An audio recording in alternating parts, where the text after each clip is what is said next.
Order. This is the council meeting for June 19th, 2023. And we're going to call the meeting, and the meeting is called to order in honor of Caribbean American Heritage Month. Our first item is a special orders of the day, and the proclamation is honoring Juneteenth.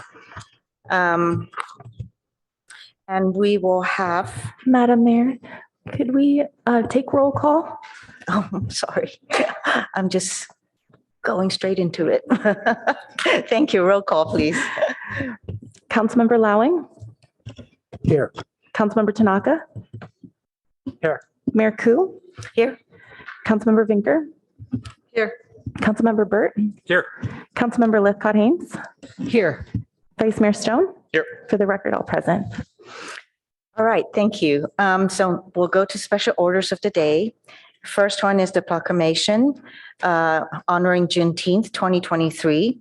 It is also our second year formally bringing forward a proclamation for Juneteenth. This year, we are presenting the proclamation formally to Live in Peace, which is a local East Palo Alto nonprofit that sponsors an annual Juneteenth celebration and other community programs throughout the year. The proclamation, I've asked Councilmember Lithcott-Haynes to read. Will you please do us the honors? Yes, thank you for doing me the honor, Madam Mayor. I appreciate it. Proclamation for Juneteenth Freedom Day. Whereas June 19th is declared as Juneteenth Freedom Day, a nationally recognized day which celebrates the rich culture, legacy, and heritage of Black and African American people. Whereas 2023 marks the 158th year of Juneteenth Freedom Day, with Juneteenth being the oldest known celebration commemorating the abolition of slavery in the United States, dating back to June 19th, 1865, when Union soldiers led by Major General Gordon Granger arrived in Galveston, Texas, with news that the war had ended, freeing the enslaved. And whereas this was 2.5 years after President Abraham Lincoln's Emancipation Proclamation, which became official on January 1st, 1863. And whereas the U.S. Congress between 1865 and 1870 would pass key amendments to the U.S. Constitution that, upon ratification by each state, would profoundly change the legal status of those once enslaved. The 13th Amendment abolished bonded servitude. The 14th Amendment conferred citizenship upon those once enslaved. And finally, the 15th Amendment enfranchised men once held in bondage. And whereas today, Juneteenth Freedom Day celebrates Black and African American people's freedom and achievement, while encouraging continuous self-development and respect for all cultures as it takes on a more national, symbolic, and even global perspective. And whereas annual Juneteenth celebrations are held throughout the Bay Area in cities such as San Francisco, Oakland, San Jose, and as close as East Palo Alto, where a Juneteenth food and music festival will take place on Saturday, June 17th, 2023 at Bell Street Park. And whereas East Palo Alto is also home to Live in Peace, a nonprofit organization centered around empowering at-risk youth and young adults to reclaim the vision for their future, which serves the East Palo Alto and Palo Alto communities. And whereas, as part of their mission, Live in Peace, quote, shows that deep community roots and a family-style approach can support young people facing economic insecurity and unequal access to opportunity, unquote. And whereas Palo Alto, largely inspired by local nonprofits such as Live in Peace, continues the journey of addressing racial inequities and focusing on efforts to increase diversity, inclusion, and belonging, as expressed in the City of Palo Alto's Equity Mission Statement. Now, therefore, Lydia Koo, Mayor of the City of Palo Alto, on behalf of the entire City Council, does hereby recognize and celebrate June 19th as Juneteenth Freedom Day and calls upon our community to reaffirm our commitment to eradicating hate, racism, and inequity and continuing the work of equity, justice, and hope. Presented this day, June 19th, 2023, and signed by Lydia Koo, Mayor. Thank you, Councilmember Lithcott-Haynes. And now I'd like to ask the representatives from Live in Peace if you have anything you'd like to say. If not, Thank you all for inviting us and for honoring the day. Bob Hoover, you've also honored before, is part of our team. He's 91 and he was just a little tired right now, so he did not come. But on behalf of Bob Hoover and Live in Peace, we are thankful for that. One, for me as a white woman, I think it's very important to remember that when everybody is not free, nobody is free. And so for us, we celebrate this day because it represented the truth of freedom in our country. Live in Peace, and Eugene has been a big part of bringing back Juneteenth celebrations. It's been going on there since the 70s, but there was a little lull, and Eugene brought it back with a group of community partners, so we honor that. We also thank you because we partner with you in jobs and creating pipelines between college graduates and high school graduates looking for jobs in the city, and we think it's a great marriage, and so that's another form of freedom, for economic freedom, when we look to find living wage jobs in ways that can move up and be strong and productive. So we thank you for that. And we honor Thank you so Thank much. Will you please come up on the dais and take a picture with us and receive your proclamation? Thank you.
Well, thank you to Live in Peace for all your work. We're going to go to our next agenda item, which is to find out if we have any agenda changes, additions, and deletions.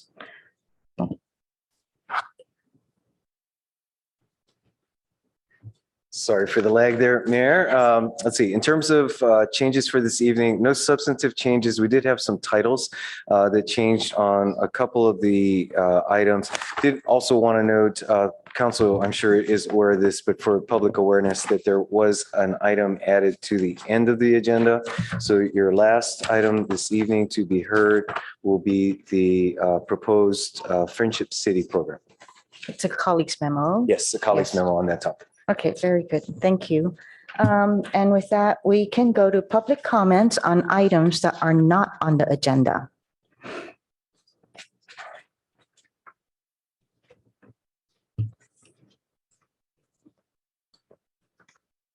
Our first speaker is Liz Gardner, followed by Sharon Huang.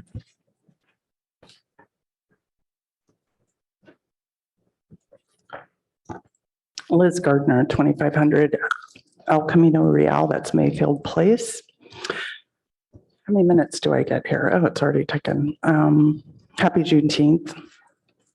I'm a senior. I'm also a single parent of two, and I also am the head of household. I just wanted to recognize this holiday as well as addressing poverty, housing, rent discrimination, wage disparities, and a lack of teen resources for the underserved right here in Palo Alto. I am here to inform the public, since I've already informed each and every one of you on the council, that the other day my household received a lease violation for my son skateboarding on an adjacent property, a public easement, a public access easement, no less. What is going on with our social construct right now in this town? There is very little outdoor space for our kids at this Mayfield Place. We don't even know which neighborhood Mayfield Place belongs to. It is on Stanford Research Park property, but I have no idea if we're part of College Terrace, if we're part of Mayfield. We're in a nowhere land. We are sitting on top of a parking lot, and I have two teams that were not hurt. I have one teen who was not hurting anything, hurting himself or any property. And to get a lease violation on an adjacent property is shameful. And especially since we're low income, and this is just wrong. So I am just simply stating, in our complex, there are students that are practicing instruments. There are little kids riding their trikes and bicycles. And I really feel like our complex, not only is there overflowing trash in receptacles, that we are being subjected to outlandish, oppressive types of rules and regulations with no resources for us. And this is just unconscionable, and I really hope that the city council addresses this. I've been up to this DS many, many times. I want to know where we live, and we're not allowed to go to the soccer field because of the soccer leagues. Little kids aren't going to cross ECR to go over to Pierce Park. They're not going to cross Dudley, California at ECR because we know what happened there. So give us some answers. And this, again, is a comment for the public. I'd like you to know that rent ordinances and rent Thank you for registries your do comment. nothing until we have rights Thank you for your for our comment, but your rental time housing. is up. Our next speaker is Sharon Huang, followed by JT Chen.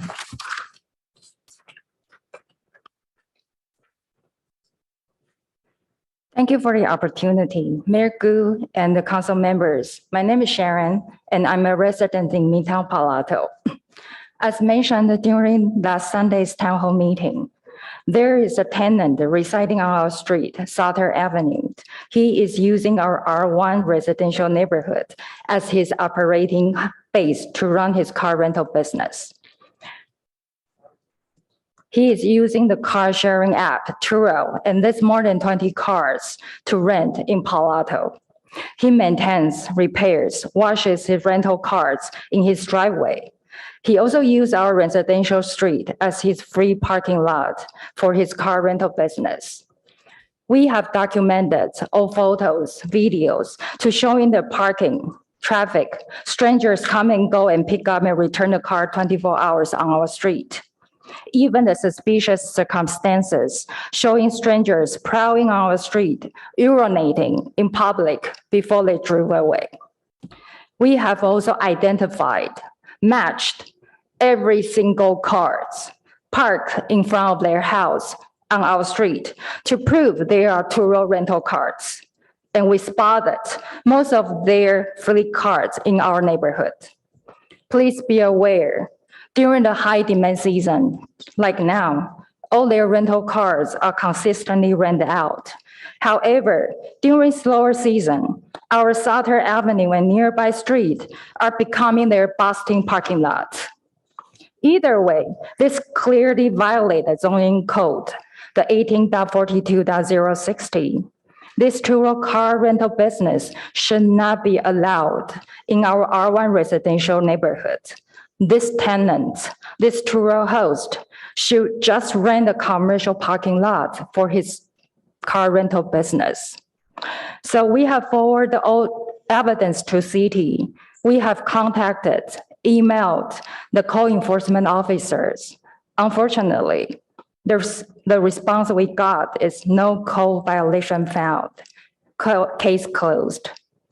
Therefore, we are here at the city council meeting today to ask city to help to enforce the existing zoning code to stop such car rental business in our residential neighborhoods.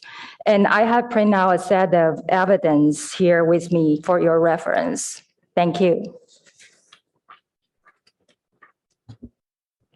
Our next speaker is JT Chen, followed by Zolik Fitch-Tenholz. Thank you for the opportunity. Mayor Gu and council members. My name is JT Chen. I'm a resident on the same street. I would like to re-emphasize the security concern Sharon just mentioned.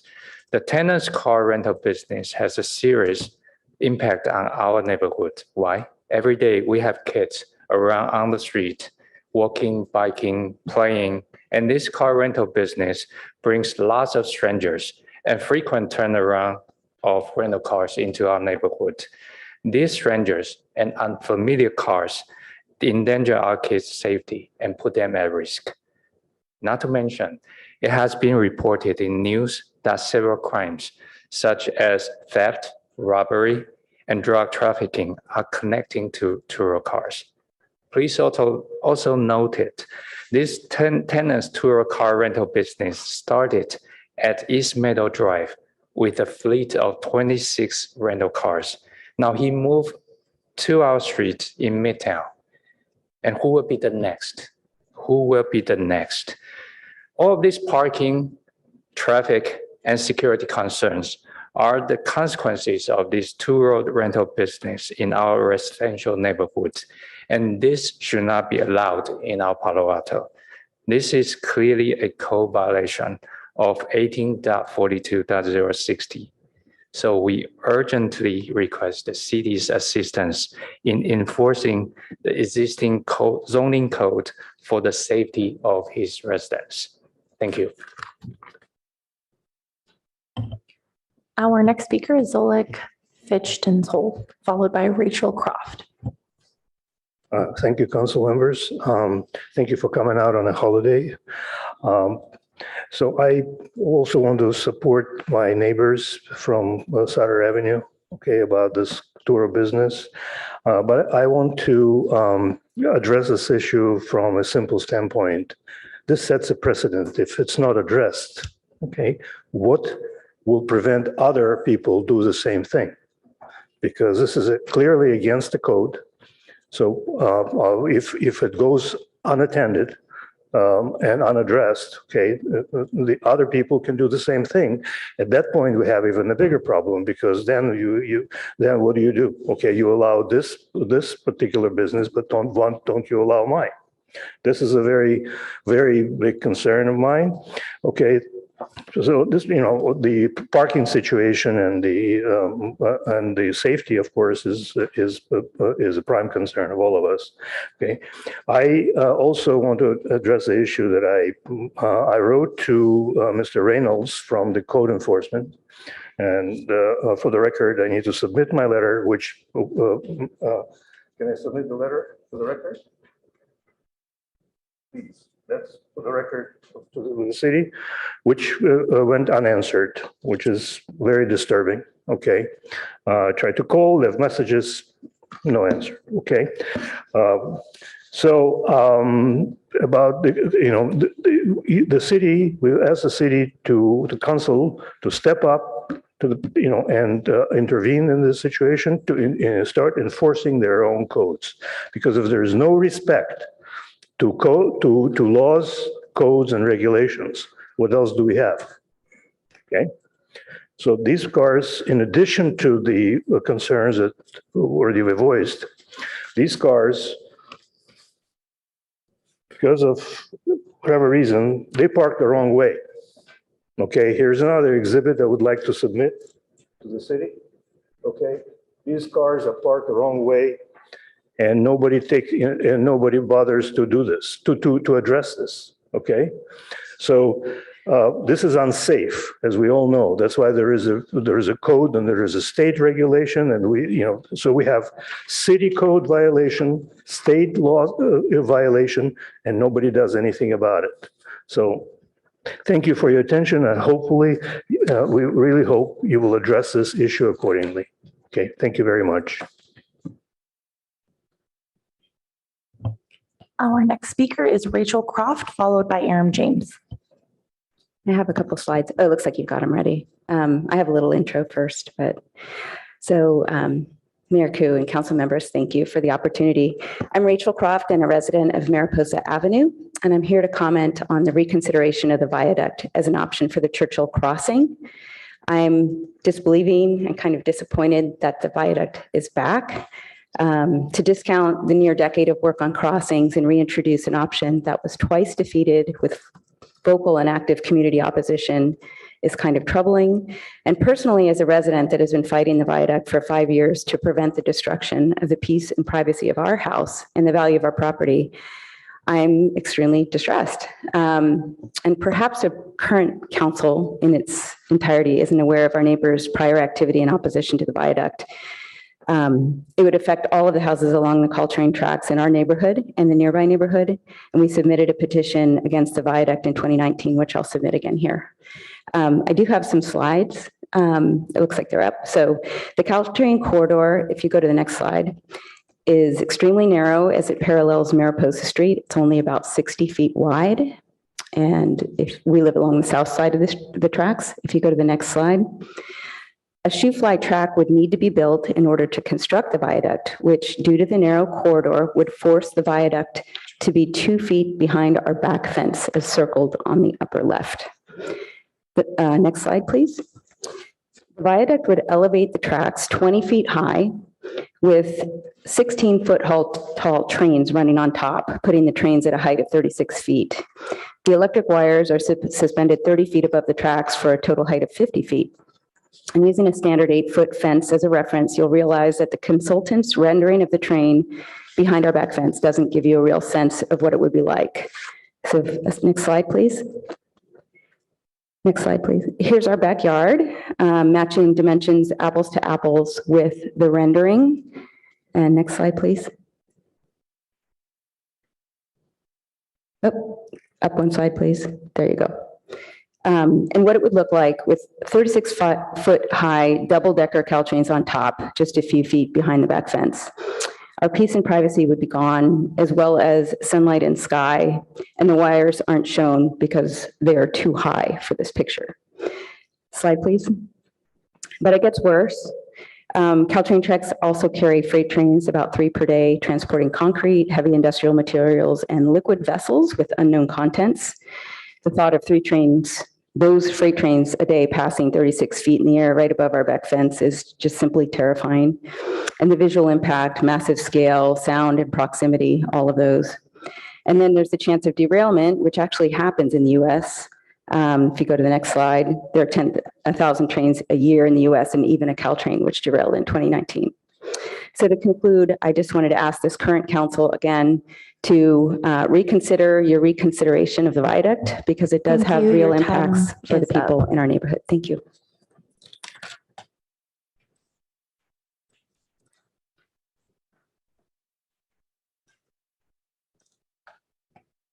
Our next speaker is Aram James, followed by Temo Aguilar.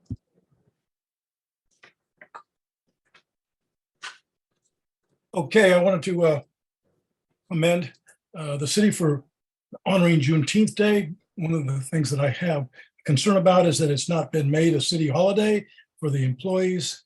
I was a county employee for many years, and of course the county is honoring it as a holiday. It's a federal holiday, so city employees should be given that day off. The mention of Bob Hoover, yes, he was awarded for his work in East Palo Alto, long work on with youth and returning incarcerated individuals, reentry programs, golf program. Bob Hoover is definitely an extraordinary human being. But when he came to receive the award, he said when he graduated with a master's degree in 1968 from Stanford, he tried to buy property in Palo Alto and no one would sell it. He's a Black man, Mr. Hoover. No one would sell him a home. And I thought at that time, the award was presented by Pat Burt and did a nice job and all, but I brought up the question of why are we not talking about, and I know, Julie, you've said this in different ways, so I'm not exactly quoting it, but if you can't name it, you can't claim it. And we refuse, except for Greg Tanaka, to have a powerful, thoughtful conversation about reparations. Bob Hoover undoubtedly should have been able to buy a house anywhere in Palo Alto and grow his equity, but instead he was excluded, and the mayor didn't want to take that issue on. But Bob Hoover was courageous courageous enough to take it on. So let's, and I know I've been listening to a lot of the speakers on the radio at different Juneteenth celebrations, and they're all talking about, hey, what's going to happen with reparations? We were promised 40 acres and a mule, and nothing's been delivered. In the city of Palo Alto, again, if we can't name it, then we can't claim it as something that is a positive discussion in the city of Palo Alto. I also wanted to read the headlines from page, it's here in the weekly, page 18, regarding last week's decision on LifeSmooth. Despite nonprofits' questionable track record, City Council okays interim housing complex near the Baylands. Goes on to talk about how Mr. Merriman, with the Mountain View Voice, a dozen times they requested him to have a conversation with the paper, and they didn't do that. And last week, did you see after I spoke, the mayor apologized for what I said to the Life Moves people. Well, you know what, Mayor? I'll do my own damn apologies when they're necessary. You apologize for your attack on the NAACP and your segregationist housing. You call yourself a residentialist, but you're a segregationist. You went after the NAACP over Foothills Park. And how did that work out? Thank you. Your time is up. Our next speaker is Temel Aguilar, followed by Phoebe Moto Judges. Hello, can you hear me? Yes, we can. Good evening, City Council members and Mayor. My name is Demo Aguilar. I'm a field representative for the NorCal Carpenters Union Local 405 right here in Santa Clara County. And I would like to share my experience with everyone here and what the Carpenters Union has done for myself and for my family when we have local projects that adopt labor standards. Construction apprenticeship programs have the resources and ability to lift our neighbors out of poverty and into a comfortable middle-class lifestyle without drawing on taxpayers. Our county's veterans here also can be brought directly into our apprenticeship program through a program called Helmets to Hard Hats. And not only will their training fees be taken care of, veterans can collect their GI Bill while going through the program. Apprentices go through the entire program without owing a dime. It is even possible for apprentices to purchase their first homes close to where they work while in the apprenticeship program. To be able to create a local viable pool of skilled laborers is one of the main missions of the Carpenters Union.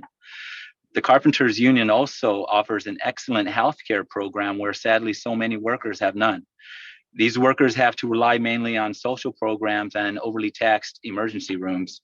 When my son was injured while playing varsity football, he had torn a ligament in his hand and lost motor functions of one of his fingers. My son had the medical coverage to repair his hand and bring him back to 100% functionality through top-notch physical therapy.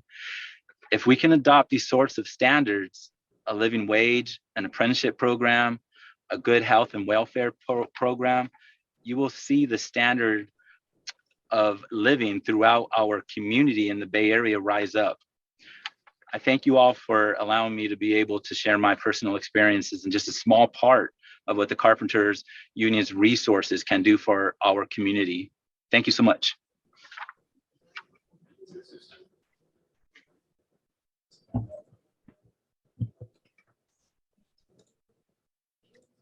Our next speaker is Phoebe Moda Judges, followed by Carla Beta.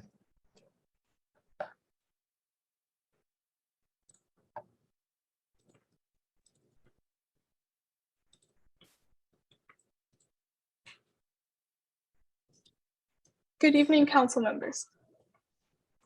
My name is Phoebe Mota Judges. I hope you are doing well. I'm here today as a representative of the Palo Alto Student Climate Coalition, or PASC. We have seen all over the news in recent weeks the horrific air quality in Canada and New York.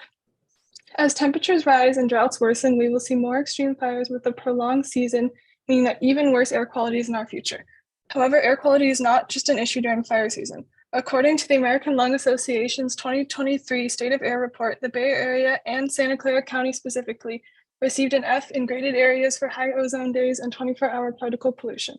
Air pollution is linked to numerous health issues, from increased risk of asthma to lung cancer to heart attacks and strokes.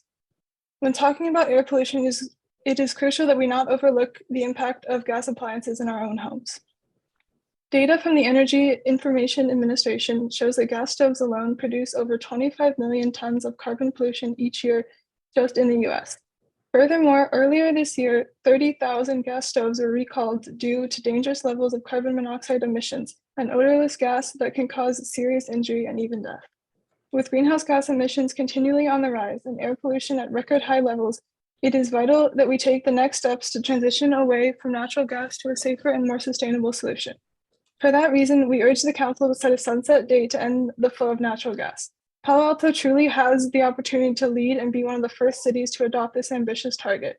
A shutoff date will set a clear timeline for Palo Alto utilities and homeowners and speed up the necessary process of electrification. We urge you to provide the necessary resources to not only ensure a smooth transition, but provide the support needed for an equitable transition that does not leave lower income communities with a burden too big to bear. We hope you consider taking this next step for a healthier, safer, sustainable future. Thank you so much. Our next speaker is Carla Beta, followed by Albert Lustre.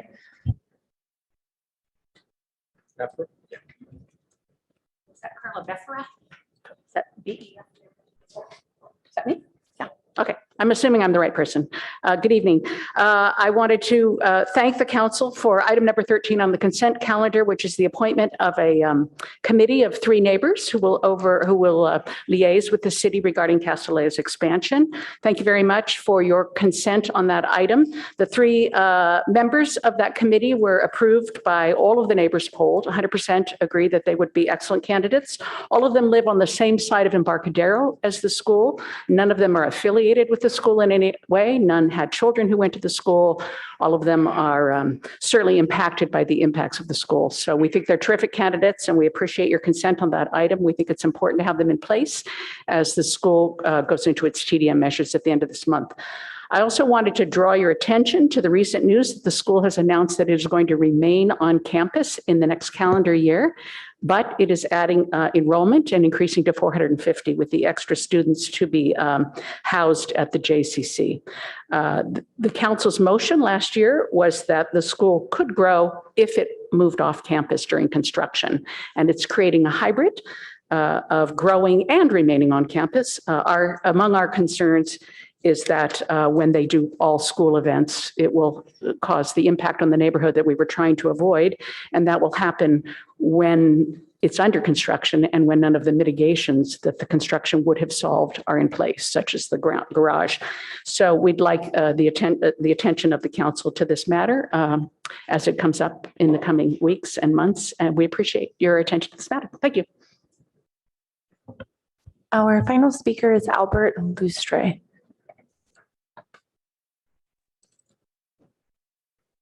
Good evening, City Council. My name is Albert Lucio with the Carpenters Local 405. And I'm just going to say it's great to see new development coming to our city. But it would be great to see this project built by a responsible general contractor. A responsible general contractor that pays and promotes apprenticeship, local hire, healthcare, and a livable wage. Earning a livable wage ensures that construction workers, as myself, can afford rent in our city, be able to support our family by providing all basic needs, not living check by check. Also, not living check by check gives the construction workers the opportunity to provide a higher education to his children, promote a better future to their family, and not just a dream. Also, having a general contractor that pays a livable wage, it prevents wage theft, tax fraud that happens more than often. Having a responsible contractor ensures that construction workers have a healthcare for all the family, for him and his family, and not to become a burden to the system, since 80% of the construction workers depend on some sort of government aid. Apprenticeship programs promotes training, education for at-risk youth, minorities, and women into a 4-year apprenticeship program. For some of us, like myself, is the only opportunity we have to be successful and be able to live, to be able to earn a livable wage. Getting the training at the job sites and the training centers. Apprenticeship programs gives the construction workers a shot to the American dream. This program also provides college credits that apprentices can continue a higher education and obtain a college degree. By hiring local, it promotes quality of life for the construction worker. by being able to spend more time with his loved ones and be able to part of our community. It also benefits the environment by reducing pollution and by not pushing a local workforce away from our cities. I would like to ask our elected officials, please promote a responsible contractor that promotes apprenticeship, local hire, healthcare, and all future projects in the city of Palo Alto. Thank you for your time.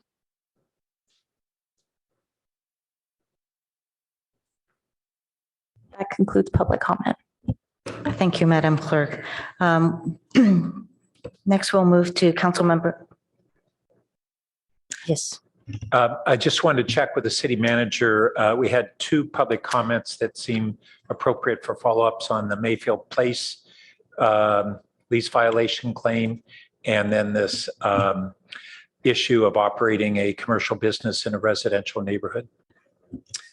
Just note for the council's and community's awareness that I did have the opportunity to follow up with the residents on Sutter Avenue. So we are reopening the code enforcement review. Not so sure about the Mayfield Place issue. I will need to look into that and we'll inform the council. Thank you. And with that, we will go to council member questions, comments, and announcements. Vice Mayor Stone. Thank you, Madam Mayor. Well, in consultation with Mayor Koo, we are proposing to allocate $10,000 from the council contingency funds towards Third Thursday in order to be able to help provide funds so that this new, pretty exciting event can continue to help revitalize businesses on Cal Ave and just provide our community a real wonderful place to be able to gather and listen to live music and shop, play, and dine at the various restaurants on the street. And a little plug for the event. I was there last Thursday. I know several of my colleagues up here were as well. It really is an incredible event. The musicians are all wonderful, and there's just vibrancy on that street. It really is a great space to be able to gather. And so if you have not had a chance to get out there, any of my colleagues or any member of the public listening, please do. They're on third Thursdays, and the next one will be in July. So we're kind of hoping that this money will just demonstrate our support and belief in third Thursdays, and wish it all the success. I just want to add that this will come out from the FY23 Council Contingency Fund, and this will be in partnership with Chamber of Commerce as well as with the Third Thursday Committee. So the appropriations will be going towards Chamber of Commerce for disbursement. And then with that, I see Council Member Tanaka has a announcement. Actually, I was going to ask a question, but you just answered it. Thank you. Thank you. I don't see any other lights, so I'll go ahead. I had the pleasure of being invited to meet with President Biden today.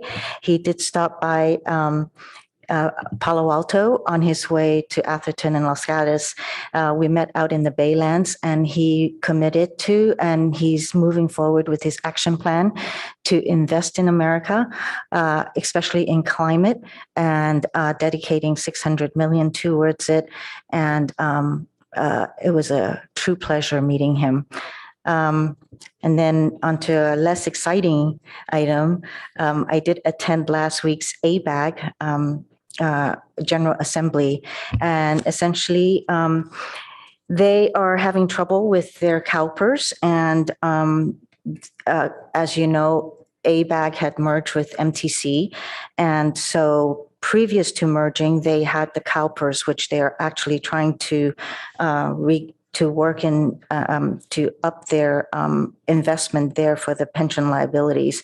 And so there will be a increase to our ABAG dues.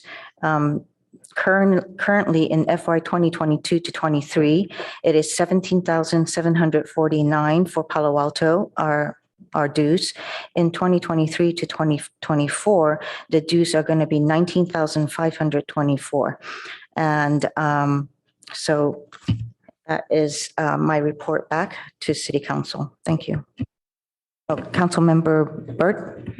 Thank you. I'd just like to follow up and acknowledge the significance of the event that Mayor Koo represented us at today with the president, the governor, and our congresswomen and local legislators.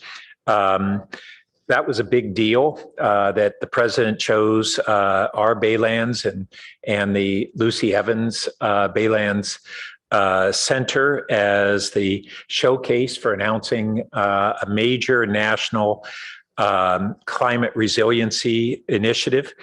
And we often hear from members of our community the question of, when we take initiatives as a community on our climate protection or our climate mitigations and resiliency, we only are a drop in the bucket globally. But events like this show the leveraged impact that our actions have. And the president having chosen this community to make this announcement is something that we should really be grateful of and appreciative of. So I just wanted to add my comments on that. Thank you for adding that. He shook my hand, so I've been trying not to wash my hand. Can I touch your hand? No, oh, you can. Oh, that's good. That's good.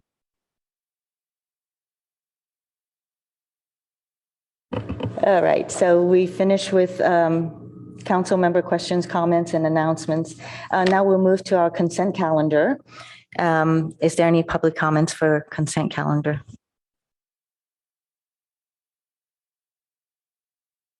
Our first speaker is Liz Gardner, followed by Ken Horowitz.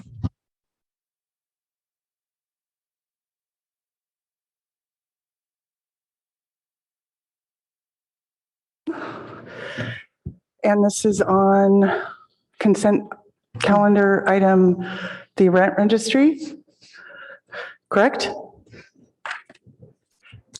You're making public comment on consent calendar items? I had two numbers there, 15. 15 and 27? And 15 is leaf blowers. Yeah, I'd like to just comment that along with gas-powered leaf blowers, there should be more stringent regulation and oversight on the times in which these leaf blowers are coming out. Again, and I keep bringing up 2500 El Camino Real. This is the second time. The first time I gave our management a warning, they had come out at 7:30. This is when they were actually using a gas-powered leaf blower about a month and a half ago, the day after you guys had it on the agenda just a bit ago. And now they've switched over to the quiet one, except they're now still coming at about 7:45 in the morning. So I know there's two different times. There's 8, 9, 10. So maybe for multifamily homes, there could be a little bit more understanding and clarity and transparency about when these leaf blowers and these gardening maintenance people are coming in. We're hardworking, 71 unit family. Most 95% of us work. We have kids. We're trying to get kids to school. And we're trying to get a little bit of extra wink, from maybe working nights at a hospital or whatever. So that's all I wanted to say on that item. Thank you. Did you want to speak on 27?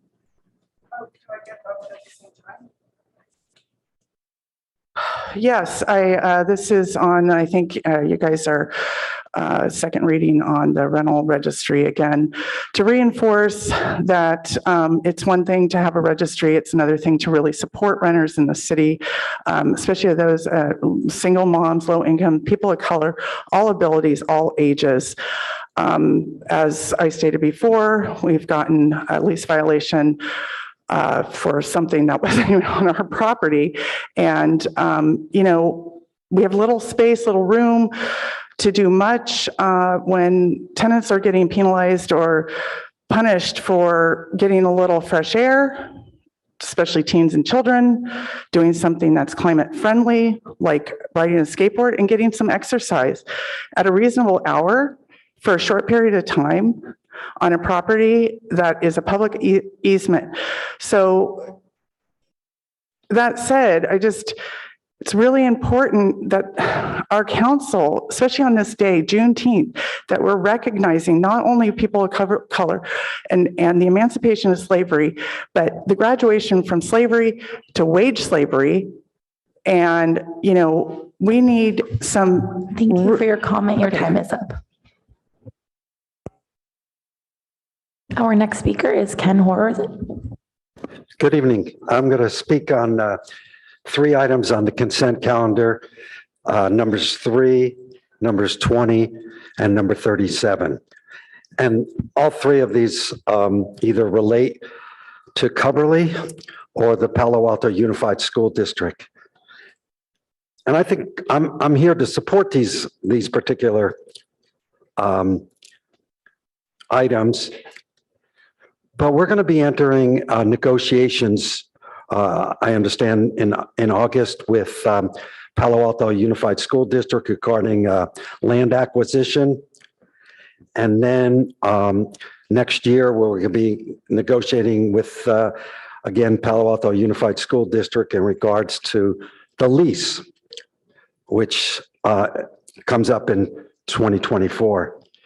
So one of these items, the number 3, is a restroom, which is needed, but it belongs to Palo Alto Unified School District, that land. And what if we don't continue the lease? And now we spent $369,000 to put a restroom in for the school district. In regards to items 20, it's going to cost the city $1 million over 2 years for athletic field brokering. And then finally, item number 37 is a lease agreement with the Unified School District regarding extended daycare spas. So my point is that we're going to be undergoing negotiations. So maybe we should just ask the city manager to just hold off on the implementation of these particular projects. Let's see how the negotiations go. This could be an extra card that we might have that we don't want to have to use right away. So I am encouraging you to direct the city manager to kind of hold off, maybe to see in August how things are going with negotiations. And again, with negotiations regarding the future lease. So thank you for your time. Our next speaker is Becky Sanders, followed by Aram James. Good evening, council members. I'm Becky Saunders. I live in Ventura, and I'm speaking on item number 7. I'm pretty sure this is a slam dunk for you all this evening, but I just want to say that Bulwer Park is our big park here in North Ventura. It is tiny, and we are so excited about the addition of land and a whole facelift with a whole bunch of brand new amenities. So I know that the price has gone up a wee bit. I'm just really hoping that you all will just go ahead and fund this thing in its entirety. I mean, we could have had 25 people come tonight, but we were asked by people to say, hey, just let a couple people speak. And I know you got some letters because we don't want to take any more of your valuable time. But this is a very vital signal to send to us in Ventura that, you know, we're like everybody else. We have parity. Our children and our families matter, and we can get all the good stuff too. So thank you very much for taking this matter up. Please fund the park in its entirety. Thank you so much. Our next speaker is Aram James, followed by a mobile caller ending in 062. So first of all, there's way too many items on the consent calendar. Councilmember Tanaka, I'm sure you're going to look at the costs involved here.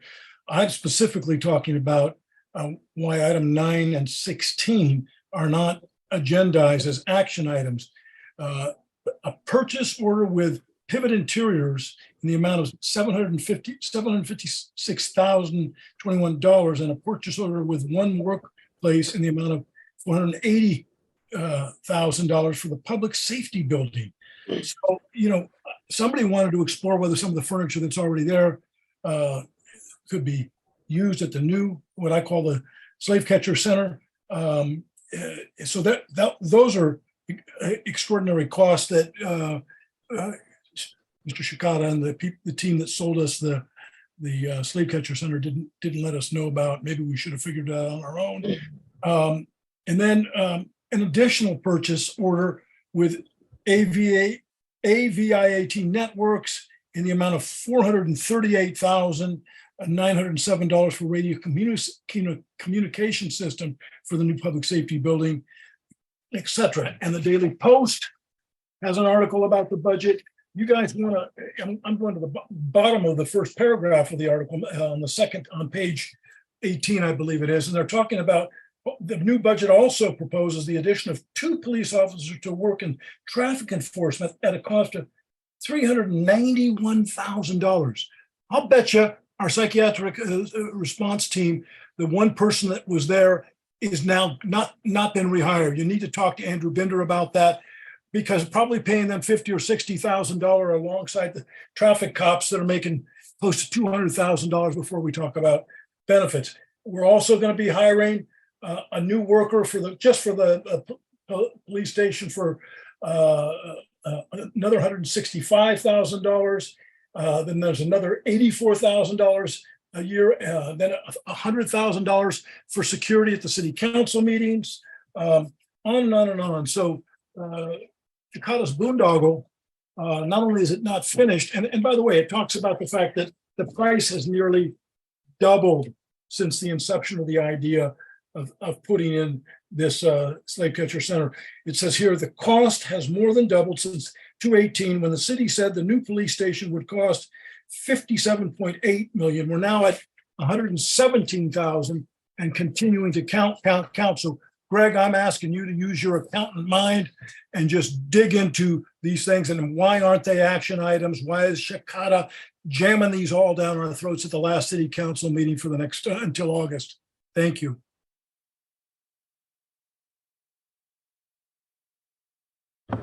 Our next speaker is mobile caller ending in 0262.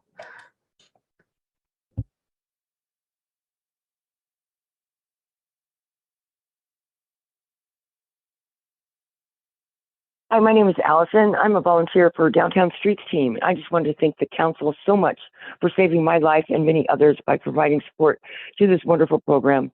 I am 58 years old and I've lived in this county all my life. And I moved, except for 3 years when I had to move back in 2020.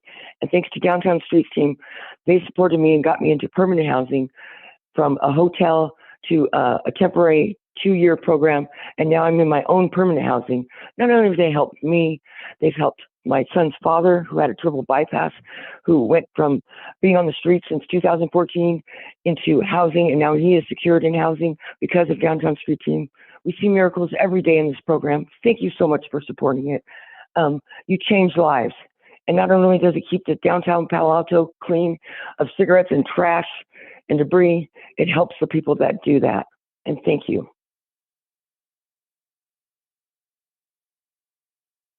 That concludes public comment. Thank you, Madam Clerk. And with that, is there anybody who'd like to speak on the consent here on council? I see no lights. So would someone like to make, excuse me.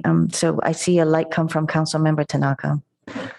Question. I was a little bit confused today because we have so many items on consent. But we have consent at 2 parts. We have consent on, I guess, from now to, I guess, items 4. Is it 4? No, 2 to 27. And then we have later on 30 through 40. And so which consent are we talking about today? City Manager, please. Yes, thank you, Mayor. Thank you, Councilmember Tanaka. Just for clarity, the item before you at this moment is only items 2 through 27. And then the second consent calendar that you mentioned are items that are dependent on the budget approval. Therefore, we'll have a second consent calendar after you consider and presumably approve the budget. And I believe at that point, we'll recommend to also take additional public testimony on those items. Okay, so for the first set of consent items, I'm a no on 9, 17, and 18, and 27. Do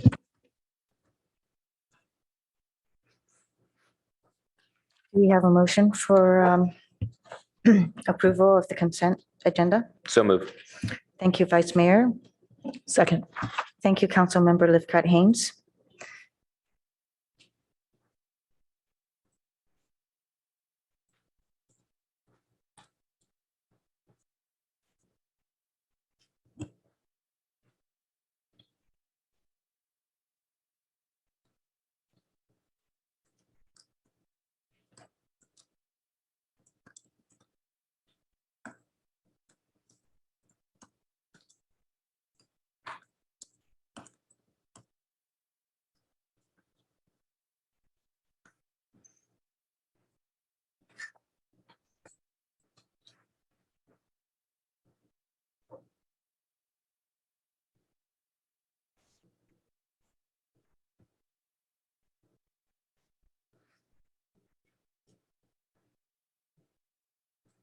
$26.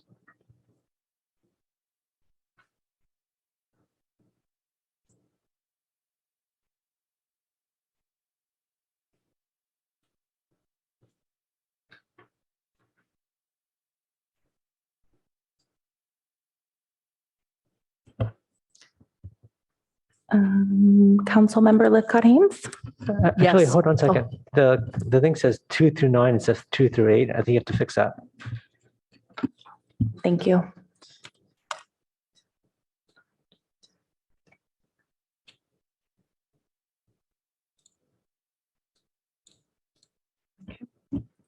Very good.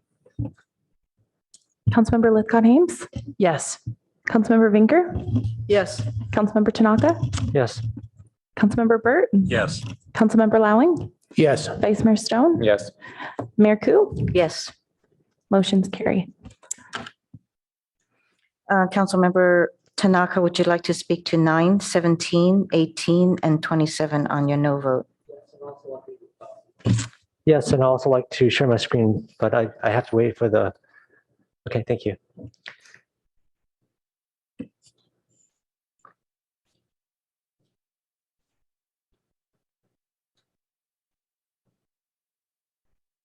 Okay, I think you guys could see my screen now.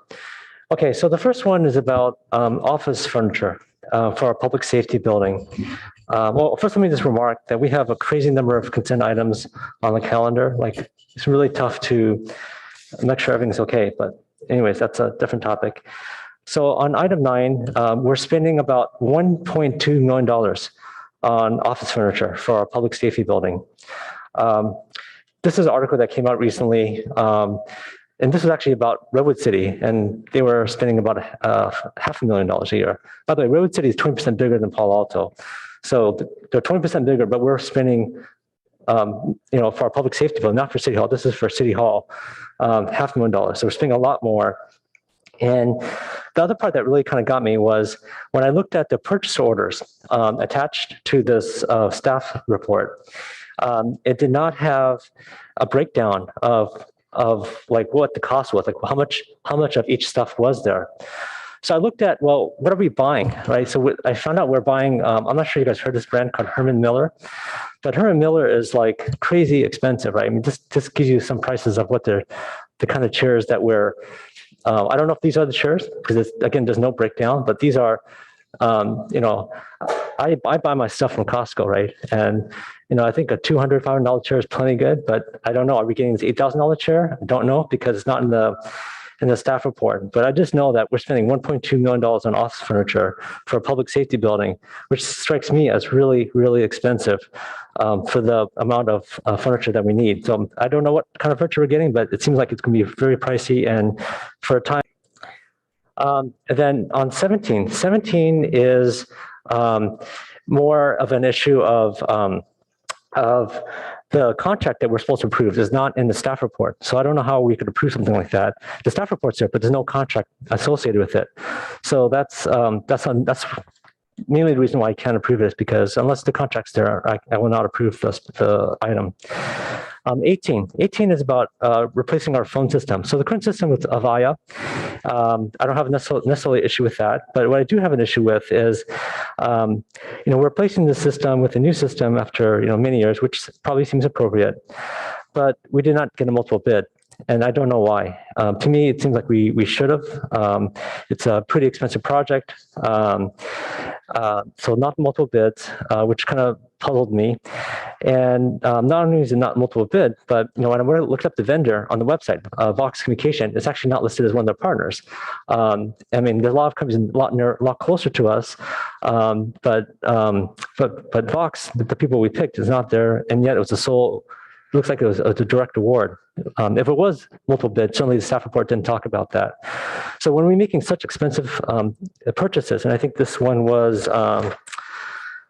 it was, I can't find the number right now, but it was, I think, 500K or something like that. I think it's really important that we really try to make sure that we are spending our taxpayer money wisely, that we are getting the best deal that we possibly can.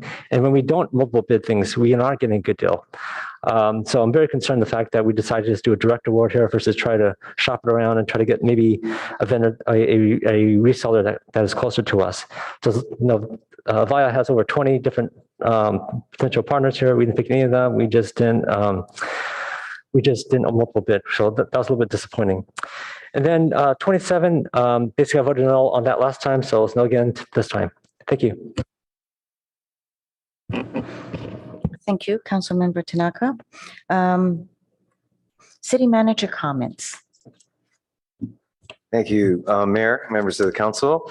Actually, if I could get assistance from the city clerk on a few slides. I'd like to, before I get into the slides, just cover a few items that came up over the course of the afternoon. First off, perhaps picking up on the mayor's opportunity to visit with the president. Also wanted to take the moment to thank our staff that were involved in security. As you might imagine, the Secret Service takes a primary role on presidential visits, but our departments and a number of departments are involved essentially on security in the surrounding community. And so that would include our police department, Office of Emergency Services, our fire department, and in particular, in this case, our community services department, in order to ensure that public access to the area with the president's visit was handled securely.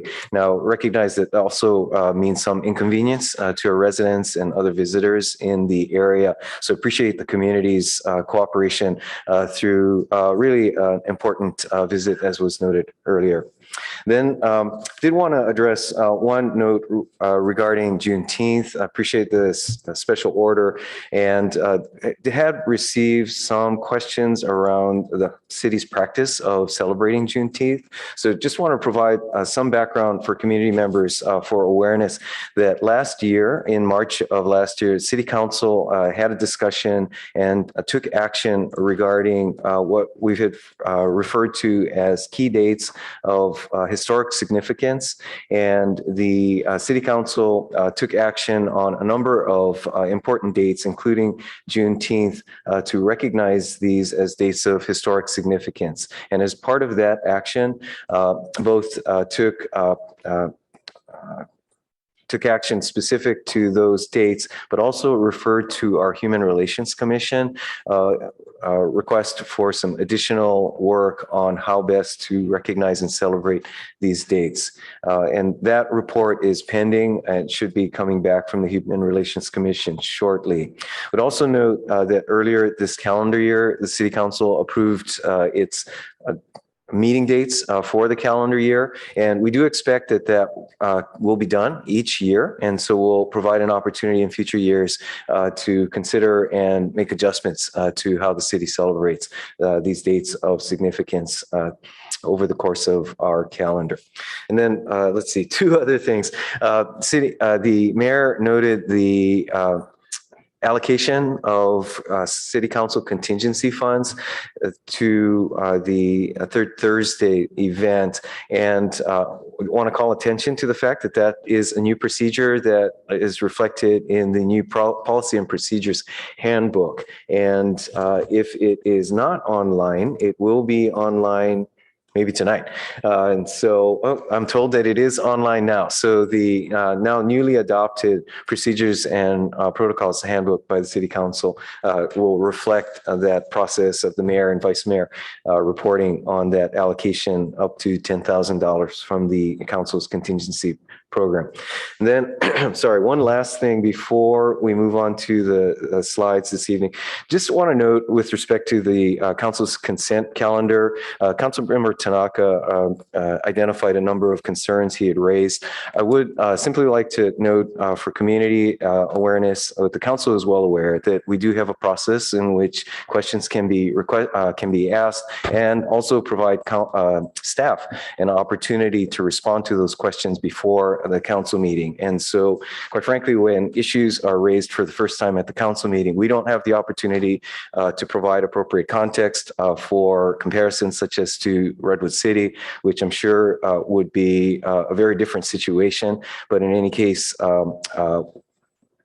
by having those questions in advance, it would allow us to provide a more thoughtful response. I would note one item that I would flag based on council members' comments, that as it relates to the item, I believe it's one of the items as it relates to our phone system.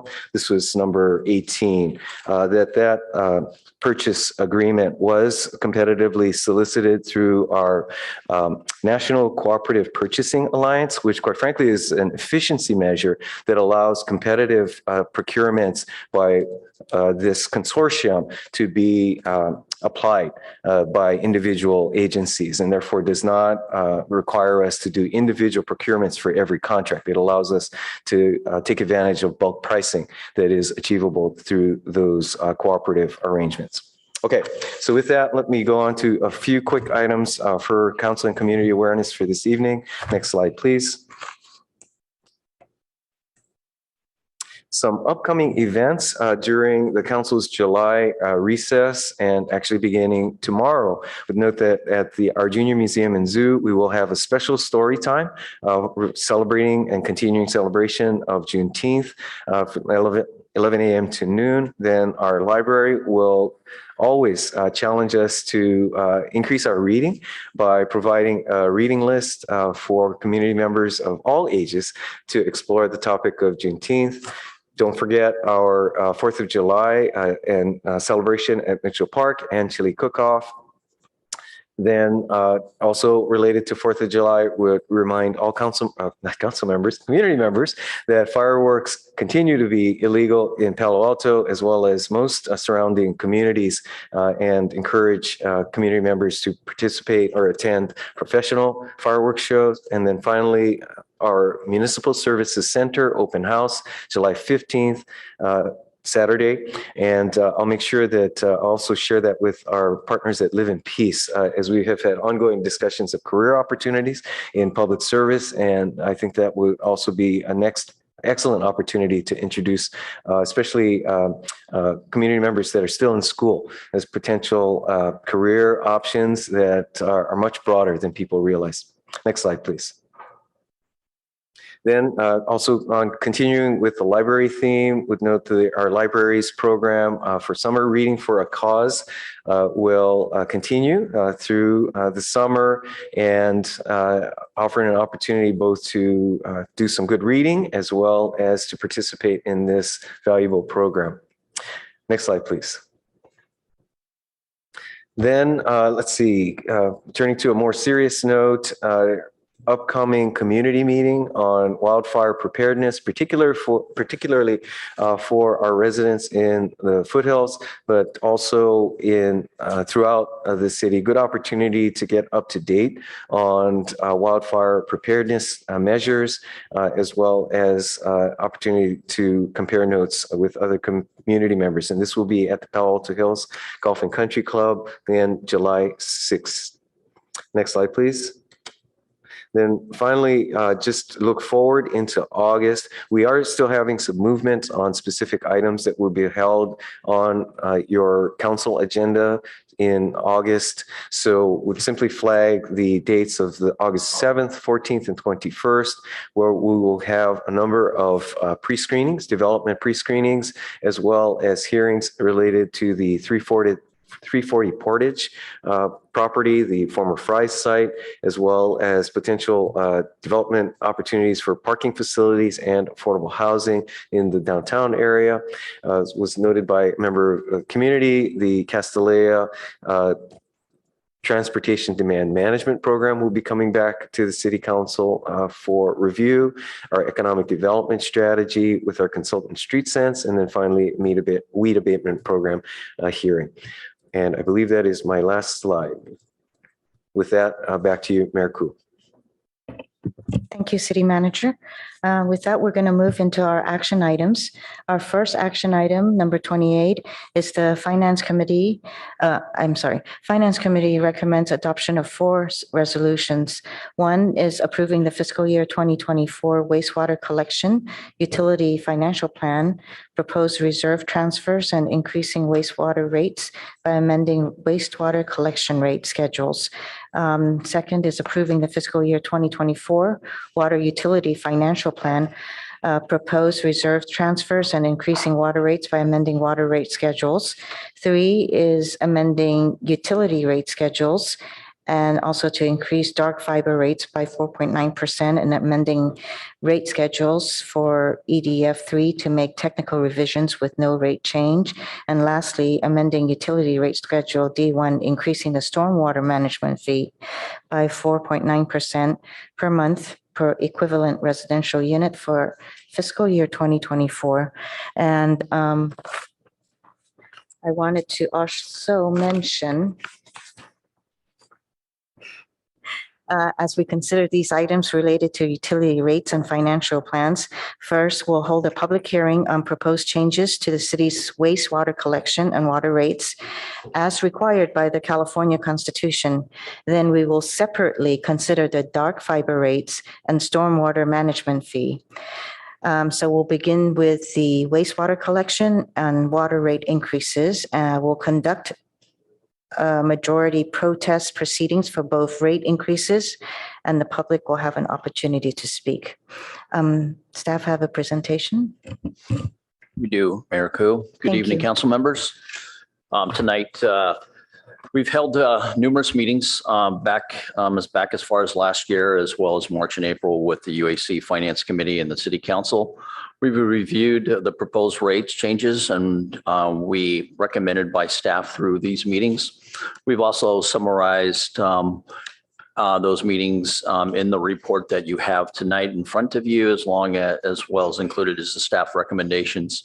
Utility rate reports, as the mayor mentioned, is wastewater collections, water, dark fiber, and storm water management, and then the fiber as well. And so with that, I'm going to turn it over to Senior Resource Planner Lisa Belier to go a little bit more in detail of the slide presentation that we presented for you tonight.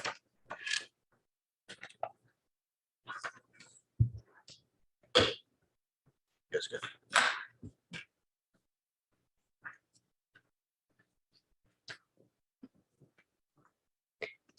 Thank you, Dean. My name is Lisa Belier, Senior Resource Planner. Good evening, council members. And I'm here representing the rates team for the Utilities Department. We also have Jonathan Ebenshine, Assistant Director, and Micah Babbitt, Senior Resource Planner next to me, and Eric Wong, Resource Planner, all members of the rates team and available if you have any questions.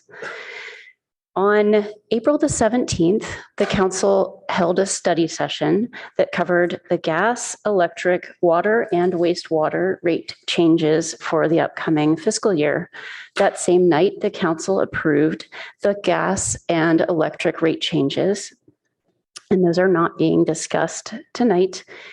And this item, as was just mentioned, addresses the adoption of 4 resolutions. I have 3 slides on water and wastewater each. It sounds like maybe I should go through those first, and then briefly, just 1 slide on the fiber and stormwater. So if it makes sense for staff to go through all of them, that's permissible. And then we'll adjust the order of work to take account of that. Okay.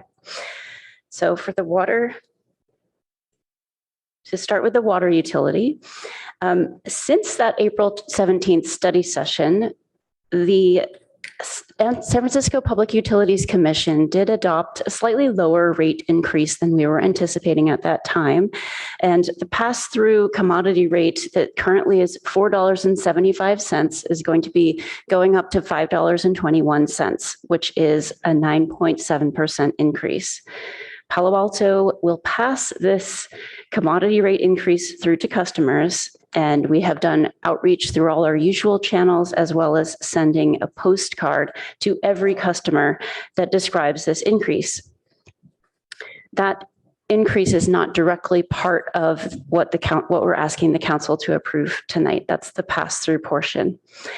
The reasons for that increase from SFPUC are the continued low water usage from the drought and the increase in capital spending that's needed to maintain their system. And additionally, the balancing account that was owed to wholesale customers, including Palo Alto, will be exhausted by the end of this fiscal year. So that won't be available anymore to cushion the rate increases in the next upcoming fiscal year.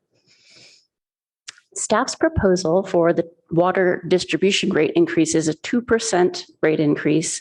These are the rates that pay for the distribution system in Palo Alto, including capital needs for maintenance and upgrades, as well as all the operating costs, including increases in salaries and benefits and other increases in the costs. Tonight, so we are using, the water utility has healthy reserve levels in the operations reserve and the CIP reserve and the rate stabilization reserve.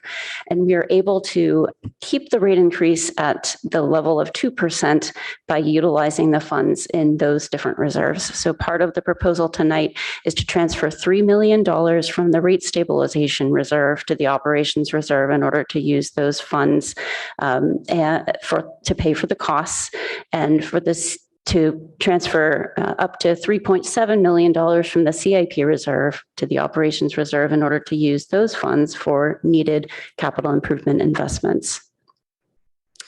The combination of the water distribution rate increase and the commodity rate increase, the SFPUC increase, is about a 5% bill impact on the average Palo Alto customer.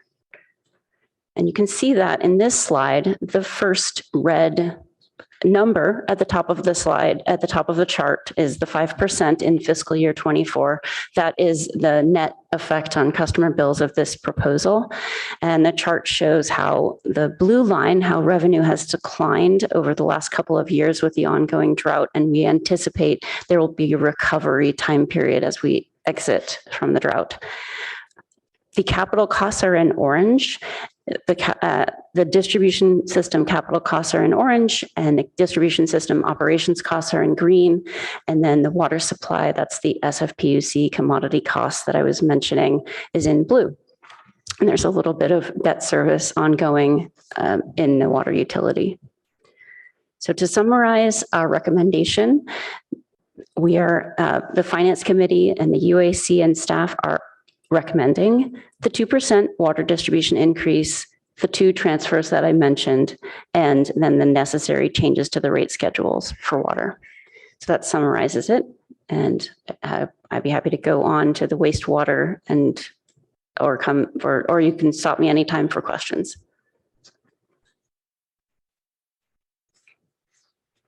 If if you don't mind, then we can kind of be fresh on what you just presented. And so Sure. I see there are questions. So we'll take technical questions. Councilmember Tanaka? Can you bring up the last slide again?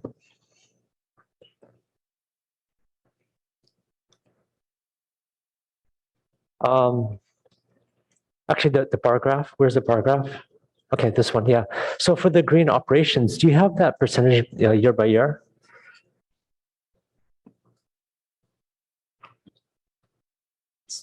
So you're interested in just the operations costs? I do have a slide of operations costs. Okay, while you retrieve, I'll let my colleagues ask other questions.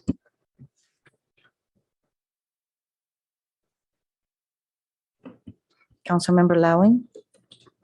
Yes, just for clarity, you mentioned that you had a prior number in there estimated for the increase, but the costs came in lower. And so now you're netting out with all the things that you're doing there at 5%. How does that compare to what you presumed it was? Was it going to be lower? It was going to be about 6%, and now dropped to 5%. Okay, that's what I recall. So we're actually coming in lower. And you get special applause for that. So thank you.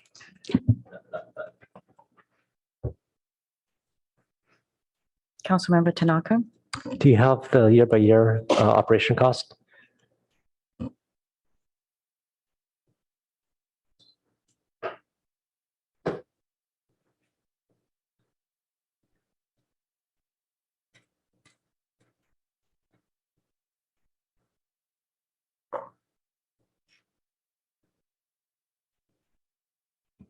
This doesn't have every year, but it shows you from 2018 to 2024. And you can see the overall increase per year of about 5.8%. And then between 2024 and 2028, about 4% per year of growth.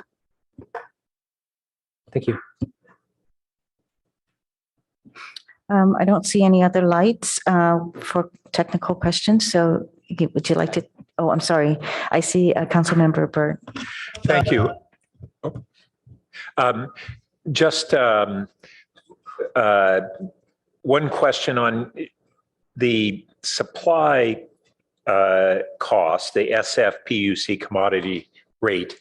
What do we currently pay per acre foot? And based on these annual increases from SFPUC, which we see that they have a 9.7% increase in the commodity costs this year, while we are only having a 2% water distribution increase cost.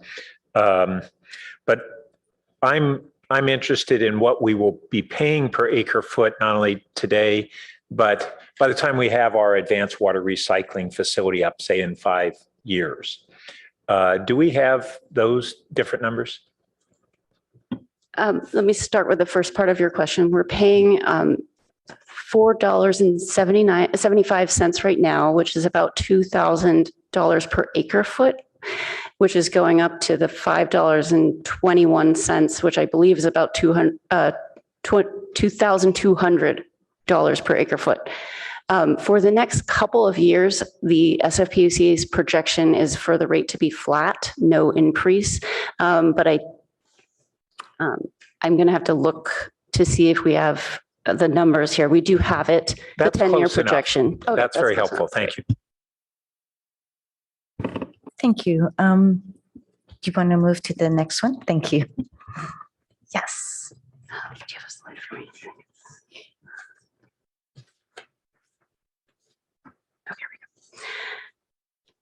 So for the wastewater utility, we're proposing a 9% increase in fiscal year 24, which is equivalent to $4 per customer, per residential customer per month. And at the April 17th council study session, when we discussed this, we presented you with a policy choice for the wastewater utility. The wastewater rates are currently sufficient to fund 1 mile per year of sewer system investment, but 2.5 miles per year is needed to replace all the sewer mains within or close to their useful life. We used to replace at 2.5 miles per year on average, but cost inflation as well as holding budgets down during the pandemic to mitigate the rate impacts has contributed to a lower replacement rate in recent years.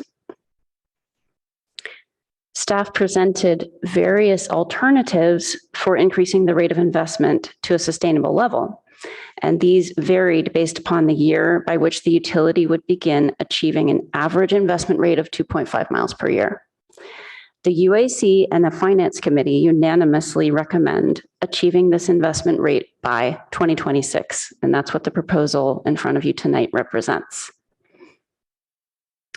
Wastewater rates are also increasing because of the need to rehabilitate the wastewater treatment plant. And let me show you the same cost and revenue slide. So the impact to customers is shown in the first red number at the top, the 9% in fiscal year 2024. The sewer system costs, collection system are in the orange, the capital costs, in the green, the collection operations costs. And then the two blue colors at the bottom represent the treatment costs. So the dark blue represents the treatment capital and debt, and that is going to grow over time.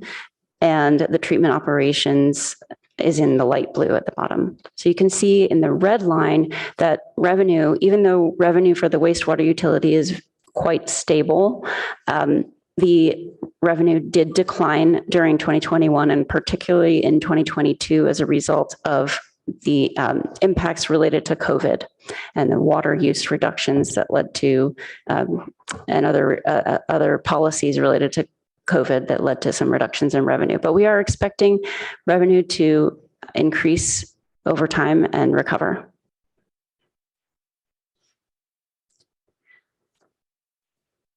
Our recommendation for wastewater is for the 9% increase. Again, we're recommending to transfer $3.178 million from the CIP reserve to the operations reserve in order to utilize those funds for needed capital improvement work.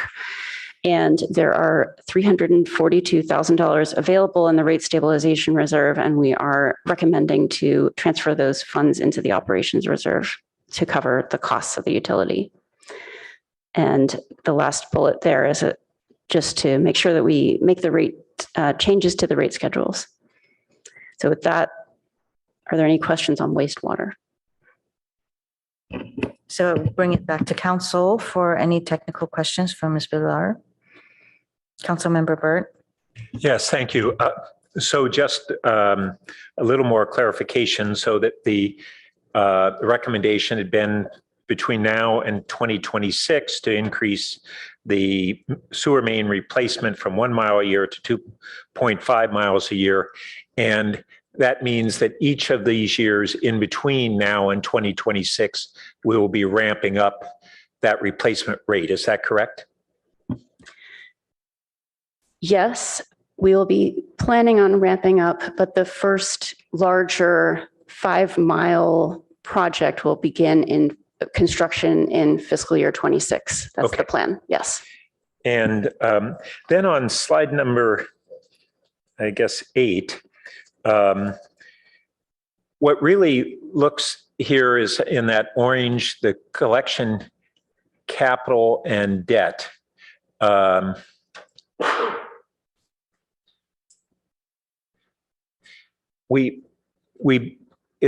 That increase that we're going to be having in the next few years, that's to pay for this capital replacement program, right?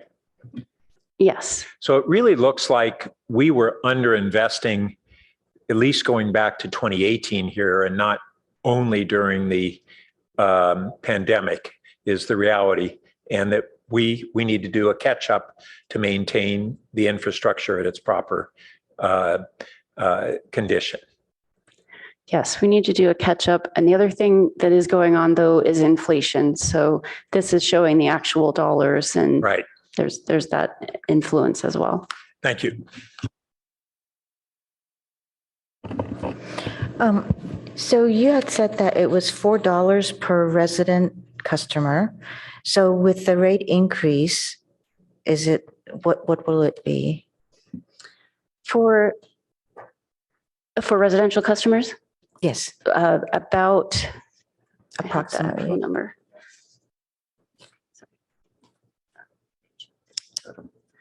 You're asking what the monthly charge will be? Mhm. It's about $48, I believe. Just looking for the exact number.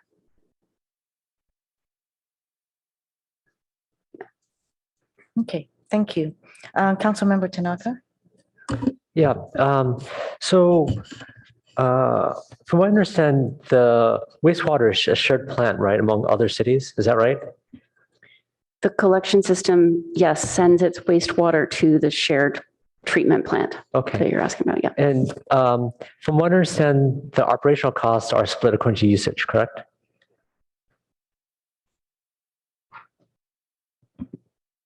Yes, Okay. But then I think the capital costs are not, right? It's kind of fixed with whenever the agreement was. Is that still correct?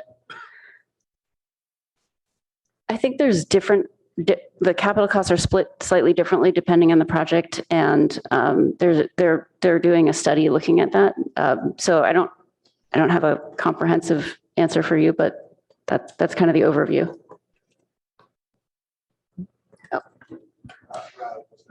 Public Works. Thank you, Councilmember Tanaka.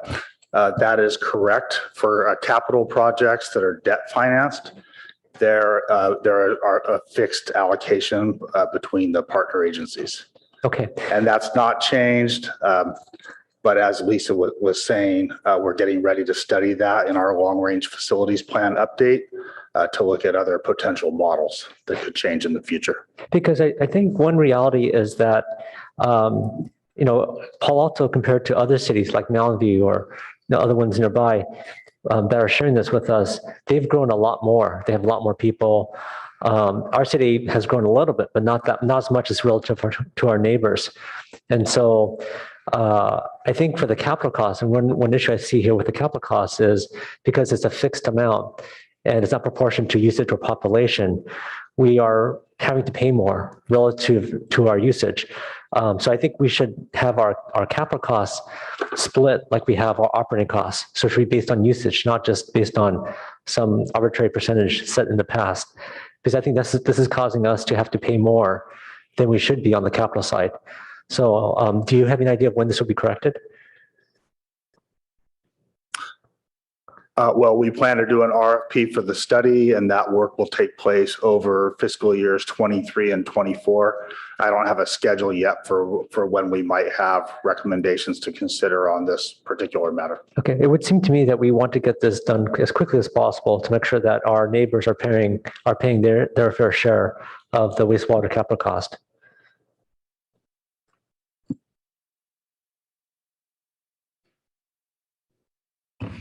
All right, I don't see any more lights.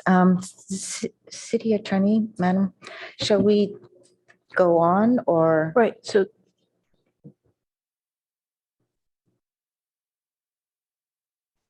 does staff want to finish the last two items or take a break and do the public hearing on the Prop 218 rates? There's just two slides one for each of the last two items. Maybe we could breeze through those. Yes, and then we'll go back and pick up the public hearing. Thank you.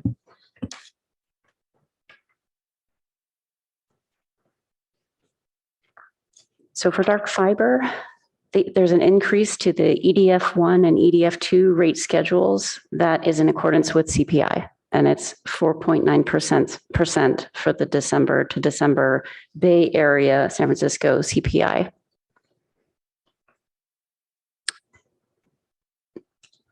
That's really all for dark fiber. So I'll move to stormwater management fee, which is also pegged to CPI based upon the 2017 approved ballot measure.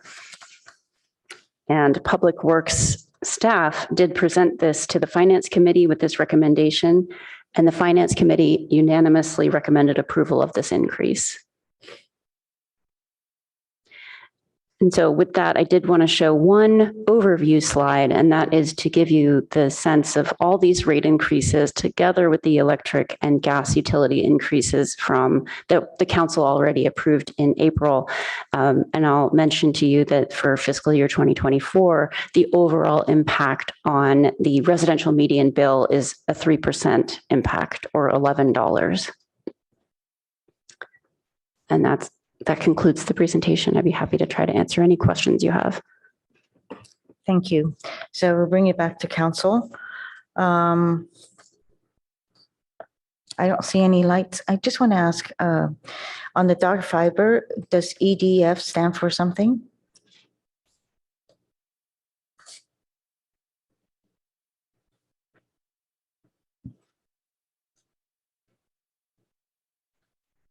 I don't know about the E. Sorry. The DF is, okay, dark fiber. All right. So we can just go to enterprise fund, maybe? Okay. All right. Well, in that case, since I don't see any lights for questions, at this time, we'll open the public hearing on the city's wastewater collection and water rates. Speakers will have 3 minutes to speak. If speakers wish to comment on more than one rate and need additional time, please let me know before you begin your comments, or please let Madam Clerk know before your comments. And this is only on wastewater collection and water rates. Thank you.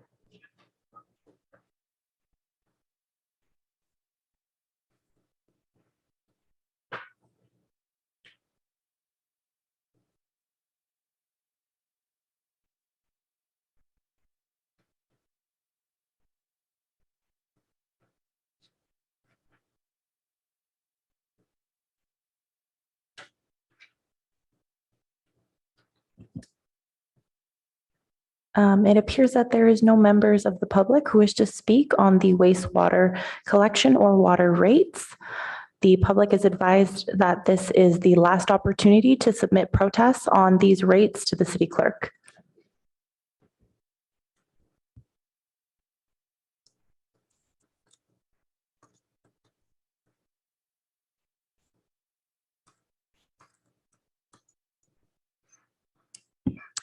Madam Clerk, you can close the public hearing. I will now close the public hearing on the wastewater collection and water rates. Before we turn to council questions and discussions, I will tabulate the written protests.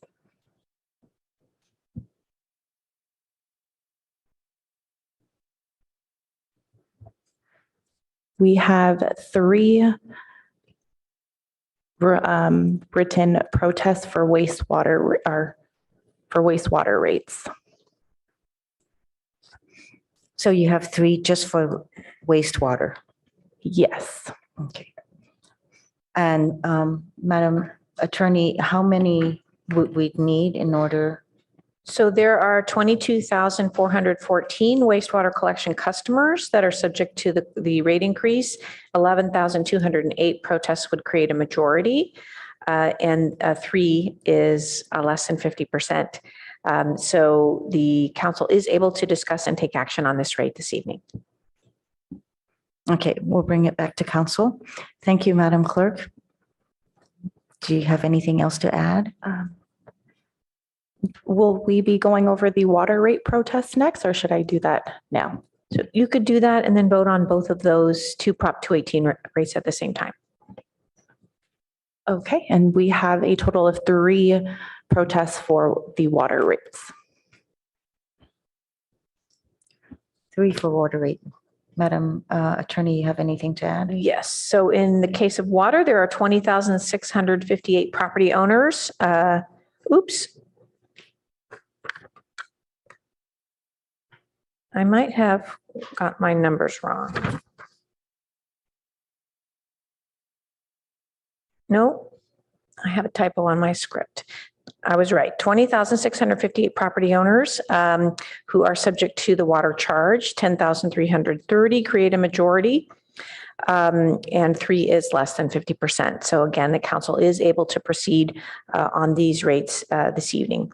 So just for new council members and members of the public, the reason that we're doing this for these rates and not the other two is that the California Constitution has a provision commonly called Prop 218 for property-related rates, and water and wastewater are such rates that require this majority protest opportunity. So if 50% plus one of the affected rate group objects to the rate increase, then the council is not able to move forward at that time to make the rate increase. So we do this whenever we have a property-related fee. Your other two rates are not property-related fees, and they don't require this public hearing.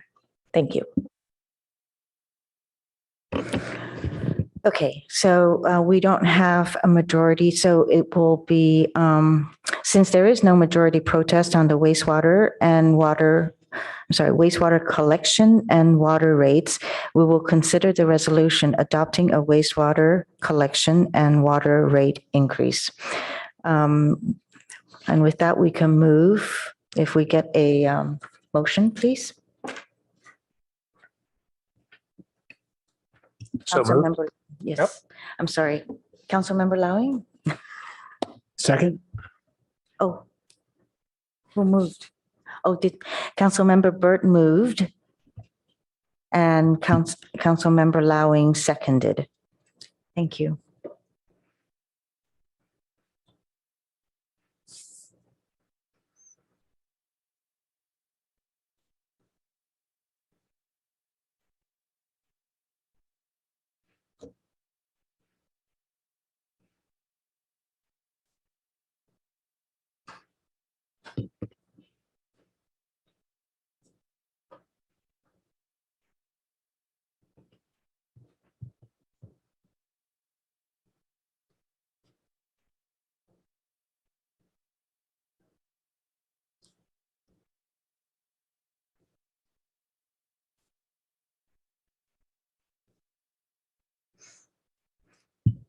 Ms. Pilar, is this what we're looking for? Yes. Yes, thank you. Thank you. Okay. Thank you, Madam Clerk.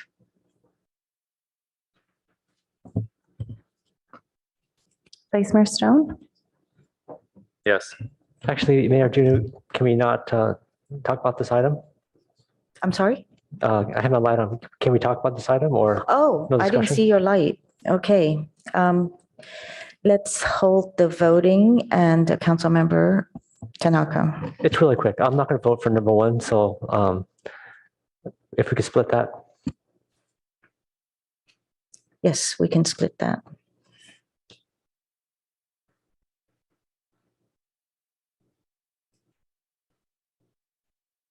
And basically, I just believe that our neighbors should be paying for this.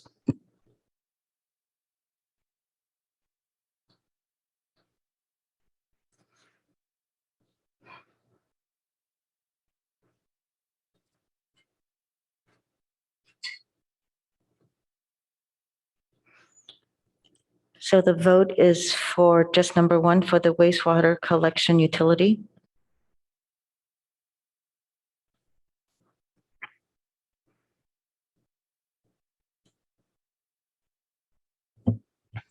Vice Mayor Stone? Yes. Councilmember Burt? Yes. Councilmember Vinger? Yes. Councilmember Lithcott Haynes? Yes. Mayor Koo? Yes. Councilmember Tanaka? No. Councilmember Lowing? Yes. Motion carries. Thank you. And now for the water utility.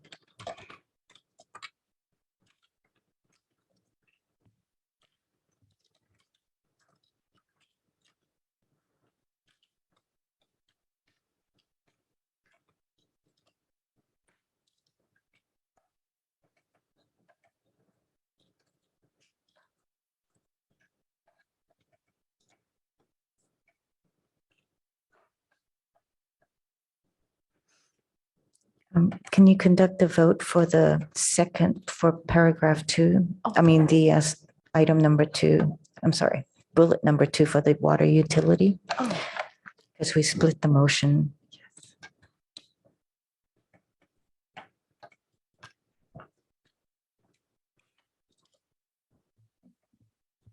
Councilmember Lithcott Haynes, Yes.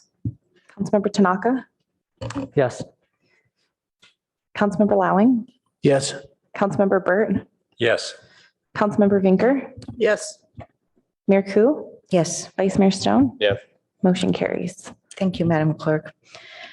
And is there any further discussion on the dark fiber and stormwater?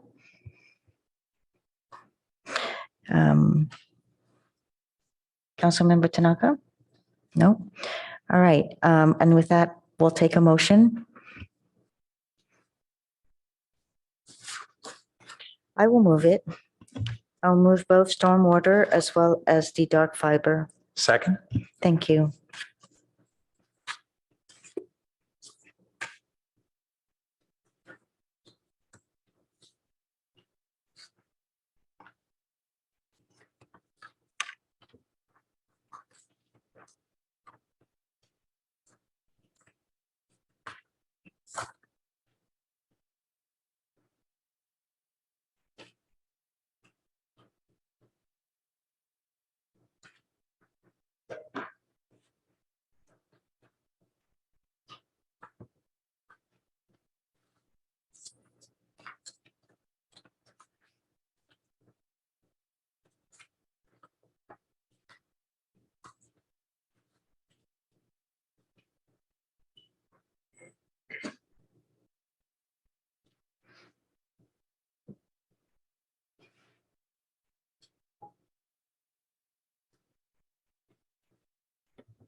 Councilmember Vinker, Yes. Councilmember Lowing, Yes. Councilmember Vice Mayor Stone, Yes. Councilmember Tanaka, Yes. Mayor Ku, Yes, Councilmember Burt, Yes. Councilmember Lithcott Haynes. Yes. Motion carries. thank you, Madam Clerk. And with that, we're going to go to item number 29, which is a public hearing, adoption of the budget ordinance for fiscal year 2024, including the operating and capital budgets, table of organization, and municipal fee schedule, acceptance of updates to the capital improvement plan, and acceptance of updates to the salary schedule for the management and professional groups.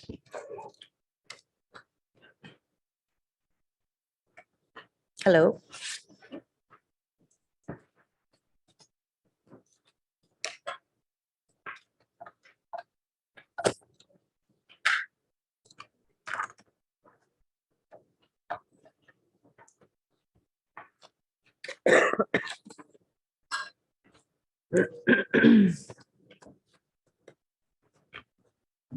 Okay. Good evening, Mayor Ku and City Council, Kylie Noze, Assistant City Manager. And tonight we have both Paul Harper and Jesse Deschamps in charge of our Office of Management and Budget, who will provide a presentation. Ultimately, this is the culmination of many weeks, months even, of both the Finance Committee and Council's work to move through a rigorous budget process. So just want to appreciate both the Council, the staff that have been involved, as well as, of course, the community for all of your participation, feedback, and dialogue on this. With that, Paul Harper.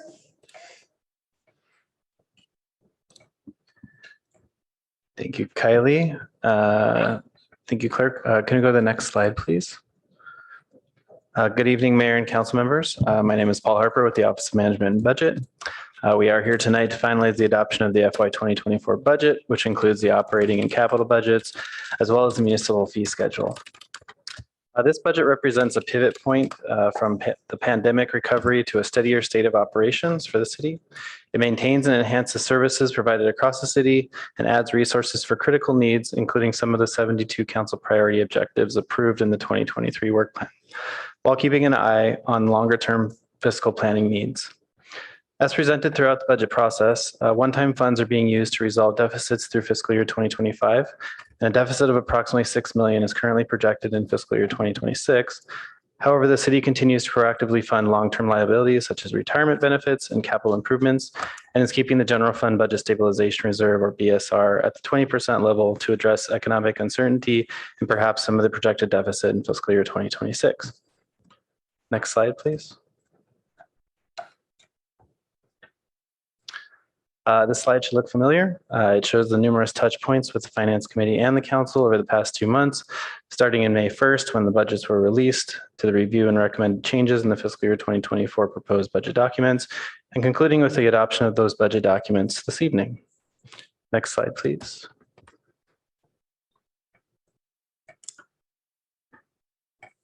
That was a slow transition. This slide has a number of data points on it to summarize the FY 2024 budget in comparison to prior years. The table at the top of the slide shows the general fund revenue and expenses from fiscal year 2020 through fiscal year 2024, along with a citywide position count or FTE count for those same years. The 2020 numbers through 2022 numbers show actuals, and the 23 and 24 amounts show the adopted numbers for those years. Just to note, the fiscal year 24 staffing number also includes some positions that were added as part of the fiscal year 2023 mid-year review. The 2024 operating budget is slightly over $1 billion, with $279 million in the general fund. Of that total $1 billion, $355 million is for capital infrastructure, and the 5-year capital improvement plan totals over $1.2 billion. As noted previously, the general fund BSR is recommended at $54.3 million, which is 20.2% of the general fund expenditure budget, or at the upper range of the council's recommended 15 to 20% level. This budget adds 45 full-time positions across the city, which includes 33 additional positions in the general fund. This does bring the city's staffing levels slightly above pre-pandemic levels, both citywide and in the general fund. And just to note, staff has been focusing on hiring and retention. The city's current vacancy rate has lowered from the 14% reported last month to a current level of 12%. Next slide.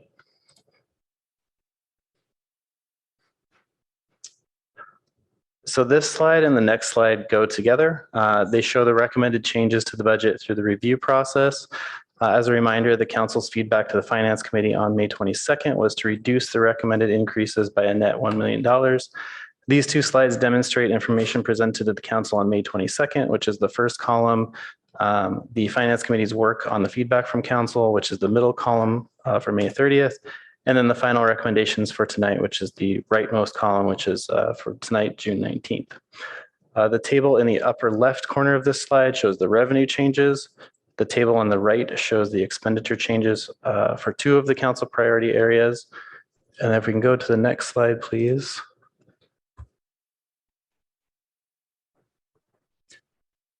So this next slide is a continuation of the expenditure changes for the remaining council priority areas.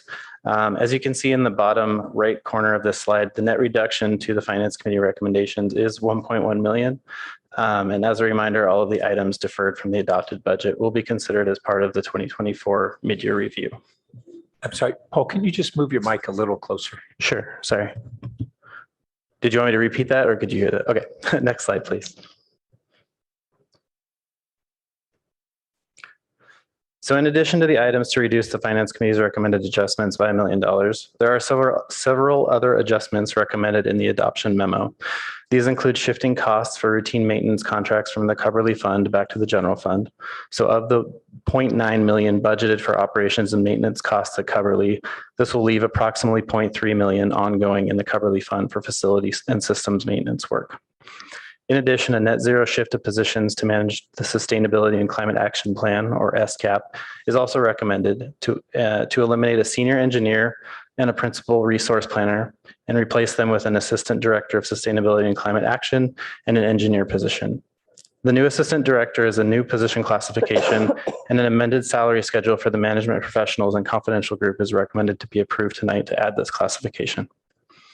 A new capital project is also recommended to be added for repairs to the Mitchell Park Library due to a vehicle hitting the building earlier this year. And then lastly, several budget actions are recommended to adjust the fiscal year 24 budget for items that were previously approved by the council in fiscal year 23 or are part of the consent calendar to be heard after the budget adoption tonight. There are also a few technical corrections and the second round of capital reappropriations to move funding from 2023 to 24 to continue work in those capital projects. Next slide. There are two potential referrals to staff that would need a council vote for staff to work on these items and return to council at a later date. These include for the Human Services Resource Allocation Process or the HISRAP funding, consider pegging HISRAP budget allocations to a benchmark, such as a percentage of general fund budgeted expenditures. And then number two is eucalyptus tree removal study, and this is to refer this to the city's Stanford Ad Hoc Committee for discussions with Stanford on mitigation of fire risk to the city, university, and surrounding areas. Next slide. So this slide shows the draft motion for city council consideration, which is to adopt the fiscal year 2024 budget ordinance, which includes the operating and capital budgets, table of organization, and municipal fee schedule as amended by the actions outlined in this report. It also shows if we have any changes tonight that those would be inserted here. We are also recommending to accept the fiscal year 2024 through 2028 capital improvement plan as amended by the actions outlined in this report, adopt the amended salary schedules for the management professionals and confidential group, and then finally provide direction for potential referrals to staff. And then before I turn it back to the mayor, I just wanted to note the order of proceedings for this item, since we have the need for Councilmember Vinker to be recused for a portion of the budget review. So there will be one round of technical questions from the council, followed by public comment. Then Councilmember Vinker will recuse herself for the council to discuss items in attachment C of the memo, which is packet page, 902. Once the discussion is concluded, Councilmember Vinker will return to continue discussion on the rest of the budget items. And with that, I'll return it back to you, Mayor. Thank you. You read very fast. Thank you. Okay, so coming back to council for discussion, but before we do that, does the chair of the finance committee wish to say something? Well, I'd just like to ask Paul to delineate there. We had on the finance committee some options that we were really referring to the council as a whole to consider on the final expenditures, as I recall? Or did we all boil down to the recommendations that we actually have summarized on packet page 820? Sorry, can you repeat the packet page again? Packet page 820, that's where the changes we identified in the budget wrap up, and that you have also summarized in your slides. But I had thought that we had a couple of kind of final choices for the council that we were presenting to them. Is it all though in, or all the recommendations tied down in the finance committee recommendations on packet page 820, or are there? Yeah, so I believe all of the recommendations are summarized in that table. The only one that had questions is, I believe, the home key item. So I think that's the only one that would need some discussion to determine the funding level that is recommended. Okay, thank you. Okay, so Councilmember Burt, you don't have anything to further say or update us from the finance committee? That's it, right? Okay. So we'll bring it back to council for technical questions. Any lights? Councilmember Vinker? Thank you, Mayor Koo. And I'd just say preliminarily that going through this budget process, while it's large and cumbersome with this $1 billion budget, has been actually a great education about the city operations. And so thanks for presenting this diligently time and again, and to my colleagues in the finance committee for their work. So it's been actually a really helpful experience. A couple of technical questions. In our study session, the packet had talked about, so I'm speaking now with respect to the EV line item that I believe has been taken out in this last budget. If we look at page 819, the top one, the T2 full EV fleet replacement, there was a recommendation of 50% of that, I think, that came out of finance, and then I believe that's zeroed out now. Is that correct? Yes, that's correct. As part of the recommendation to get to that $1 million, that was one of the items that got deferred to mid-year for Right. next year. So my question is, in the study session, there was on packet page 174 back whenever we did that, there was a discussion that there was funding of $1.3 million and only this 0.4 million represented the portion from the general fund. Is the other, 900,000 still in the budget somewhere else? And will that allow some, or what's the deal with that balance?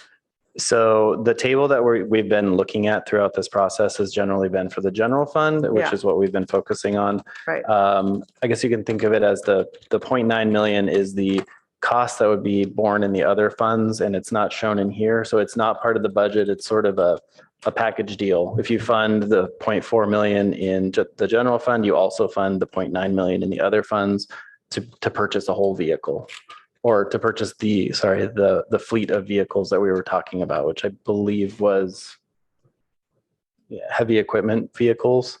And so the idea was if we weren't going to purchase them through the general fund, we wouldn't be purchasing them through the rest of the city. Oh, so the entire 1.3 million goes away. Correct. So one thing just to remember on this is this doesn't mean that we won't be replacing any EVs in our fleet. What this specifically would do would move all replacements in our fleet to EV, which includes heavy equipment vehicles that are perhaps even in their nascent state of development. And so I don't want the council to walk away thinking that we won't be replacing things with EVs. For those that are things like F-150s, trucks, right? We know that there are electric options out there. And so the budget does contemplate that we would be replacing those. What this does is this pulls back on, let's say, a bucket truck or something that is more heavy duty in operations that perhaps is not as common in the EV world and obviously has a significant premium on them right now. But yes, it would mean that overall we would be pulling back on that 100% EV level. However, we will revisit it at mid-year.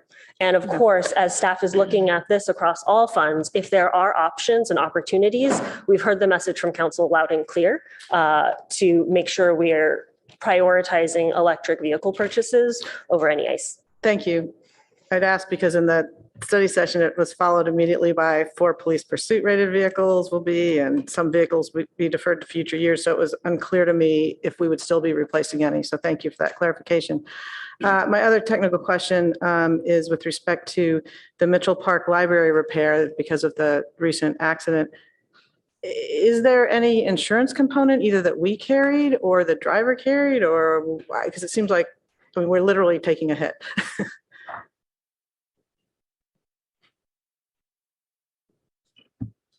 The city will always pursue subrogation revenues in these instances. However, in the absence of that being resolved, we wanted to bring forward the budget action to make sure we can move forward with any of our improvements, because regardless of the subrogation activities, we know that the council and community would like the facility improved. So we will continue to pursue those, but I don't know the exact status of that on this specific instance. Okay, so this number is sort of worst case, if you will, or where we foot the whole bill, but there's a potential that we will not have to foot this whole bill.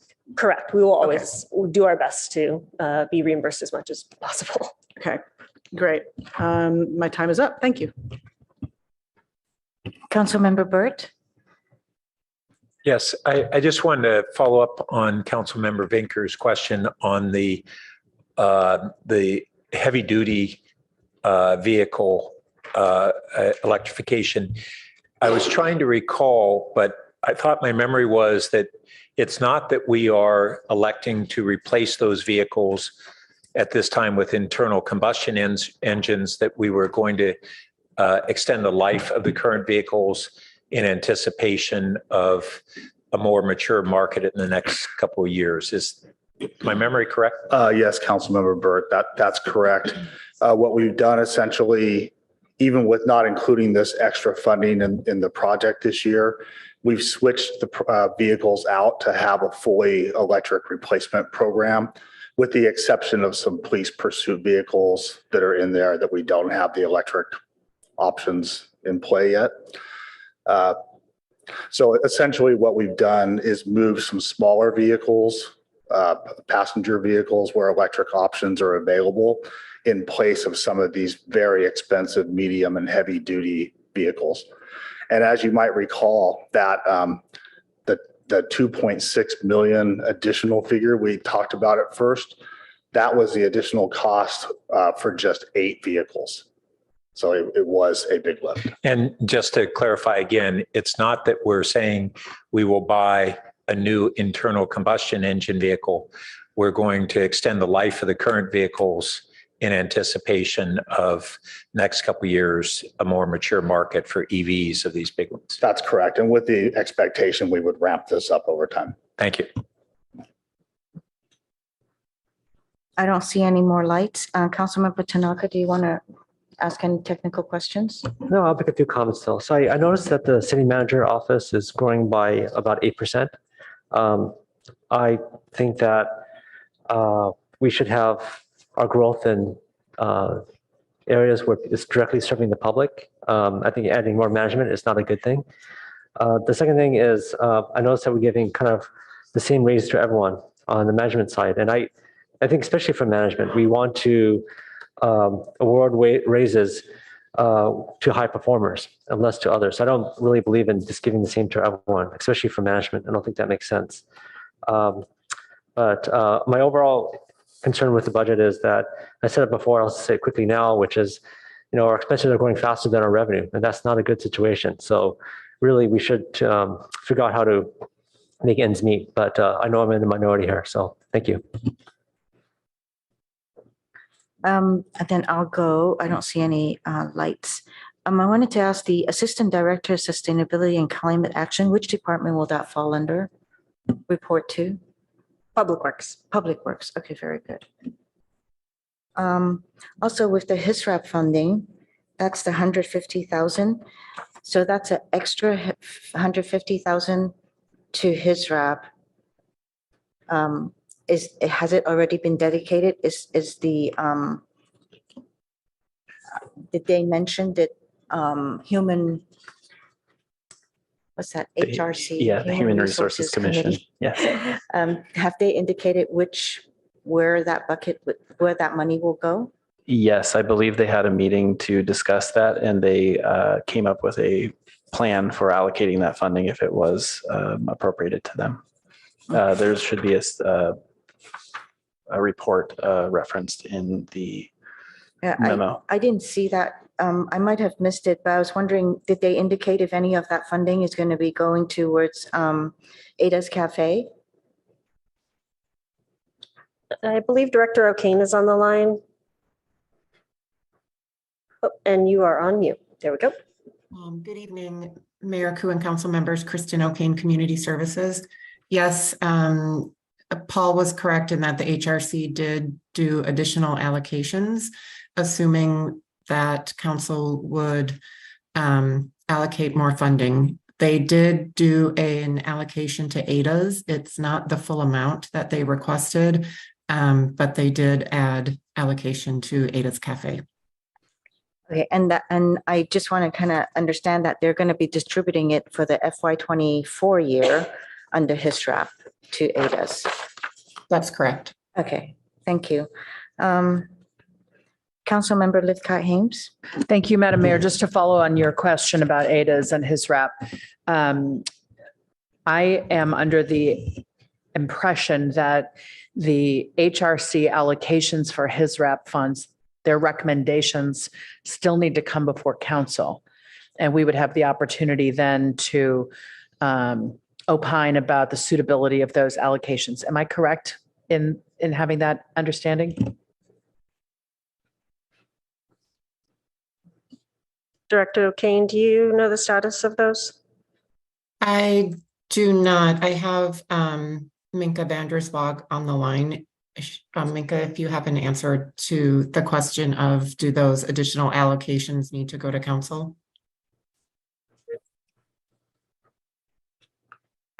I guess she needs to be voted. City Clerk, could you promote Minka for us?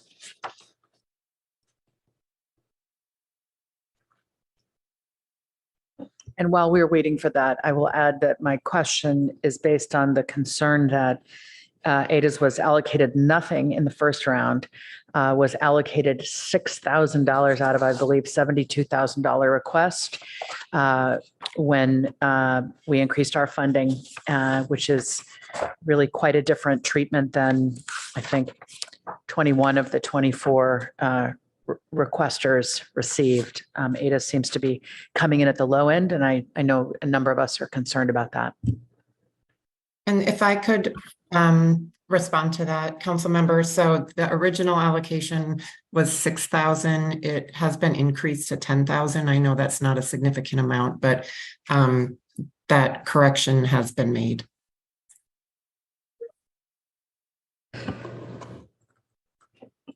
Councilmember Burt?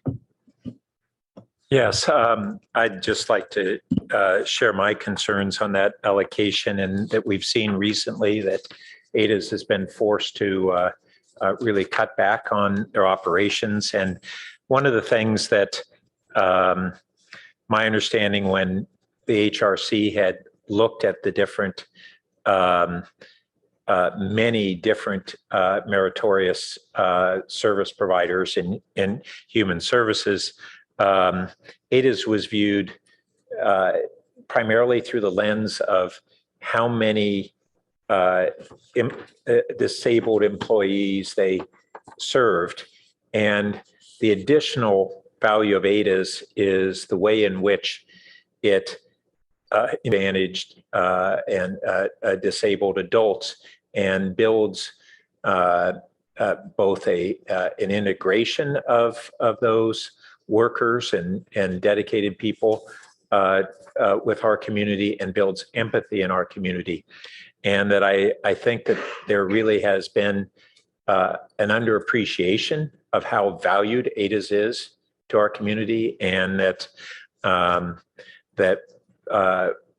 we need to figure out if we all are generally supportive of this, what would be the best mechanism if the HRC has already made their allocations, and we are disappointed that ADAS still has not had a substantive allocation, to ask the HRC to redirect the same dollars means they're going to have to pull back from other entities who have been tentatively awarded additional dollars. Alternately, we could pursue additional funding into our those services and either make a request to HRC, or we could just add it as a specific line item direction like we've done on some other areas, and just take the council initiative to do that, is my understanding. So I just wanted to say that. And then I had one other question, I guess directed to Paul. When on slide 4, we have the breakdown of the full-time staffing citywide, that adds together enterprise funds and utilities with general funds. And do we have a breakdown of utilities staffing increase versus 2020 actuals compared to general fund increases? And just so we can see where those increases have occurred. We should be able to get that. It should be in the table of organization, but we can try to drill Okay, drill and into that. I'll wait until you get an opportunity to do that. Thank you. Councilmember Lowing? Yeah, I just had a quick clarification question for the Finance Committee on this, his rep. So this 150 is an incremental allocation over what was originally made, correct? Okay. And then this is totally separate from what staff wants direction on in terms of a new way forward on his rep, whether it be a percentage of, okay. Well, yes, they're related, but Sure. it's not, those are two distinct. Yeah, and two different votes and so on. And so what is the total? I can't recall the original number. 155. X plus 150 is what I'm looking for. 50. Oh, so it was 200,000 total then? Okay, thank you.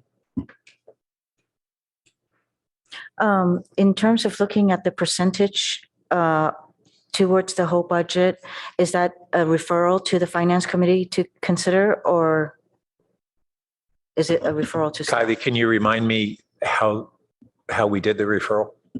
I'm sorry, can you repeat that question? On the referral on the future formula for his RAP funding, did we refer to finance I thought we referred it to policy and services. or policy? Yeah. I actually don't know that you referred it to a specific body, but staff can address that as long as the council just makes the referral to staff, that is a body of work for us to take up. Okay, thank you.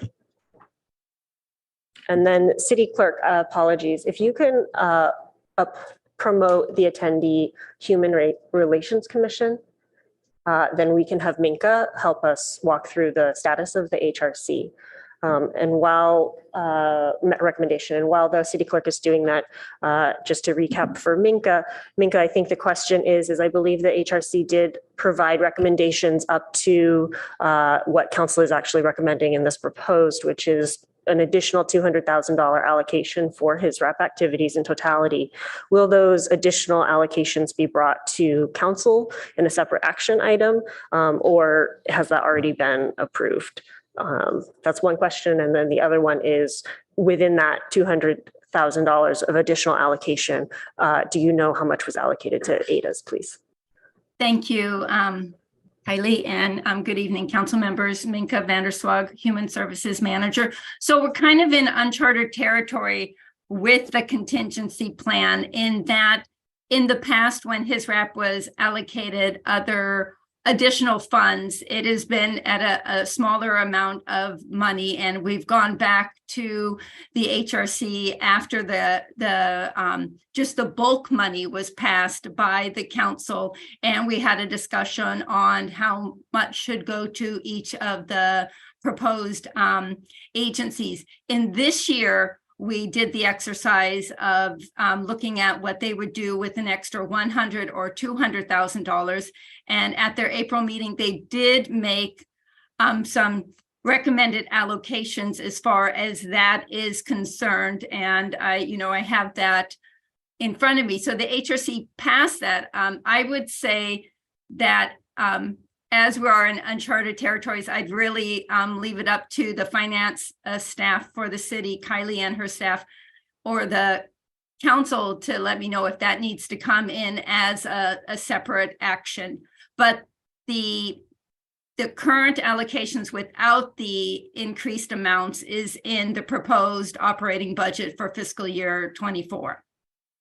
So that is question number one. Question number two is that under the scenarios of $100,000 or $200,000 more for his RAP, Ada's Cafe would receive $10,000. And out of the 25 grantees that his RAP will have for the coming year, there are 6 grantees that are receiving $10,000 or less. So it's often in his RAP that we consider newer grantees or new grantees. We give them what the HRC calls starter grants of around $5,000. So in this case, ADAs and 5 other grantees will be receiving grants of $10,000. So that is more than a starter grant.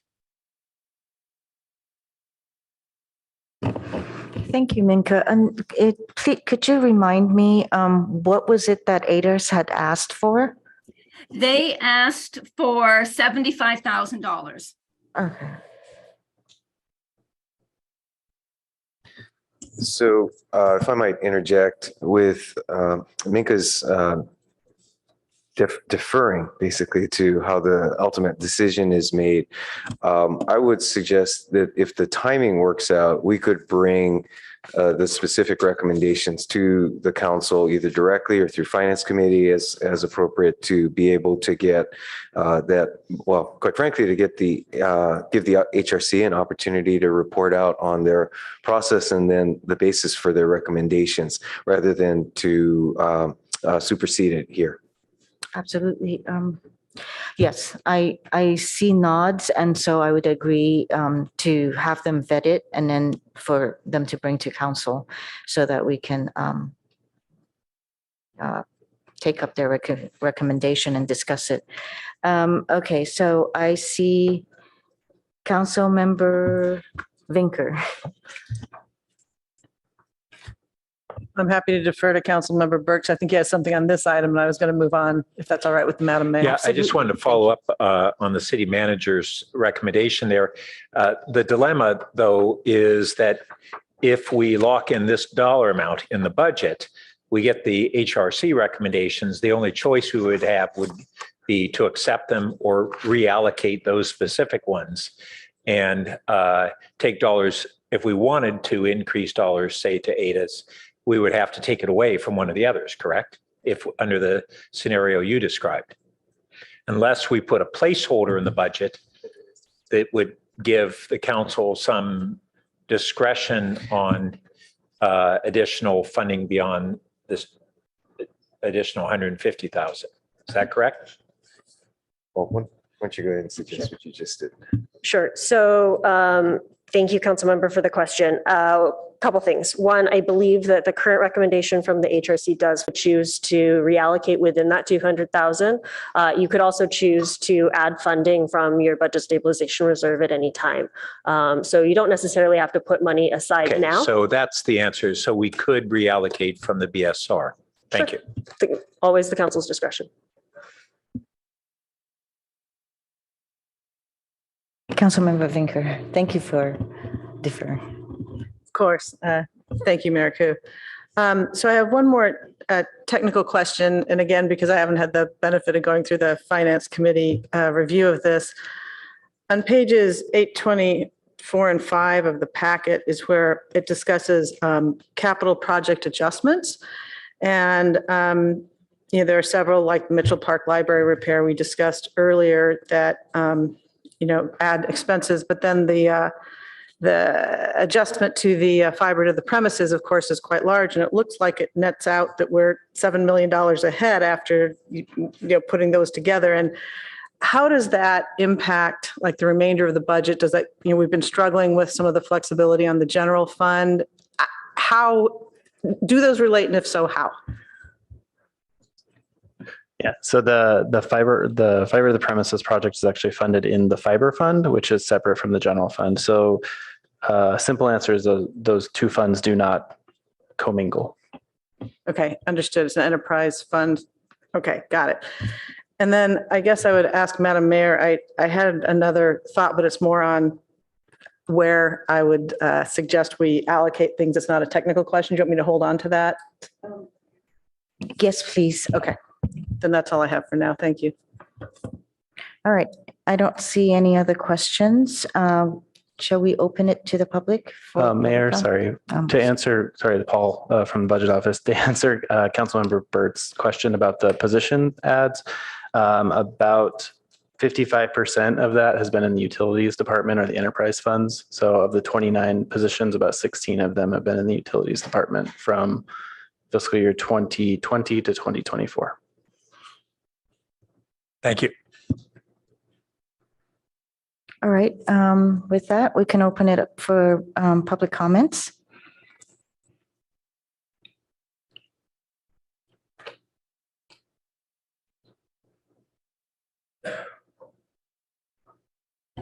Our first speaker is Justine Burt, followed by Ken Horowitz.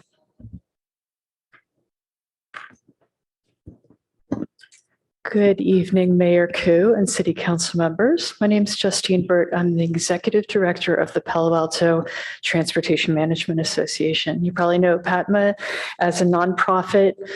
Some people don't know that we're two part-time people working on behalf of All Trans TMA to provide services to essential workers in Palo Alto. Our mission is to reduce traffic congestion and demand for parking. We also address equity issues and reduce greenhouse gases in the city, given that transportation contributes 61.9% of all the greenhouse gases in the city. We provide free train and bus passes to essential workers making less than $70,000 a year, $5 a day Bike Love app rewards that go directly onto a debit card that as soon as a worker who will leave their car at home and take a bike to work passes an invisible geofence around downtown or Cal Ave, it goes right on a debit card they can spend right away. So we're mainly helping essential workers at restaurants, shops, and hotels that contribute to the wonderful quality of life that we appreciate here in Palo Alto. This year so far, we have given out 5 refurbished bikes to essential workers who said, I'd love to get Bike Love. I don't currently have a bike. Can you help me? So we hooked them up with Bike Exchange, which is also a nonprofit in Palo Alto. The number of people we help fell precipitously from February 2020 to May 2020. We all know what happened in that time. The number of people we helped fell by 90%. We've been rebuilding since then. And now we can say that we have helped reduce demand for 140 parking spaces in downtown and Cal Ave. But there's an opportunity to do more. We feel like Palo Alto has these wonderful transit pipelines that come into downtown and Cal Ave, Caltrain, the VTA 22, 522 bus, the ECR bus from Samtrans screams down El Camino Real from San Mateo County. Dumbarton Express comes over from Union City.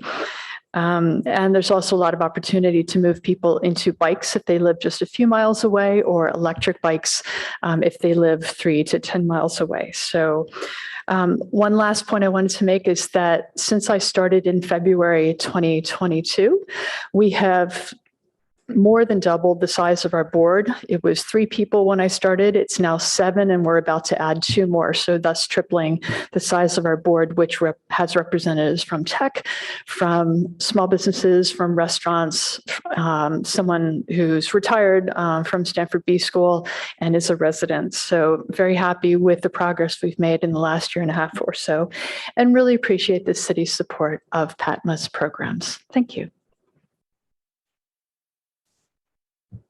Our next speaker is Ken Horowitz, followed by Aram James. Thank you. I did attend both of the Finance Committee meetings that were held last month. And one of the items that, I'm passionate about is Cubberley. And there was quite a bit of discussion about the Cubberley and the general fund and the infrastructure fund, and how money is kind of getting mingled between the general fund and the infrastructure fund. We really need to build up this infrastructure fund. If we ever want to get a community center there at Cubberley, that infrastructure fund is going to be essential in getting it started. It's kind of sad. We have a city south of us, Mountain View, that has a brand new community center. We have a city just north of us, Menlo Park. It's going to have a community center next year. Burlingame, new community center. San Bruno, new community center. I mean, it's going to take a long time to get a community center here in Palo Alto, but we got to start someplace. We got to start. And it's up to you, the city council, to get it started and building up this infrastructure fund. And that's why I would ask that as part of your recommendation tonight is to do a kind of an audit of the Cubberley, all the funds that are related to Cubberley, both the general funds and the infrastructure funds, and find out, what's going on. And let's build up this fund. There is a project which is in the 2024 budget, which is to replace the HVAC system. That's $900,000. I'm not sure you should do that right away. Let's see what happens with the lease with the school district. You may be putting money into this particular project, and it's not going to even help you. And then also in this budget, it's not for this year, but it's somewhere there in 2026. You're going to replace the synthetic turf of the Cubberley fields. And again, this is something that belongs to the school district. So my recommendation is let's clean up what's going on with Coverly. And perhaps a recommendation can come out tonight to do an audit of what's going on at Coverly and building up this infrastructure fund so that we have something to work with in the future. Thank you.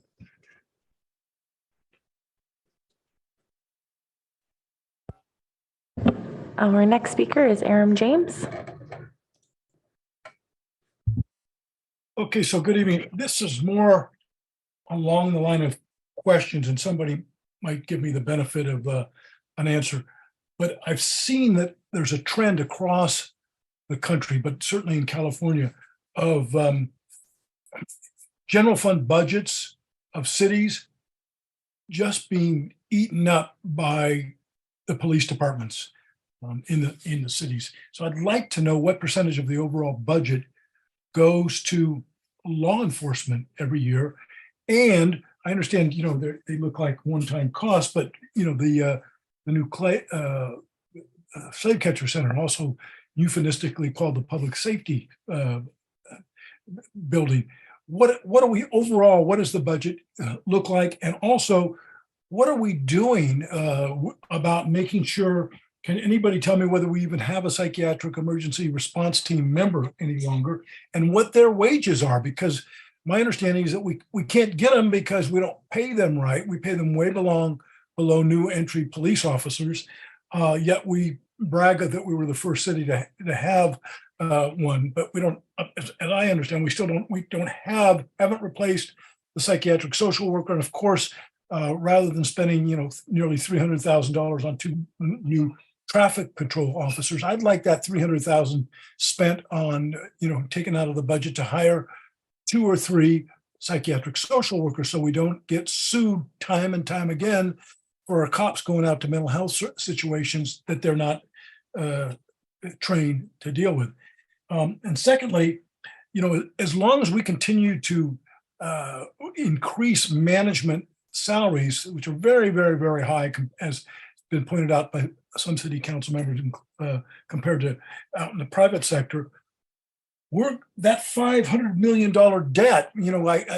Pat Burt constantly talks about how the business tax increased our revenue. Well, that's if you don't consider the elephant in the room, and that is the PERS debt that continues to go from 500 million on down. And I would think people like Shikata and some of the other high-end management people, the police, et cetera, would want to freeze their salaries so that PERS doesn't go broke. And when they retire, there's no money for them. Yeah, I know that sounds like an improbable situation, but these salaries can't just increase endlessly. They're making huge salaries. I'm asking them to take a freeze, that you really look at those issues. So again, the overall percentage of the budget that goes to the police, what are we doing with our PERT people, and why don't we put a freeze on management salaries until we really have a real revenue, not something that's made up? That means that the PERS debt is going down, not up, every year. Thank you. And that concludes public comment. Thank you, Madam Clerk. So I was just wondering, can we answer some of the questions that he asked, that the member of the public asked? To the extent that council has questions, please So pass for them along to example, staff, and we will do our best to respond. okay, yeah, I know it just came through, but I was just, I think one of the questions was about what % of our budget goes to law enforcement. Yeah. So for the police department, the percentage of the general fund is 18.5%. It would be higher if we include fire as well. I would note that's a very low percentage among cities. And then for the public safety building, right? We had a cost that was associated with it when we first approved it. So it's still within that budget. So Mayor, the number that Paul just responded to is the operating budget. So the capital budget would be in addition to that. Obviously it's a significant undertaking for that building, but the council did issue debt financing for that. And actually to this day still has our lowest interest rate in our borrowing capacity. And it is within all of the appropriations in this FY24 operating and capital budget. Thank you. And I think the last question is, have we been able to hire our PERT person? Might be worth asking our police chief to respond to that if he is available. Thank you. Thank you, Mr. Shikata, and good evening, council. As I shared at Finance Committee back in May, we've kept the officer portion of the PERT team in service. And so that officer is still designated as the PERT officer and is doing some work. We just need to pair that officer up with the clinician. And once the budget is finalized, we'll be moving forward and contracting with Santa Clara County Behavioral Health Services to hire that clinician to pair the team back up together, both officer and clinician. I would add to that, maybe obvious, but perhaps worth stating that the clinician is an employee of Santa Clara County and not a city of Palo Alto employee. And so for the wages are from Santa Clara County. Yes. It's not based on our pay. Thank you. There is also the question about auditing the funds that pertain to Cubberley. I'm not quite sure if it's just, there's so many buckets in there, and perhaps the public is not quite understanding how our contracts work. Is that worth to send it to the auditor, or is it something that perhaps staff, your department could have a clearer list of what funds and what our contract says? So thank you, Mayor. I would advise that we as staff can do a better job of providing a clearer picture. And I think through the upcoming conversations with the council on the Cubberley item, everything from, the future uses and the like, it provides a perfect opportunity to staff to make sure that we provide that to the council and the public. Thank you so much. I don't see any other lights if there, and with that, we'll close. Public comments is closed, and Madam Attorney. So now we discuss, we have Councilmember Vinker. Right. So what we're going to do now is to divide the budget into two parts. The first part is a very much smaller part. It's the Stanford related items. The California Fair Political Practices Commission has set up a procedure when there is a recusal on a multi-part item like this to take the items requiring council member recusal first to totally address them. And then the recused council member can return. You'll have your rest of your discussion, and then you all can vote on the final item. So just to clarify, we'll still be having discussions on the budget items. We're not just moving straight to vote. So, because the comment I heard earlier was about items for which I won't be recused, but have some differing thoughts, and I can come back and discuss those, correct? Yes, so all that will be addressed during this first part are the Stanford related items. Okay. Yeah, no, I understand that. I just was making sure we're still having discussion. We're not moving right to, okay. Excellent. Thank you. All right. Well, then, do I need to repeat that, or is that sufficient, what you just said?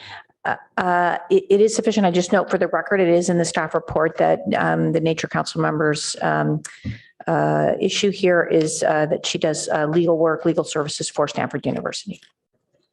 Thank you. Great. Thank you. And with that, I will recuse myself. We'll see you in a little bit, Councilmember Vinker.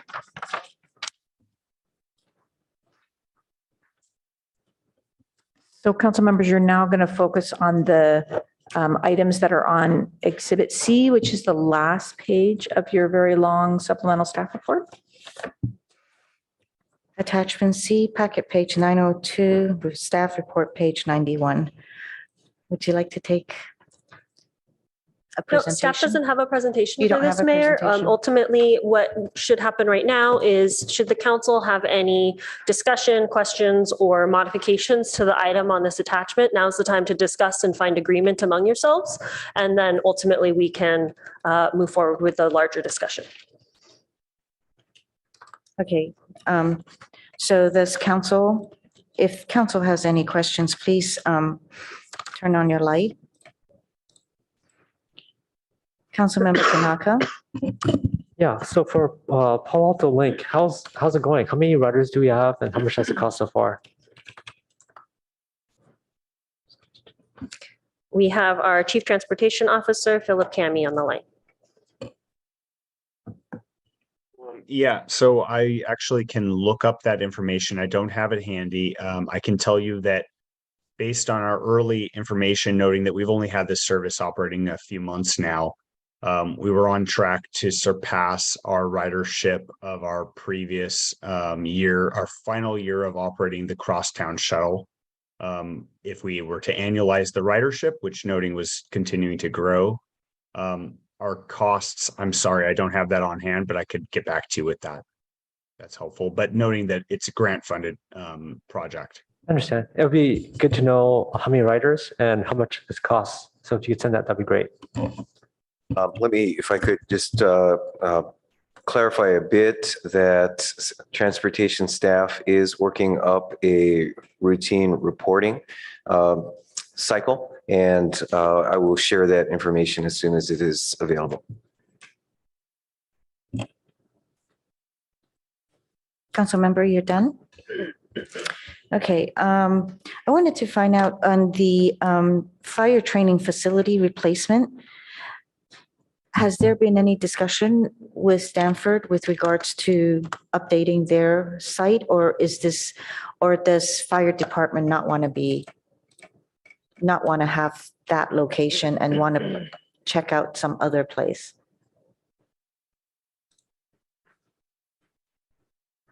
Or build a new facility somewhere else? I mean, I'm not sure that I see our fire chief on here.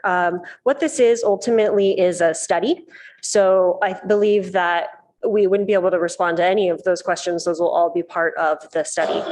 It's been made clear to staff, obviously, that it is an area that Stanford may look at alternative purposes on their campus. And so we want to be prepared for when that eventually happens. And ultimately, this study will help us identify locations, needs, and the like. And it's just the start. okay, thank you. I don't see any other lights. So if there's no other questions or comments on attachment C, which is a summary of Stanford related programs and services, then we go ahead and make a motion. So you actually don't need to approve this. You can approve these as part of the budget, the main budget at the end of the evening. You just aren't going to be able to revisit them and reconsider them once Councilmember Vinker returns. All right, so no revisiting this when Councilmember Vinker comes in. Thank you. You have your chance now. 1, 2, 3. Okay, Councilmember Vinker can come back here.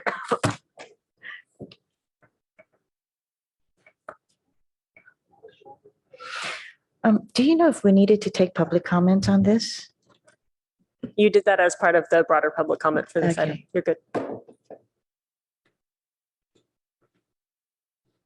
All right, so now we come back to council for comments, motions, further discussion.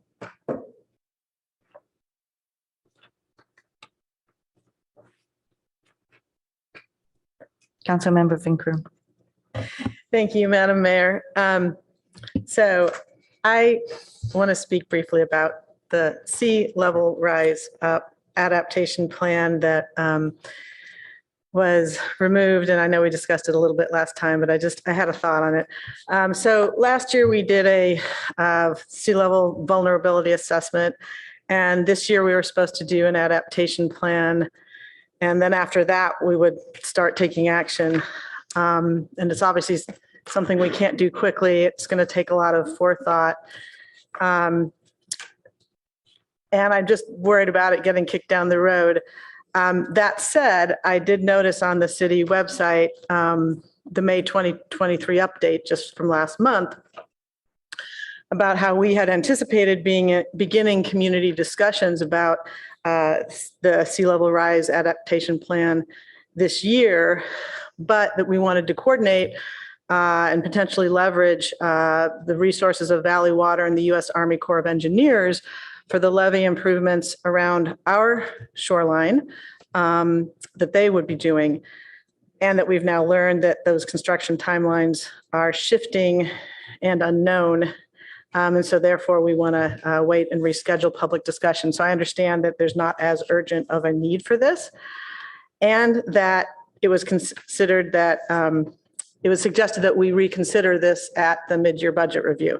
So I'm aware of all that, but what I'm still wondering is, or what I would suggest, the SCAP studies, which are also near and dear to my heart, but there's 3 of them in the $600,000 allocation.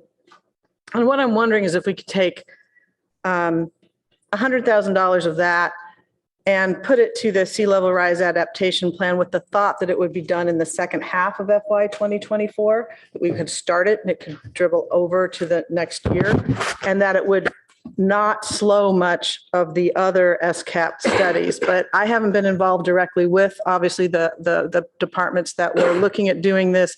But I'm just wondering if we can still do the bulk of the SCAP studies and in the second half of FY 2024, begin the sea level rise adaptation plan once we have heard back from Valley Water and the U.S. Army Corps of Engineers. So I don't know what your thoughts are on that. But Thank you, Councilmember Vinker. I think our intent right now in thinking about the sea level rise adaptation work is the expectation that we would get that funding and begin that work in the second half of fiscal year 24 with the mid-year. In fact, we just had a meeting discussing this today. As you referenced, we're working with Valley Water and hopefully the Corps of Engineers to get some more information from them and to plan a community meeting that will happen either late summer or early fall this year. All that's going to go into what the scope of that sea level rise adaptation plan work is. Frankly, I'm a little nervous about the suggestion of pulling money from those SCAP studies. That SCAP study work is really supporting that our 80 by 2030 goal, which is kind of on a much tighter time frame than when these sea level rise adaptations ultimately will be needed. yeah, my hope was that that could be put back at the mid-year review too, because it is such a priority, but we could get 5/6 of it going. But doesn't just think out loud about that a little bit for me, if you could. That could be feasible. All this said, that $600,000 number is just an estimate. We're going to have a request for proposals and consultant proposals to review, and those numbers could end up being hopefully not significantly different than the 600, but that's not a locked-in number. Okay. So do you have any further information that's shareable about the basis for your optimism about the mid-year review, getting the sea level rise back in the budget? Well, I do think it's a critical part of the SCAP. It's not really something that we can just, we do need to fund it. Personally, with my role in it, knowing where we are with needing to get these decisions about the scope of the work by the end of the calendar year, I was comfortable with not funding it right now, but I would be making a hard push for the funding to come at mid-year. Okay, well, I will defer to your expertise and my colleagues on the Finance Committee. I just wanted to make a pitch because this is something you will be hearing from me about again at the mid-year review. All right, thank you. Thank you. Councilmember Lithcott-Hames. Thank you, Madam Mayor. I just want to report out on behalf of the Finance Committee on something that folks may be concerned about if they're paying close attention to the way in which we addressed council's direction to remove $1 million from the proposed use of the tier 2. And that is with regard to $200,000 allocation for youth mental health programs that we did remove. I'm confident there isn't a person up here that doesn't care about youth mental health and improving the mental health of youth in our city. So that's not what's happened.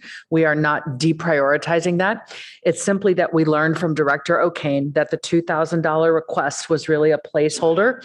There was no specific program priority that it was attached to. And so we decided it was all right to remove it from this particular budget, with the hope that we will get some specific programs and efforts to tie dollars to regarding youth mental health. Councilmember Lowing.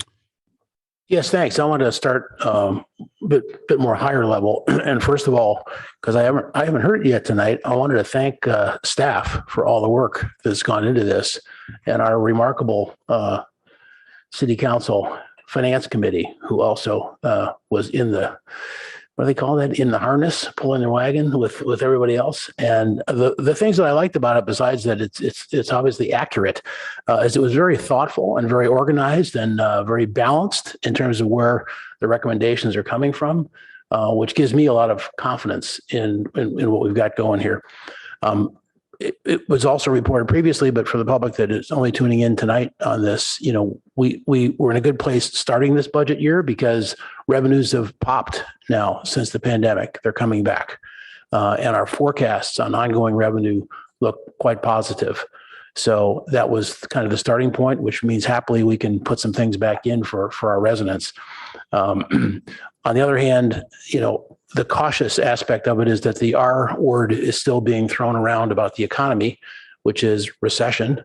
And we read in headlines every day that there are layoffs. So I think we're acutely aware of both sides of that, all of us, the 7 of us and staff, as we put this budget together. And I'm comfortable that, both the caution and the optimism are in there. We're really doing, I feel, sort of, again, for the benefit of the public, sort of a 6-month budget, because while we're setting it up for the year, we very much intend to come back in January and take a look at what's there. Not that staff has to start from scratch. I hesitate to, I quickly add, but we have a chance to look at where are the revenues, where are the expenses, what are the opportunities, and should we make adjustments? So as has already been mentioned, with one here, and I'm going to mention one as well, we do get a bit of a second bite at the apple. And therefore, we can be cautious in taking a look at this as we go along. So we also have been able to, put in some very long range things and some short range things, as all budgets are. As you already heard, not every council member is getting everything they want in a budget, which always happens every year. But I just want to make a couple of comments that you say, where's this money going? What are we doing? Well, we're making very much once in a lifetime, once in a generation investments in a couple of areas that we just have to do to support climate change. We have to look at the full electrification of homes. And we're getting behind that in a very big way by looking at the grid and all related projects there. We're also doing, as you well know, we're looking at 4 grade crossings that have to be done. There's probably a 100-year life cycle on that project. And we just have to do that, because if we don't, those trains are going to be coming real fast down the tracks and very frequently, and we're going to have gridlock in town. So those are big investments of time and money, and we just have to step up and address those. At the same time, as you all know, so I'm not going to spend a lot of time on it, we have been able to put money back in for more police on the street, more fire people, more librarians, and so we can keep the libraries open more. And so all that is balanced in here. And again, kudos to the Finance Committee and staff for getting that going. And I also want to make a comment that there are some things that we're investing in that we really don't want to, but we have to. And what's that? Well, for example, we have a waterfall of new housing laws that come every year from Sacramento, and that pours into our city and other cities. And we have to manage that. And our legal staff and planning staff has to say, here's how we interpret the laws. Here's how we have to change our ordinances. We have to go through all that. Not to mention the unfunded housing mandate to put in 6,000 homes that we're going to work really hard on. And that takes staff. So we're adding significantly to staff to manage that. And I think that's the right thing to do because we have to do it. And I fully support that. So I just want to mention one area still on my wish list that I think is a little bit at this point is underfinanced. And it's okay because staff can't get to it now in the next 6 months anyway. But we have 3 areas of our city that are going to likely have very high additions to their housing. It's California Avenue and downtown. And the current allocations in the budget doesn't get done necessary neighborhood area planning to make that happen. Everybody's aware of that, and we just have to keep monitoring it and move on it when we can. But the bottom line is, if we want real neighborhoods with the right amenities and the right infrastructures, we have to invest in that. And if we don't, stuff will get built anyway in some sort of a random haphazard way. So we need to come back to that and invest accordingly in that. But overall, as of June 19th, I'm quite happy with this budget and ready to support it. Councilmember Tanaka. Yeah, I have a capital question for staff. So for the Pope Chaucer Bridge, where's the funding for that right now?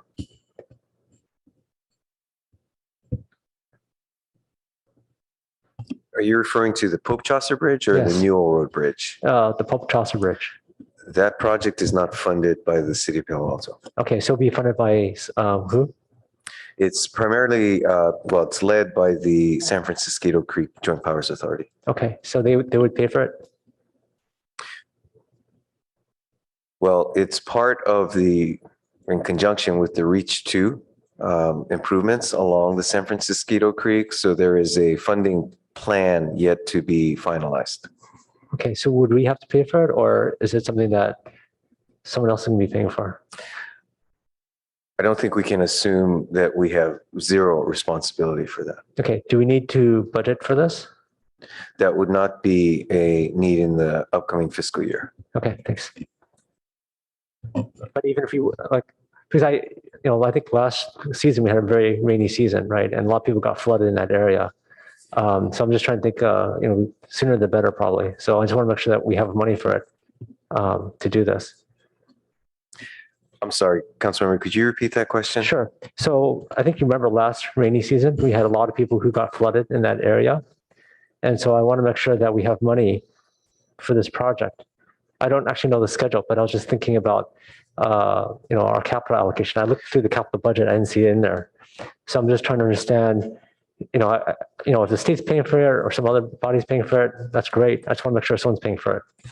Okay, so perhaps to respond in appropriate context, City of Palo Alto's priority as it relates to the San Francisco Creek capital improvements is the implementation or replacement of the Newell Road Bridge. That among the multiple projects involved in this segment between 101 Freeway and Middlefield Road is the portion of improvements that the city is taking the lead on. And so you do have within your proposed budget, a funding allocation for the Newell Road Bridge. So that, again, with respect to the priority of addressing flooding, we are focused on completing that project. Well, I think the Chaucer Bridge, the Pope Chaucer Bridge has been a source of flooding for a lot of people kind of in the Crescent Park area. And so I understand, I saw the Newell Bridge one, I understand that. But my question wasn't about the Newell Bridge, it was about the Pope Chaucer Bridge. And so Newell and Pope Chaucer are part of a multi-agency project or program of projects with the immediate priority agreed upon with the other agencies being the Newell Road Bridge because of our agreement to proceed from a downstream to upstream path. Okay, so when would the Pope Chaucer Bridge get addressed then?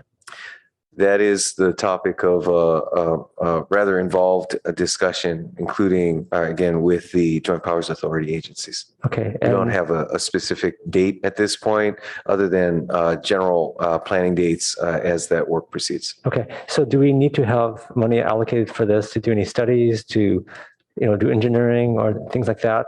Or is that going to be funded by someone else?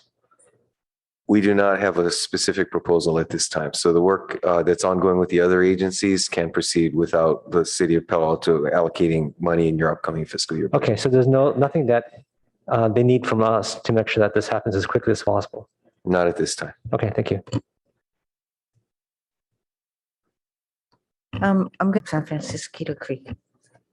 Thank you, Madam Mayor. Just as a very brief update, at the last JPA meeting, there was a new study that was released, and that what we discussed that shows that removal of the Pope Chaucer Bridge could create significant flooding downstream. And so we're going to have to kind of reopen that discussion as a JPA and discuss possibilities and possible changes to reach to. So be on the lookout for communications. Those community meetings will be happening over the next several months.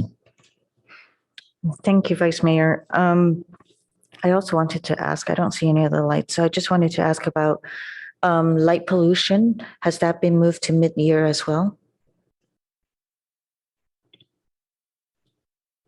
Dark skies, light pollution. I believe that one is funded as part of the budget. Sorry, I'm looking at the table real quick.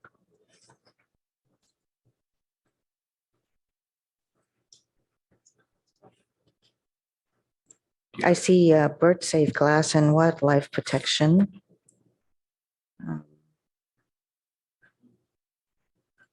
Mayor Ku, I believe that's included in that project. Okay. I will let someone interrupt me if I am incorrect. So, yeah, that is included in the, I'm sorry, this is Jonathan Late, Director for the Planning Development Services. The budget proposal, I believe, does include that request, Mayor. Thank you. And I don't see any other lights, so I think we can go ahead and entertain a motion. Shall we include in the motion the referrals as well?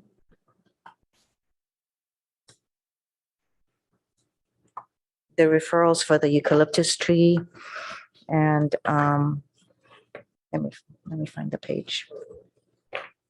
To the different committees for consideration.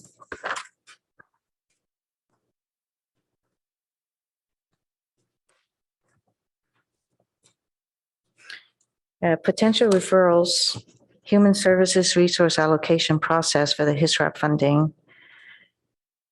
Consider pegging HSR HISRAP budget allocations to a benchmark such as percentage of general fund budgeted expenses.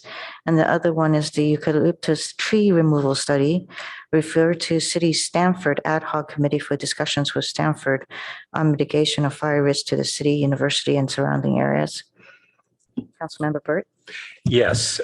So I would like to move the set of recommendations that are the staff recommendations,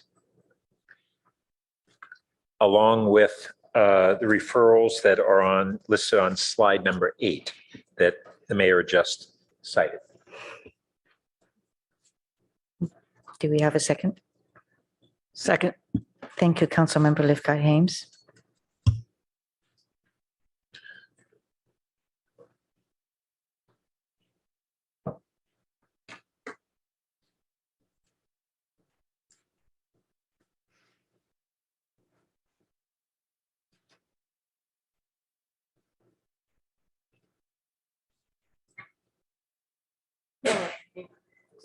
Bless you.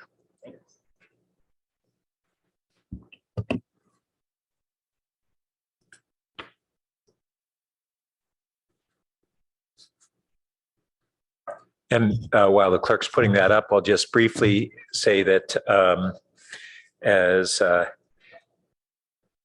others have noted, this is really a budget that returns our services to our prior levels and addresses some of the key forward-looking needs that we have. I think that we are really grateful that we can move forward in those directions. And I would add that once again, appreciate the voters and the support of the two ballot measures this last fall, which really helped support the budget so that we were able to take some of those one-time funds to restore positions in public safety and elsewhere. And we now have the projected dollars to be able to continue them. We always need to keep a careful lookout on changes to the economy. But as of right now, this is a budget that I think we can all be pleased with the direction it's going to go and the way it'll address the services that are really valued in our community. Councilmember Livcott Hames, would you like to speak to your second? No need. Thank you.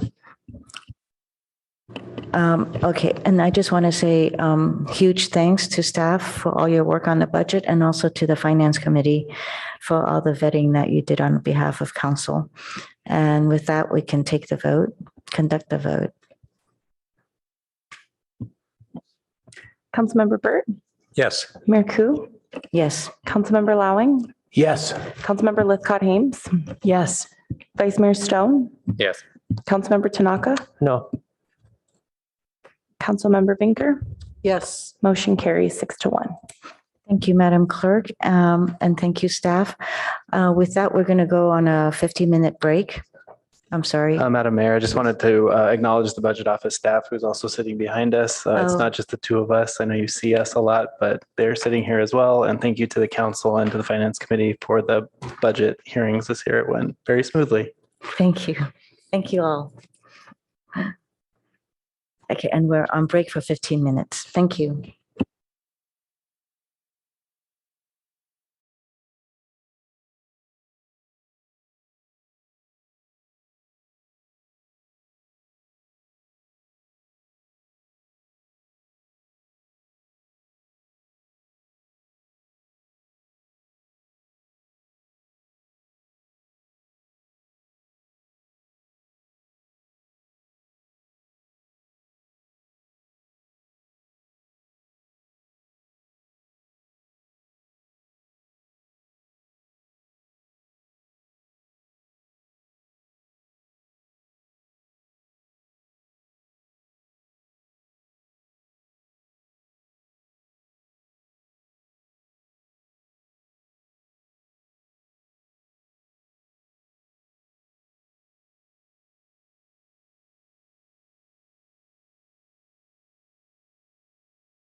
it's 9:00. We're going to resume the council meeting. And we're going to go to consent calendar again for the approvals that we had on the budget. I forgot, did you say that we need to go to public comments? Yes, we are recommending you do that. So the consent, if we'll open it for public comments, please.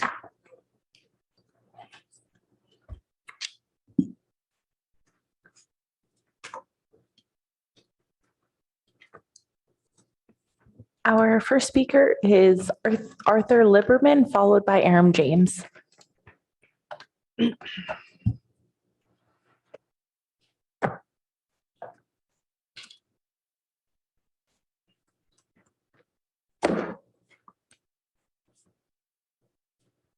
Arthur Lieberman, you should be able to speak.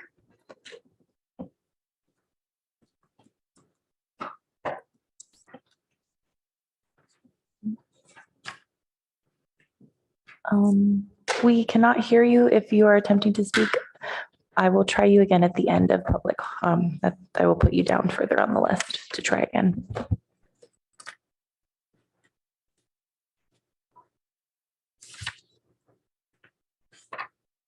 Our next speaker is Aram James.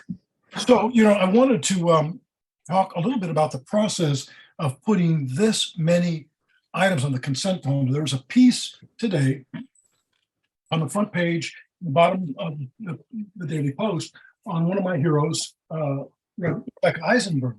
And one of her concerns, and it's a real one, is that turns out that the board members, they get the emails to them are vetted, and even scripted answers are given to the board members. And Rebecca Eisenberg wasn't going for that, okay? She wasn't going for that. So I think it's ludicrous to suggest that, as an example, Greg Tanaka with 40, consent items should be writing a nice question to Ed Chicata and the staff to answer before the meeting comes when you got 40 matters on the calendar. That's just one more, what I call, little attacks, hostility that's directed at Greg Tanaka. And by the way, Ed Chicata, you're not the only one. The three white males on the council, not tonight, but usually they love ganging up on Greg Tanaka. And don't you think I don't notice it, each one of you, I'm going to name you, Ed Louding, okay, Greer Stone and Pat Burt. You guys just love to undercut Greg whenever you can. Well, that's your problem, isn't it? Thank you very much.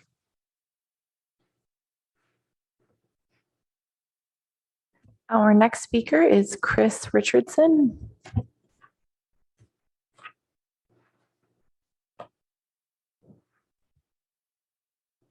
Good evening. Thank you, Mayor Koo and Council. My name is Chris Richardson, and I'm the Chief Program Officer for Downtown Streets Team. I want to thank city staff, especially Ed Chicata and Mrs. McDonough from the City Manager's Office and the Planning Department in general for their help over this transitioning funding period for us. This funding is the dominant source of funding for the Palo Alto Downtown Streets Team. And without it, we'd cease to provide the DST model, which was founded here in Palo Alto before growing to 19 other California cities and being named an evidence best practice by the League of California Cities and the California State Association of Counties in their homelessness task force. But with this funding in the last fiscal year, we've removed over 280 barriers to self-sufficiency for our team members in town, resulting in 13 unhoused and housing insecure people, Palo Altans, graduating into permanent employment.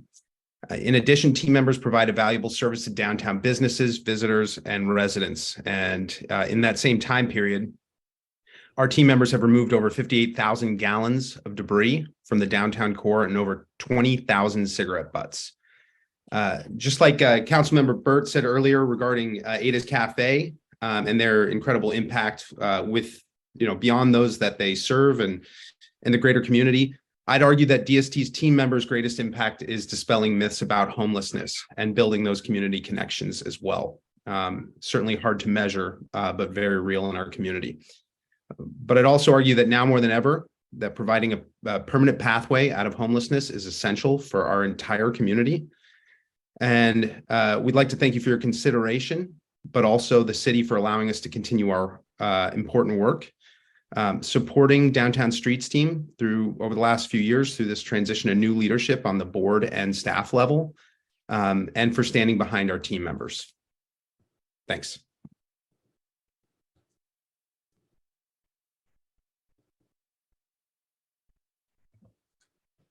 Our next speaker is Arthur Liberman.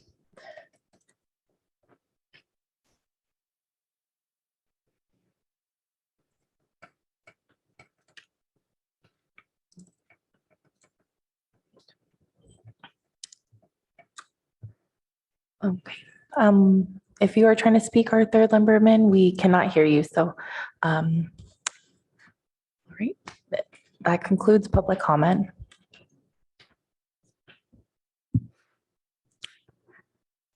Okay, this concludes public comment. I'm sorry, Mr. Lieberman. And with that, it comes back to council. Any registering of no votes? Councilmember Tanaka? No on 33, 36, and 38.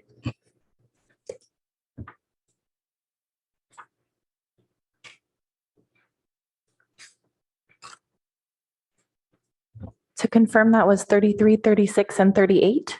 Correct. Thank you. Okay, we can move. Will someone move the consent calendar?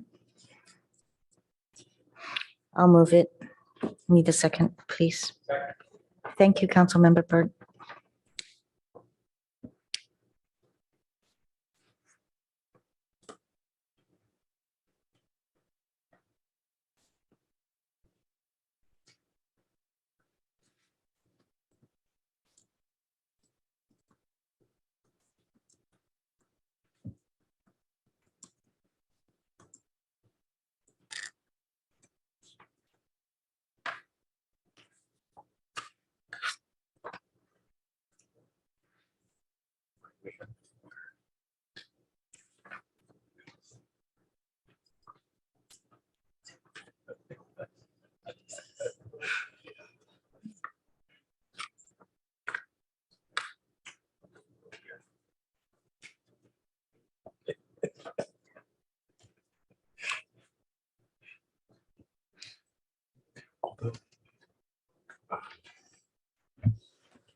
Councilmember Tanaka?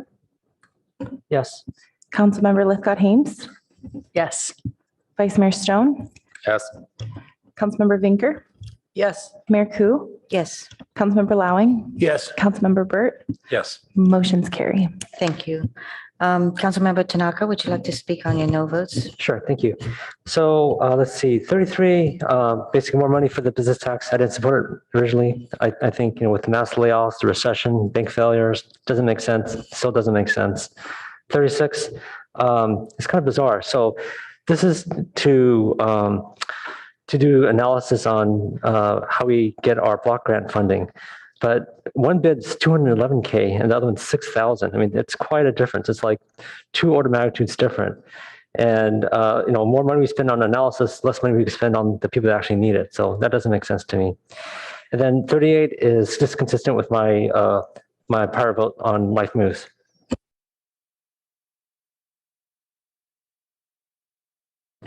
Oh, and then, the other thing is, we have 800 pages this time, a ton of consent items. And, we did submit questions into the city manager, but we didn't get answers to them. And so, and also if there's ever a time that we're asked to approve a contract and the contract's not in the packet, I'm simply not going to approve it.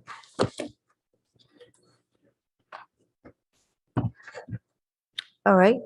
So that concludes consent calendar. And now we're going to move into a study session regarding the Tree Protection Ordinance Year 1 Implementation Update.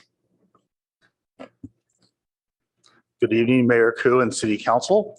Brad Eggleston, Director of Public Works. With me here at the table is Peter Gollinger, our urban forester. And then out in the audience, we also have Mike Wong, Assistant Director of Public Works. I'm sure you recall that it's been almost exactly a year since council voted to approve the updated tree ordinance. That was last June. And at that time, we had direction from council that after the first year of implementation, to review the ordinance implementation with the Planning and Transportation Commission and Parks and Recreation Commission, and return to council with any adjustments that we might recommend out of that process. So Peter and his team in urban forestry have been working very hard over the past year to implement the ordinance, but somewhat interrupted by the series of storms this winter, which really pulled them away from those efforts.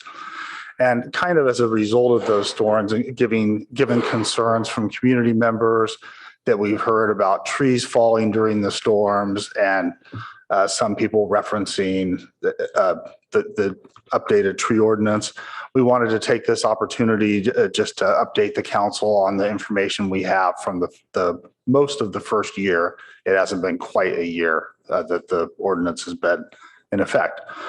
So we're here before you tonight. We do still intend in the fall, late summer or fall, to go to PTC and PRC as originally intended to follow up with them. And so with that, I'm going to turn it over to Peter for a brief presentation.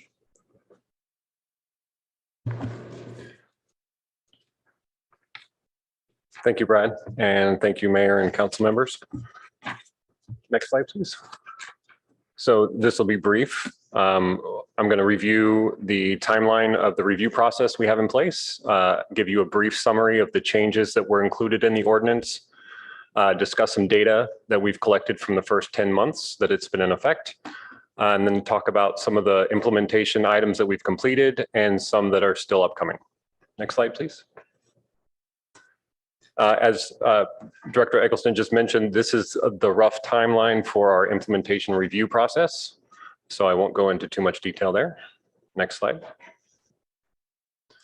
Some of the key changes that went into effect last July 21st with the ordinance going into effect were an expanded definition of protected trees, some updates to the allowable reasons for removal of protected trees, a new focus on maintenance of private protected trees, and some major revisions to the notification and appeals process.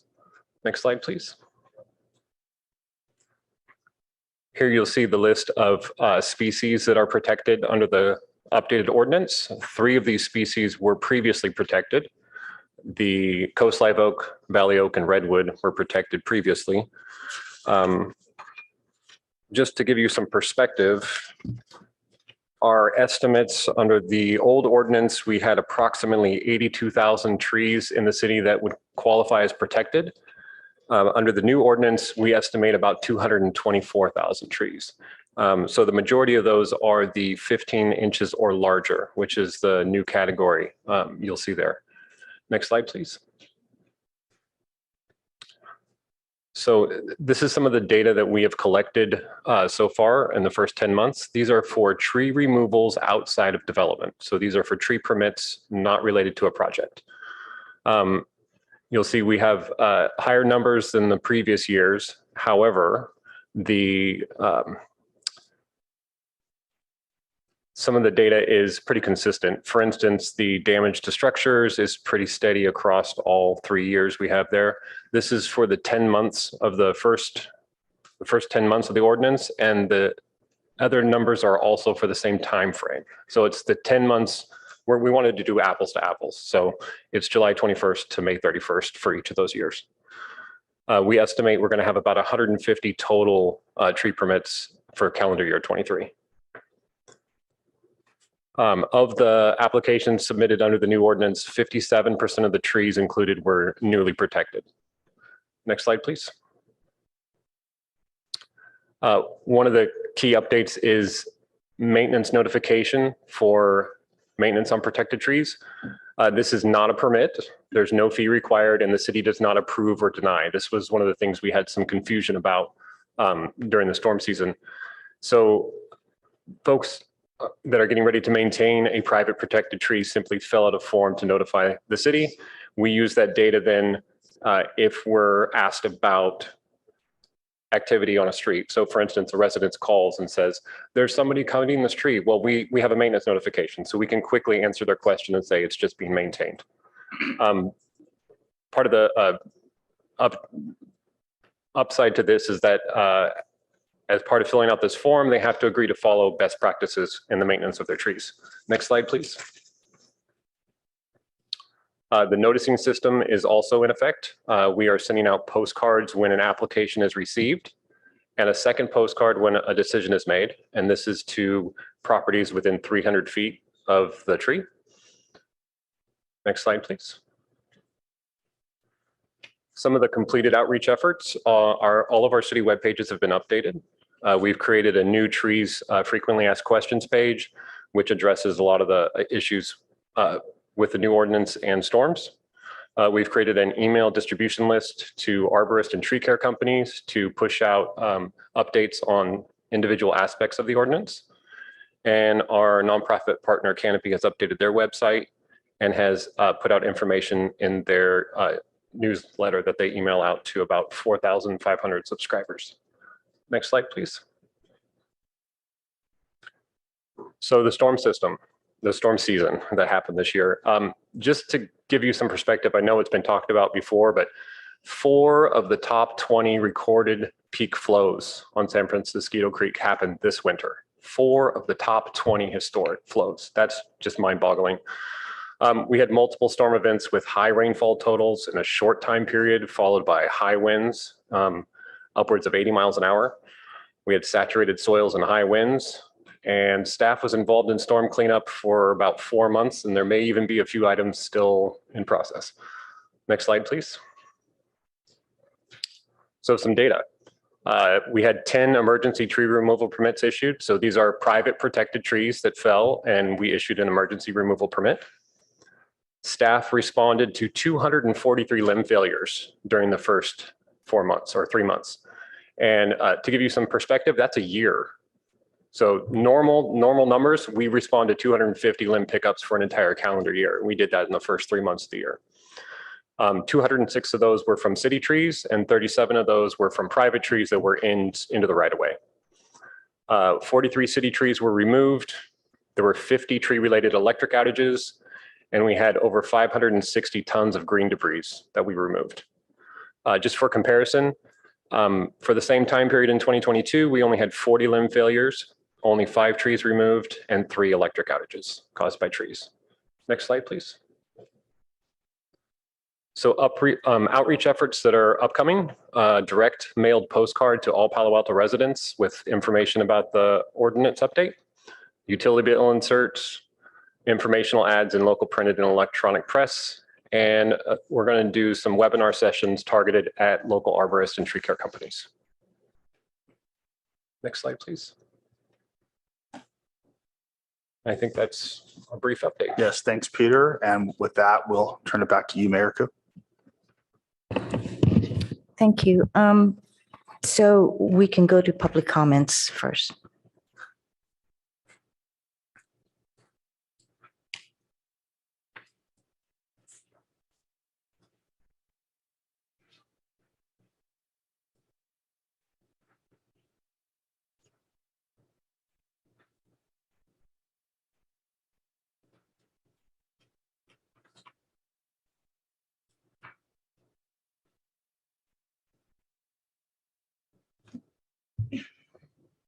Our first speaker is Bob Sanner, followed by Karen Holman.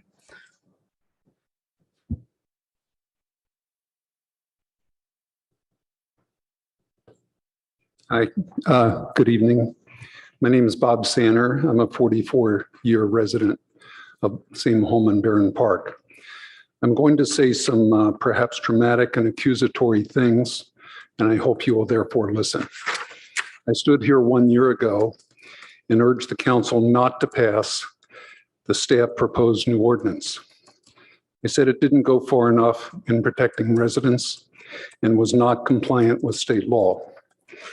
The council's reaction then was, ho-hum, we listened to staff, and it passed unanimously. When I said it didn't comply with State Code 3497, the city manager and city attorney likewise ignored me. If your property is being damaged, you have a possible case for tree removal. The foundations and eaves phrase that we just saw is only part of that and has no basis in state law. Those words do not exist in state law. Maybe you like or dislike the state law, but it is the law. So the city arborist, came up with those words. All the city has to do is cite the words of the 140-year-old state law, which, by the way, Sunnyvale does it, Los Altos does it, this county does it. I don't know why we don't do it. Well, actually, I do know why. The city is just opening itself up to legal fees. There could be successful litigation against it if it ignores the state law. I read that 3 removal applications were declined in the last year or so, and all might have successful lawsuits if somebody wants to argue under the state law. I hope you believe that the city is subject to the state law. I know that it is because I filed suit against my neighbor for his trees, and my attorney argued state law, and his attorney argued the Palo Alto ordinance. So guess who wins? I win. I want to make another very, very serious point. The city is intentionally being non-transparent with its residents. The city is subject to state law. Of course it is. The city is just unwilling to tell residents about that state law. And I'm not making this up. I was in a meeting, as these gentlemen know, a 3-person meeting. And I was literally in the room when this part of the ordinance was written. This part of it was handwritten by the city arborist, and this was his decision over my objection. And he said, in effect, the city's partner is Canopy, and Canopy in general doesn't want trees taken down. Thank you for your comment, but your time is up. One more. So we in Palo Alto are going to make it more difficult than the state code to take down trees. So this is pretty easy to fix.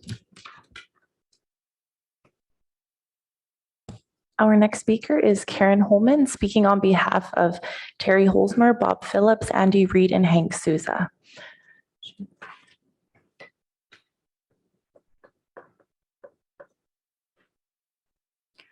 Karen Holman, you should be able to speak, and you have been allotted 10 minutes. Thank you very much. And first of all, I'd like to thank the City Council and the city staff, in particular Peter Gollinger, for their efforts on behalf of our canopy. I'm speaking on behalf of Tom Du Bois, who's not able to be here this evening, and asked that I read the following letter for him. My understanding is that tonight is an informational study session on the Tree Protection Ordinance update of 2021, and the consideration of any potential policy changes will be agendized after review by boards and commissions in the fall. There seems to be some misunderstanding of what the Tree Protection Ordinance is and is not. I want to provide my perspective. Again, this is Tom speaking. First adopted in 1951, the ordinance hadn't been updated since 2011. After many public meetings, including community outreach, ARB, Parks and Rec, and council meetings, we passed a thoughtful update last year. During last year's review process, I looked at the protection ordinances of surrounding cities. With the Palo Alto update, we moved from lagging behind other cities in tree protection to middle of the pack. Our ordinance protects trees over 15 inches in diameter. This is not extreme in any way. 15 inches aligns us with Los Altos, Menlo Park, and Mountain View. East Palo Alto protects trees starting at 8 inches in diameter. Redwood City and Sunnyvale protect them at 12 inches in diameter. The vast majority of our trees are on private land, and as with any other private infrastructure, it must be maintained by the owners, including watering and pruning when necessary. Again, this is true in all cities, to my knowledge. Our urban forester is making good progress helping ensure that residents know what to do. Satellite-based tree management solutions that the city uses now help us manage our urban forest to be much more proactive than we were able in the past. There was some negative press during the storms. Yes, we had very severe weather this year with 80-mile-an-hour winds that blew down branches and trees. It was shocking, dangerous, and sad to see. The storm didn't impact just Palo Alto. Talking to our urban forester and Canopy, other cities had similar impacts and worse. However, we need to keep severe weather in perspective and not point to this rare event as justification to weaken a very reasonable ordinance. In terms of the ordinance's implementation, you see in the staff report data, the impact has been minimal. The old and new tree ordinance resulted in similar outcomes on a percentage basis. One final and very important point, we need to protect smaller diameter trees now because Palo Alto has a more mature urban canopy relative to some of our neighboring cities. We must protect smaller diameter trees in order to have younger trees replace the older ones. Without that, we risk losing both our older, larger trees and the smaller ones growing now that could replace them. Regards, Tom Du Bois. And now, because the Canopy Board has their own meeting this evening, I was asked as a member of the Canopy Advisory Board to read the following into the record. Dear Mayor Koo, Vice Mayor Stone, and council members, we are writing to reiterate our support for Palo Alto's updated tree protection ordinance and to express our deep gratitude to city staff for their dedicated work on implementation. Less than a year ago, the City Council took a vital step forward in growing and preserving the city's urban forest. The ordinance update aligned the city's ordinance with what neighboring cities have already implemented and added clear criteria to guide decision-making. We look forward to continuing to partner with the city as implementation of the updated ordinance continues. Last winter's unprecedented storms underscore the importance of the city's commitment to its urban forest. Beloved trees fell or were damaged, and our community experienced fear, loss, and property damage due to the torrential storms. Yet trees remain the most important nature-based solution to climate change. Despite the loss, our valued urban forest remains in place, sequestering carbon, combating the urban heat island effect, and cooling buildings. One of the key points in Canopy's message of support for our community during the storms was proactive tree care. Appropriate watering and proper pruning will help trees withstand storms. We are grateful for the opportunity to partner with the city's excellent staff, in particular urban forestry section led by Peter Gollinger, on outreach for the updated ordinance. Canopy's Tree News newsletter have reached thousands of community members. Canopies and the city's web pages have answered many questions, and the ordinance update has been incorporated into Canopy's popular tree walk brochure for Palo Alto. Over the coming months, additional components of the city's thorough outreach plan will be rolled out. As the city works towards its sustainability and climate action plan goal of increasing citywide tree canopy coverage to 40% by 2030, the updated tree protection ordinance plays a key role. We appreciate your commitment to growing and preserving Palo Alto's urban forest. Regards, Cami Lowe, Interim Executive Director, Canopy. Thank you. And that's the end of the two letters I was presenting. And thank you all again to staff and council for your commitment to our Canopy.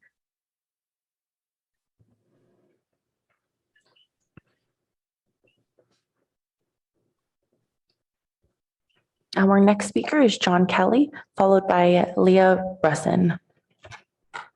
Mayor Koo, Vice Mayor Stone, council members, I'm going to take the really unpopular position tonight, and I'm going to urge you very emphatically to undo the mistake that you did last year. The ordinance that you proposed and adopted in 2022 was ill-conceived. It's turned out, we know now tonight, to be extremely expensive, and it's causing you collateral problems in other areas, not least of which is going to be the HCD's reception of your housing element. Ill-conceived, poorly advised, mistaken. Why do I say that? Because last year on June 6, 2022, Eric Filseth had this colloquy with the urban forester. Eric asked, how many trees a year are we currently losing between 15 and 36 inches? The urban forester responded, unfortunately, we do not have any data on these size and types of trees. If you look at some canopy cover imagery, overall, we are increasing canopy. Why did we do this in the first place? We didn't have a problem. Our urban canopy was growing. And yet there was a group of people who thought we were doing something really horrible, that we weren't keeping up with other jurisdictions. Should we start comparing ourselves to all other jurisdictions on all issues? Maybe we should, but that's going to lead to some very dramatic changes. So the mere fact that other jurisdictions which have less dense urban forests, are trying to protect more trees, doesn't mean that Palo Alto should do something differently. In fact, we haven't learned anything from the data that's been supplied tonight. There was an average of 40 tree removal permits during the two preceding periods that the staff analyzed. There were 66 in the period the last 10 months. That's a net gain of 26 tree removal permits, not related to development. 26 not related to development. How much is that costing us? What are we paying for each one of those additional tree removal permits? By my calculation, it's something on the order of $10,000 to $12,000. How do I get to that? Well, the staff report last year said it was going to be about $300,000 and you were going to recover $150,000 of it through increased fees. There's also, I forget what the exact number is, $742,000, which went to canopy over 2 years. You do the math, at least on those 26 units, you get to something north of $10,000 a tree. I've got 9 seconds left. I'll just say one other thing, which is this ordinance, and I think staff knows this, does not comply with state law regarding statewide exemption ADUs. And if you don't do something about it, I believe the HCD is going to take note of that. Thank you. Our next speaker is Leah Russin, followed by Jeff Greenfield. Good evening. Thank you for having public comment on this issue. This is not something I really wanted to be speaking to you about, as there are many other very important issues facing the city. However, this ordinance impacted myself and my family and my children in a very severe and negative way. I'm here to call attention to the fallacy that arborists can know with certainty whether a tree poses a risk to life, limb, or property. They cannot. I'm also here to beg for flexibility in implementing this ordinance, or that you rescind it altogether and go back to the drawing board. The problem, the city's ordinance only allows removal of large trees if they are dead, diseased, dying, or damaging a house, present tense, not poses a risk, but currently damaging. It unreasonably demands that residents assume the unknowable risk of whether these trees are healthy. Reliance on arborists is misguided. I asked for permission to remove a giant fir tree from my backyard last summer because it interfered with my family's use of the yard. City staff did not fully answer my inquiry until after the ordinance went into effect, and then told me that a permit would be expensive and I probably wouldn't get it, and discouraged me from applying at all. However, I consulted one of the independent consulting arborists on the canopy list and paid for her to come out to my house and look. And she told me that there was nothing wrong with my tree that could be used to justify getting a permit under the city's new ordinance. That cost me $100 just to get an oral opinion from her. She told me it would be $500 to $1,000 if she actually wrote a report that I could then submit to the city. The city told me it would be $500 to apply for a permit that I certainly would not get, and I should not bother. 8 months later, during those storms, which, yes, were unusual, however, I believe they are our new normal. We are going to be experiencing ever more severe storms. That's why my insurer, State Farm, has pulled out of the state following that storm. They anticipate more of the same, and we should too. 8 months later, I had holes through my roof, attic, and ceiling on 2 floors of my house.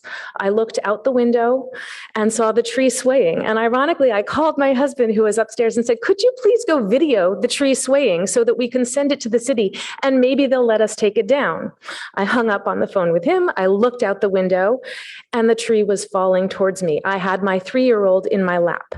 This was the day after her birthday. I picked her up and ran out the front door into the rain, thinking in my head, how fast and how far do I have to go to outrun a tree? People asked me, was it loud? I couldn't tell you. my senses were 100% on survival. That's not okay. I beg you, rescind this ordinance, and I beg you, ask your staff for good data. My tree is not in any of the data they presented. I did not Thank need you a for your permit to comment. You remove are a over downed time. tree. I will be done in just a second. There was no cost-benefit assessment. There is no data in that report on what it costs a private homeowner to remove a tree now. Unfortunately, you are only allotted 3 minutes. I'm also speaking on behalf of my husband. I'd like another 3 minutes for him. Unfortunately, he All has right, to be I'll be back present in and I will submit chambers. my written comment, but please understand, Or online. this ordinance has impacts to our children. My daughter still has nightmares. Thank you for your comments. Our next speaker is Jeff Greenfield. Good evening, Mayor Koo, Vice Mayor Stone, and City Council members. I'm Jeff Greenfield. I'm Chair of the Parks and Rec Commission and the liaison to the Urban Forestry Department within the Parks and Rec. I'm also an advisor for Canopy, but I will be speaking primarily on my own behalf, except as I specify otherwise this evening. Jeff, could you pull the thing to, yes. Thank you. That sounds better. The updated tree ordinance is a result of a comprehensive review of a very important city ordinance, which has not been substantively updated for more than 20 years. The updates are extensive, thoughtful, and balanced. The result is a more detailed and nuanced ordinance and with more transparent processes. The net positive impact for our beloved urban canopy is very significant, as Peter Gollinger highlighted. This will result in a broad range of well-understood benefits, including increased carbon sequestration to help our community move closer to achieving our sustainability goals and improving resiliency for our urban forest. After a comprehensive update, it's reasonable to expect that there will be a need to tweak things to get it right. But let's keep things in focus. And it's unfortunate that some of the comments this evening have been off topic. This is a study session reviewing the implementation status of this updated ordinance. This is a long-term investment. Staff has ramped up and lots of good work has been completed along with Canopy's support as well. Yes, it's unfortunate we're behind in a few areas, and it's important now to discuss how to complete this effort. And it's unfortunate we suffered an extreme weather event, not to discount significant losses that were incurred. But let's stay the course here. It's important for the community. It's important for the community to have an opportunity to share their experiences and voice their opinions. But that's not what we're here for tonight. We know that urban forestry staff is on the front lines. It's very important to hear their assessment and their recommendation of tweaks or adjustments to consider. Even more important is for staff to have appropriate time to prepare this assessment and recommendation for you. As you've heard, the plan is for PRC and PTC to review the updates, provide an opportunity for community feedback. As PRC chair now, I will confirm the commission has been looking to bring this discussion to our agenda.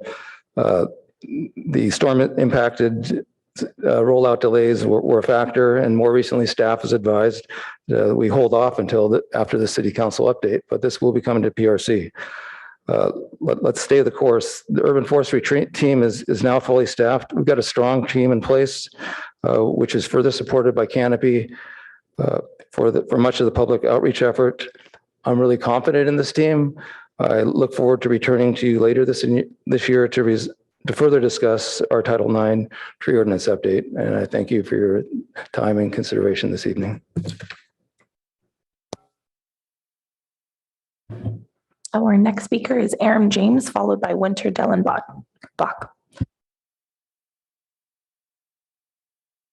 Well, I've been in the city of Palo Alto most of my 74 years. The Eichler I live in now, which my mom lived in about 60 years, didn't have a lot of trees when she came here, but boy, what a canopy she left.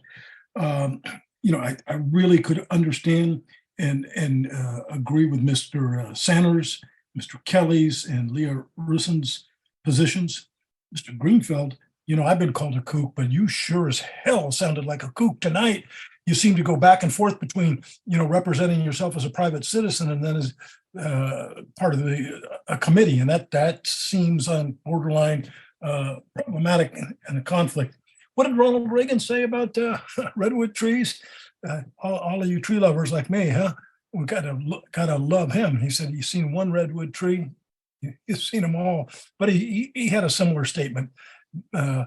during the grape boycott with the farm workers were asking folks to boycott grapes. And Ronald Reagan says, the reason I stay so young is I eat grapes every day. Now, he wasn't one of my favorite politicians, but my dad used to say to me, Aaron, most of the experts you'll find on this planet are the self-anointed and the self-appointed. And I can tell you very well that if I needed to find a shrink to say that my client was not competent to stand trial, it's just a matter of how many phone calls it took me on a given thing. You're going to get experts on every side of this, but it's very scary, as Leah Russin said, to have an expert tell you that a tree's not going to fall in your yard, and the next thing is it's falling through your house and putting your kids at risk. So, and I like the presentation tonight, but I think the big question is when you've expanded the number of trees that are now protected, and come on, you all are these big climate change folks, and I subscribe to that science, generally speaking. I like to hear both sides all the time, free speech stuff, but I don't think this is a rare event. I mean, you can't have it both ways, say that, we're suffering from the risk of severe climate change. And then when we see it in reality with all these trees that were falling during the storms that nobody predicted, the arborists were saying they were just fine and they were falling and putting people at risk. You can't have it both ways. And that's what some of our radical, I guess I've been accused of being a radical from time to time. And so that's not so bad. But some of these radical tree folks on this ordinance are going to put people's lives at risk. And if Mr. Zanner is correct, and I have no reason to suggest that it isn't, that state law and federal law occupy the territory, and the city has no business trying to nullify state laws like the segregationist members of the city council. I guess I'd like to call themselves residentialists, that euphemism there. But, you can't supplant a state law without putting your litigation budget at risk. Thank you. Our next speaker is Winter Dellenbach.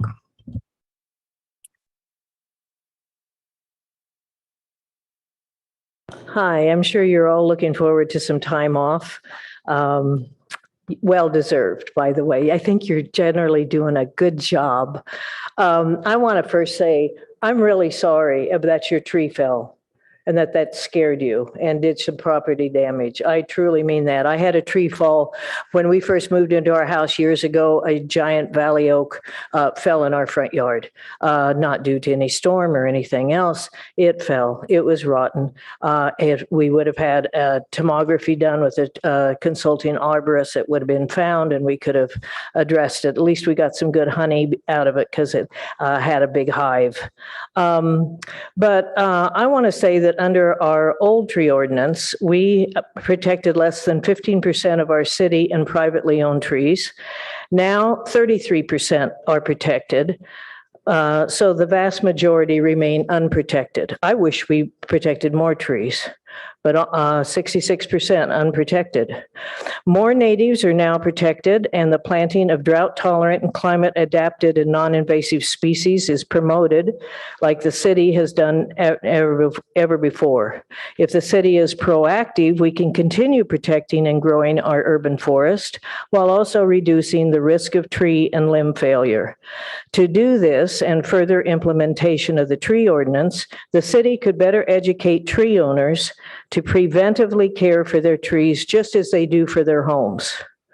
The needed information is on the Urban Forestry website, facts, and on Canopy's website, which includes a tree care hotline, terrific detailed information on preparing and caring for trees before and after storms, and why to hire a licensed consulting arborist to check and maintain tree health, including an arborist list and contact information. And yes, you do have to have a thorough check done by a very good licensed arborist. I strongly recommend, well before winter rains, that the city can send an insert in residential and commercial utility bills or via direct and email to alert residents to the need to actively care for and maintain their trees. Include links to the online resources I just mentioned. The city could also sponsor a community workshop with our urban forester and Canopy to discuss our new tree ordinance. There's so many misconceptions. The city doesn't pay for tree permits, of course, just like other permits. The people that want the permit pay for the permit. So we aren't don't spend money on permits. So have a community meeting to discuss our tree ordinance, how to best prevent tree and limb failure, and the myriad benefits of trees. Climate change not being the least of them. While we can't always control the strength of Mother Nature, we can preventively cooperate with her for our mutual benefit and safety, and we should. And there are no guarantees in this life of 100% safety. I think of it every time I get in my car and drive anywhere. Thank you.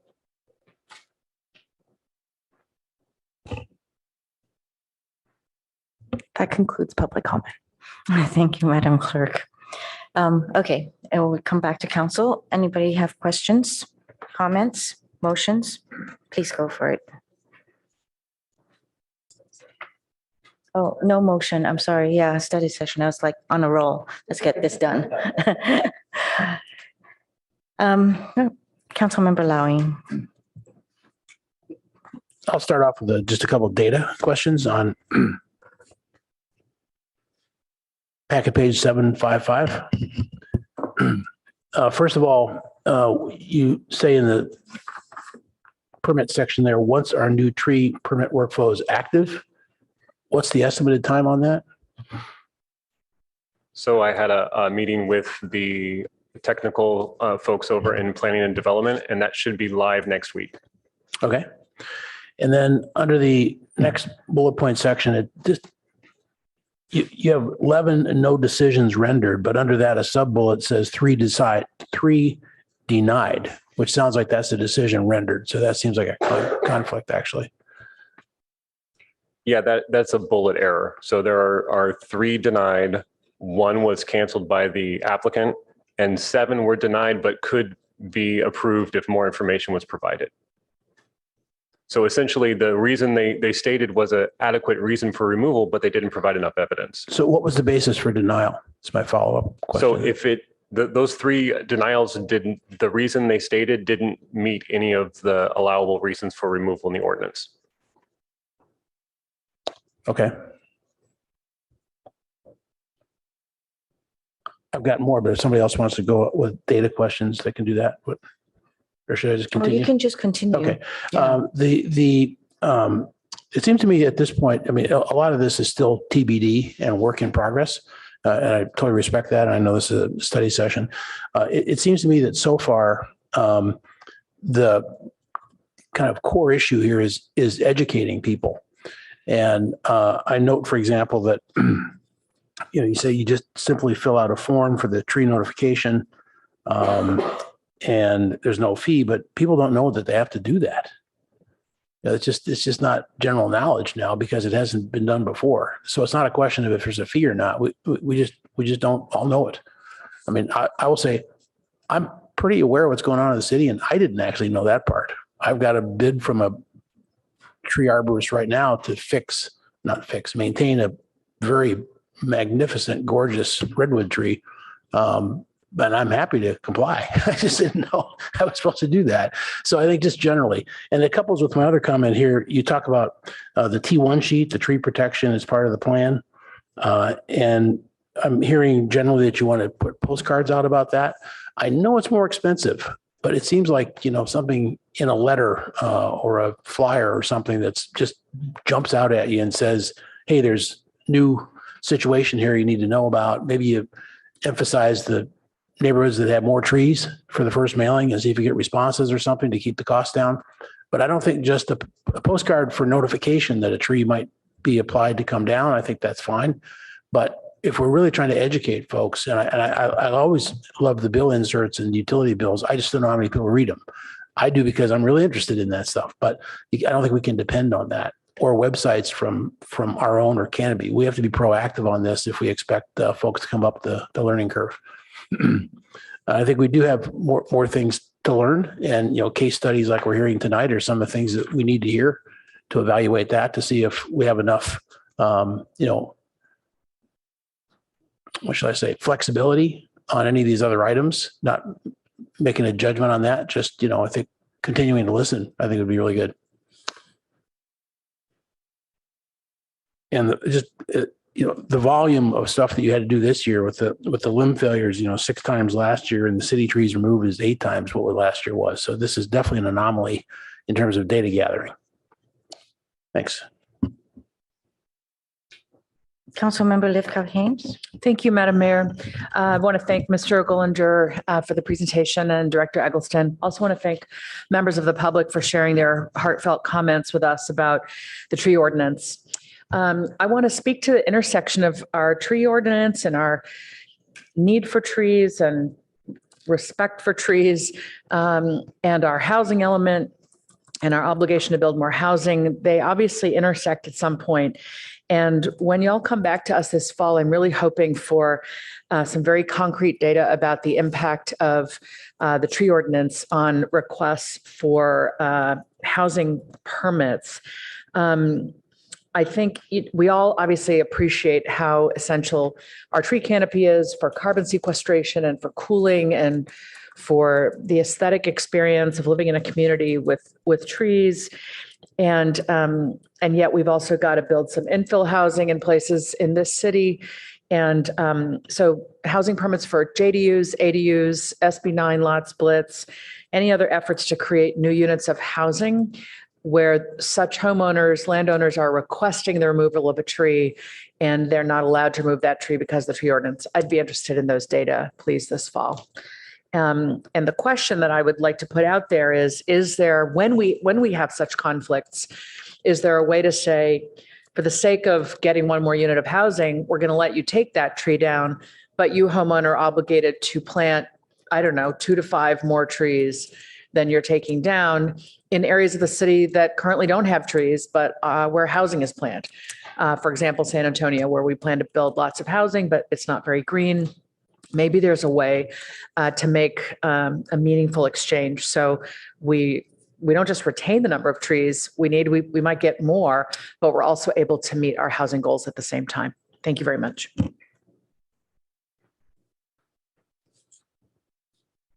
Councilmember Burt.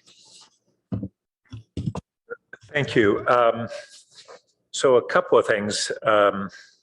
One, I was really struck by the number of how many protected trees we had under the old ordinance of 82,000 versus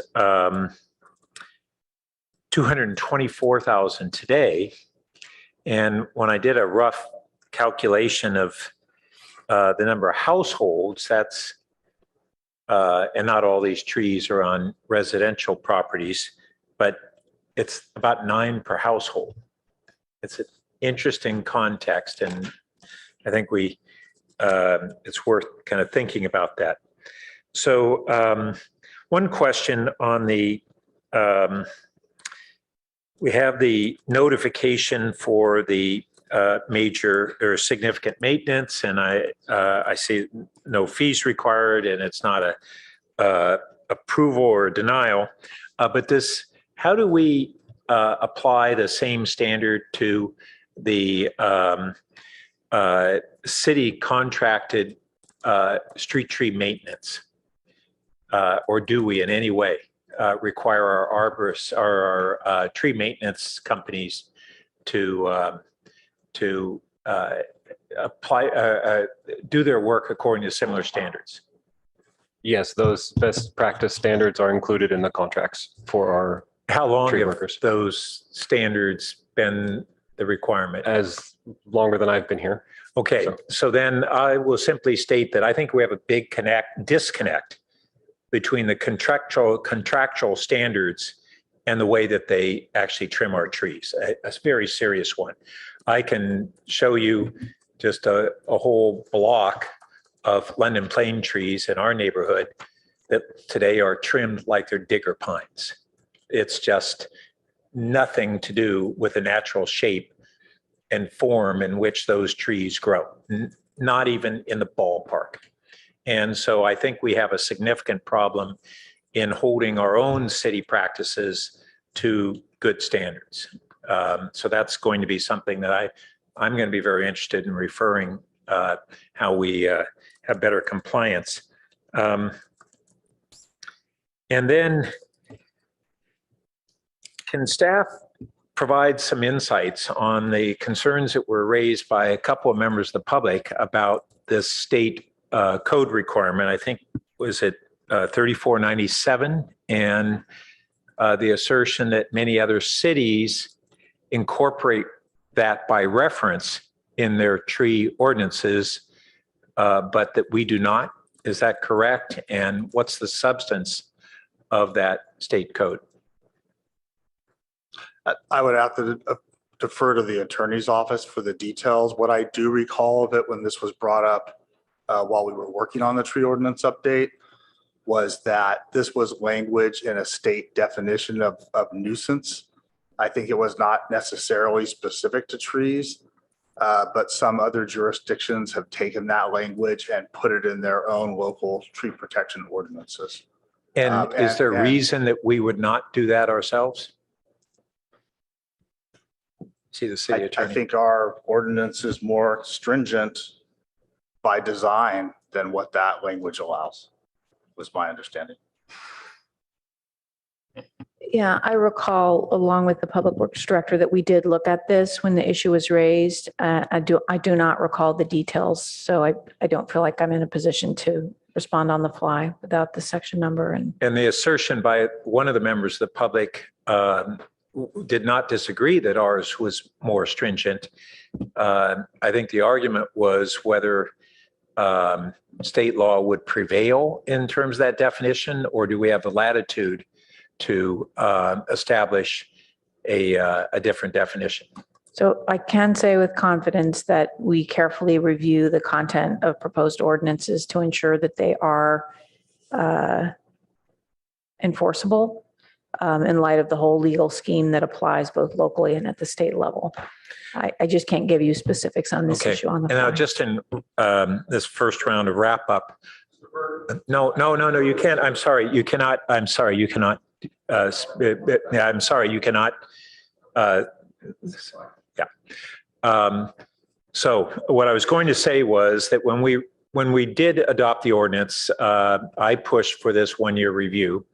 I believed it had many positive elements, but concerned that it would have some significant ramifications, some of which we were not able to anticipate, and that we should come back and really look at how we should refine it. And I don't think it's against our principles of protecting a canopy to coming back and looking fairly at how it should be adjusted. So that's going forward. Thanks.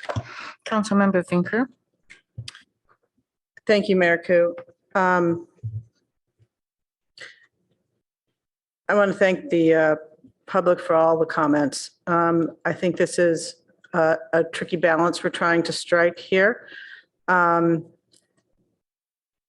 And I agree with what my colleagues, Councilmember Lithcott-Hames and Councilmember Burt, have said in that vein. There was a comment about our canopy being increasing before we passed this ordinance, so perhaps we didn't need to. But I wonder whether it was passed with the intent that we strike some kind of balance with the housing that we plan to build. And I would encourage us also to find a way to be pro-tree and pro-housing. That whole concern about whether there were trade-offs seemed to underlie the debate last year, but I didn't see a lot about it in this report. And so I do hope we can look more deeply into that when this comes back. Because it is unclear to me whether we've struck that balance. And I do recall watching the tree ordinance debate last year, and I remember hearing about the request for a 1-year review. And so I expected a little more of that tonight, although I do appreciate it's a study session. And I'm glad that it's going to be going to the PTC and parks. But when it comes back, I think we're going to have to grapple with this balance more directly. Having a good canopy, as has been noted, is very important to our climate plan. But that doesn't necessarily mean that the trees that form that canopy have to be static. In other words, the same trees. And I wonder whether we could think about things, and whether staff could think about this, as to whether there are canopy equivalents. Like, do you have to have the same trees forever that somebody before you planted? Or can you swap them out for something, equally good? I know there's diameter issues, there's maturity issues, there's, making sure that they are well planted and stay, but there may be things we can do that get around some of these issues. But I also just want to note that I think most of us were moved by Ms. Russin's recount of her experience with the tree that fell into her house while she was holding her 3-year-old. It's just terrifying to think about. So I think that the comment about the standards that one needs to meet to remove a tree, talking about it being currently damaging or instead of posing a risk, is something we need to look at very carefully. Maybe I don't understand it fully enough, but it seems to me if there is an imminent risk, that's something we would want to also include. So, in our home, we kind of laugh. My daughter is a big tree advocate, and so we laugh about, I love trees. That's said a lot in our house. The city loves trees. We have them. It's a value, but we're going to have to try to balance it. So hopefully we can consider some of those things when this comes back to council. But thank you for your work on this, and thank you for the presentation.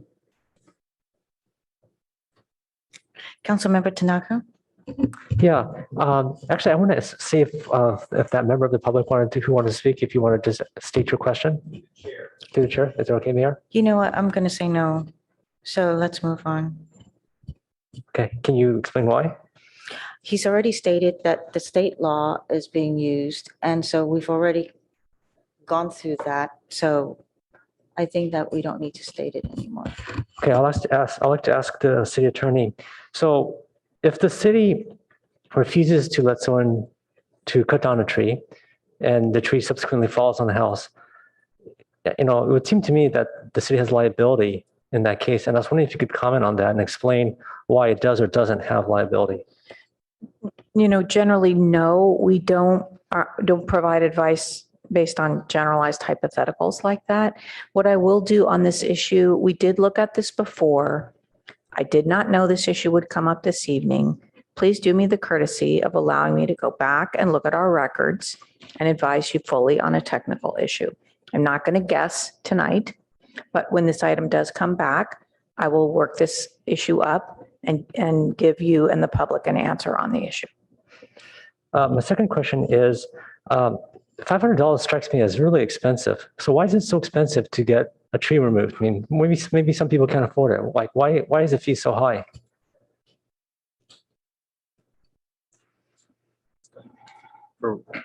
Can you clarify for me, please? What is the fee for the tree removal? A tree removal permit is $457 to the city. It strikes me as rather expensive, but why so high? So it involves at least one site visit by city staff, as well as processing and reviewing documents submitted as part of the process. It's actually quite cheap when you compare it to other development permits. Okay, and what if someone can't afford it? If the tree is dead or an immediate hazard, we can work with them. We have issued no fee permits for truly dead trees, but it's a case-by-case situation. I see. Okay. And how's that determined? Again, it depends on the state of the tree and the emergency need. Okay, because to me, I'm a big fan of trees as well, but I think people's property and safety matter more. And so I think being, kind of siding on the favor of if there's a possibility a tree might fall, might hurt someone, might damage property. To me, I think the city should be gracious, right? And I mean, we're lucky here, no one died, but certainly a house, I think she told me is over $100,000 worth of damage, right? I mean, that's a lot of money. And it could be devastating to some people, to some families, right? To some people. Not everyone in Palo Alto is rich. And so I just think we have to be very conscious of that and make the process a lot easier, a lot more streamlined. So we do have a detailed process to remove a tree if it poses an imminent hazard, and that's deemed by an arborist who reviews it. Some trees don't appear to have a hazard. Again, there's no guarantee. Trees are a living thing, so you can't. Well, I mean, that's also why I would argue that we should be kind of generous here, right? So because it's hard to tell. Like, I mean, yeah, sure, you could get a radar or do something really fancy to investigate a tree, but sometimes that's really hard to do or expensive to do. And also time matters too, right? I mean, if a tree's about to fall, you don't want to like spend weeks or months trying to get some expert out there and then go through the city process. So how long is the city process to get a permit? With the notification, it takes a couple weeks. However, if there's an imminent hazard and the arborist calls, we'll issue an immediate removal permit if there's an imminent hazard, and there's no delay. We'll give them verbal authorization to remove the tree and then issue the permit post. So you get someone, so if someone like says, hey, you know, it's raining, it's blowing really hard, you will issue the permit on the spot? If they have an arborist certified, call us and let us know that they inspected the tree and they deem it an imminent hazard, yes. But, you know, sometimes it's really hard to get an arborist coming out, especially if there's a lot of, you know, trees that have fallen and whatnot. And so isn't it a little bit kind of unreasonable to ask someone to put their life and property at risk to try to go round up a arborist in the middle of a rainstorm? I mean, it just seems like a little bit asking for too much. That's always been our minimum standard in the tree technical manual, which was written many years ago. Okay. That's the minimum standard required. That might be, but it just strikes me as being really placing a lot of liability on the city by having a super high bar when there's property and people at risk. Because a falling tree, especially a very big tree, can be incredibly dangerous. And so I would very much look forward to the city attorney's kind of analysis on this, because it just seems like we're walking on thin ice here. Well, if I could perhaps interject a bit as well. Let me just note that if there were an imminent safety issue, that staff would follow up and deal with that on a case-by-case basis. Yeah, but you're saying you have to get an arborist report, which is kind of crazy. As I said, staff would follow up on a case-by-case basis. Once again, we don't want to, and would be inappropriate to try to identify what that situation would look like. But again, our staff has proven on a day-to-day, night-to-night basis that if there are emergency situations, that staff will respond. So Peter was responding with respect to the process for approval, but I do want to not take for granted the scenarios that you painted in which we would be unresponsive to specific situation, either related to the tree or related to the owner. Council, Vice Mayor Stone. Thank you, Madam Mayor. Ms. Gollinger, thank you for your work and your presentation tonight. You know, the data comparisons between this year's superstorms and last year's very dry drought year. And to me, looking at the data comparisons, just apples to oranges. And so I'm curious, are you able to opine on maybe any percentage or number or anything of any of those limb failures or tree-related electric outages that you believe were caused by the updated tree ordinance? No, I don't think there would have been any immediate effect. Sorry? I don't think there would have been any immediate effect this winter. From the tree ordinance? Correct. Thank you.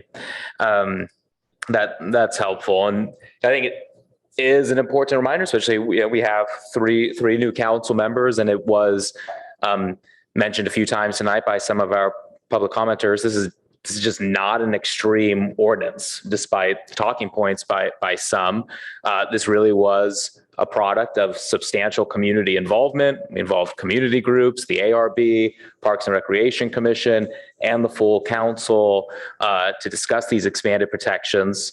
And really was just kind of meant to move us to the median in the region by protecting trees over 15 inches in diameter. And so there was a lot of careful consideration given to that number and the fact that it aligned with the same protections offered by neighbors in Mountain View, Menlo Park, and Los Altos. They've all showed that this has been a workable model. East Palo Alto goes even further in their protections to 8 inches. Redwood City and Sunnyvale protect theirs at 12 inches. So I think that's all really important context to keep in mind. And I think, of course, the timing and the difficulty of having passed this expanded ordinance and then having storms that we have not seen in decades hit, trees are going to react that way in those type of conditions, unfortunately, and hearing our city arborist confirm that was helpful. And yeah, kind of addressing just the fact we are a green city, just passed our SCAP. It seems very kind of just, it's counterintuitive to me to have done all that and now kind of turn around and maybe question this expanded tree ordinance. I mean, our SCAP plan really relies on our ability to significantly reduce greenhouse gas emissions, but I don't see how we're going to do that if we weaken our natural tree canopy. And there was this article published by Penn State. I'll just read. There was the opening sentence in this article on the importance of trees in the battle of climate change. Says, quote, "Trees are without a doubt the best carbon capture technology in the world." And I know through our SCAP discussions, we've talked a lot about new and developing technologies that we're going to need to be able to meet our 80 by 30 goals. And we really need to be able to be, I think, all hands on deck in that effort, and being able to make sure that we are protecting this tree canopy is critical. And I heard some comments up here at the dais tonight about the possibility of removing older trees, replacing with younger trees or multiple trees. And the data, and I think it was the U.S. Geological Survey, has published a lot of reports on the fact that older trees sequester more carbon than young trees, and that cutting down older trees release more carbon into the air. So it really is just not an equal trade-off to cut down an existing older tree, replace it with a new young one.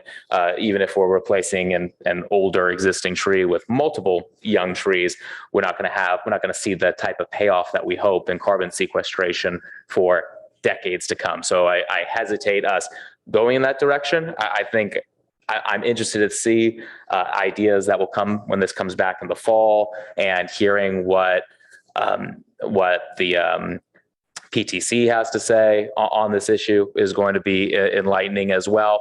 But also, we're not done implementing this ordinance. I mean, I really think this study session is premature, given we're not done with it, and we haven't had an opportunity for PTC and Parks and Rec to be able to really weigh in further. So just want to caution us moving in that direction. You know, we're listening to the experts tonight. We have one here. We have Canopy that has sent in a letter of support as well. And so I think it's critical that we stay the course, listen to the experts, and make refinements in the periphery, in the areas that can be meaningful. But to say, and I didn't hear that tonight, but to say at the dais, but to say to just abandon this effort, I think that's what I said. No one said it up here. To abandon the effort would be unwise. Councilmember Lefcourt-Ames. Thank you, Madam Mayor. Mr. Vice Mayor, what was the study you cited? Where was it from?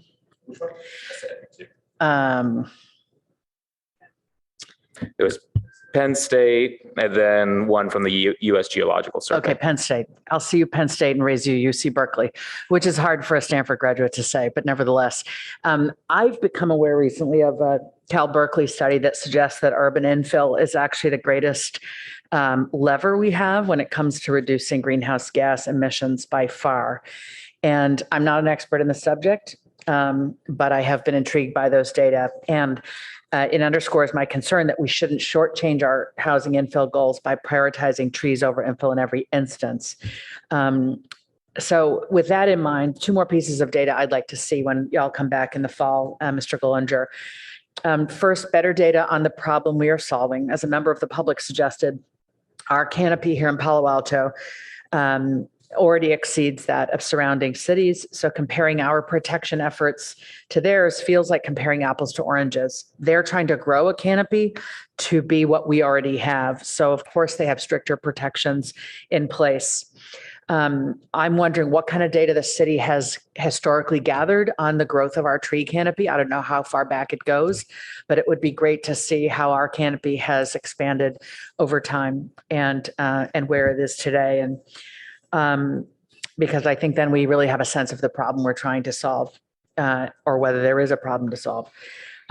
Second, to the point made by Ms. Russin, and I think we're all very moved, and we could all put ourselves in her shoes of just the fear that any of us fears as parents, as humans, when our lives appear to be in imminent danger.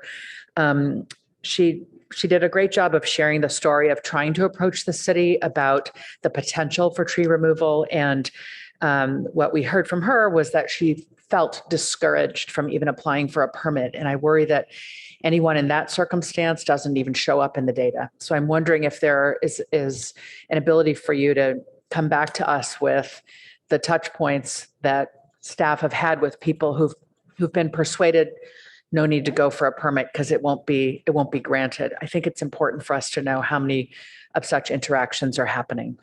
Thank you very much. Councilmember Vinker. Thank you. Just very briefly. What I was trying to suggest was the idea of canopy equivalency, whatever that may take. That's what the experts would tell us. Maybe it's very hard. Maybe it's 6 trees to 1. Maybe it depends on the variety, the age, et cetera, et cetera. But that's the concept, is not necessarily a 1-for-1 idea. It's just the fact that, some aging trees do just that. They age, they die, or they may be unattractive for other reasons in a particular setting that has evolved. And so just being wedded in perpetuity to the particular ones that are there is something that I don't know that we want to wed ourselves to. If there is another option, I just want to learn more about it. So I would just appreciate that being informed to learn from experts. Thank you. Thank you. So I just want to say that I align a lot with what Vice Mayor Stone said. If the city is really truly serious about climate change and sequestration, our urban canopy needs to be part of the solution.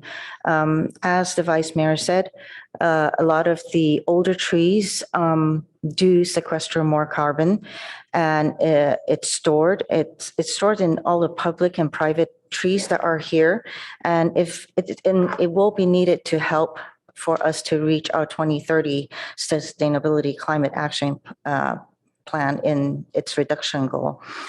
Also, with the climate action plan, it's to increase tree canopy to 40% citywide coverage by 2030. Then there is the city program of 10,000 trees in 10 years.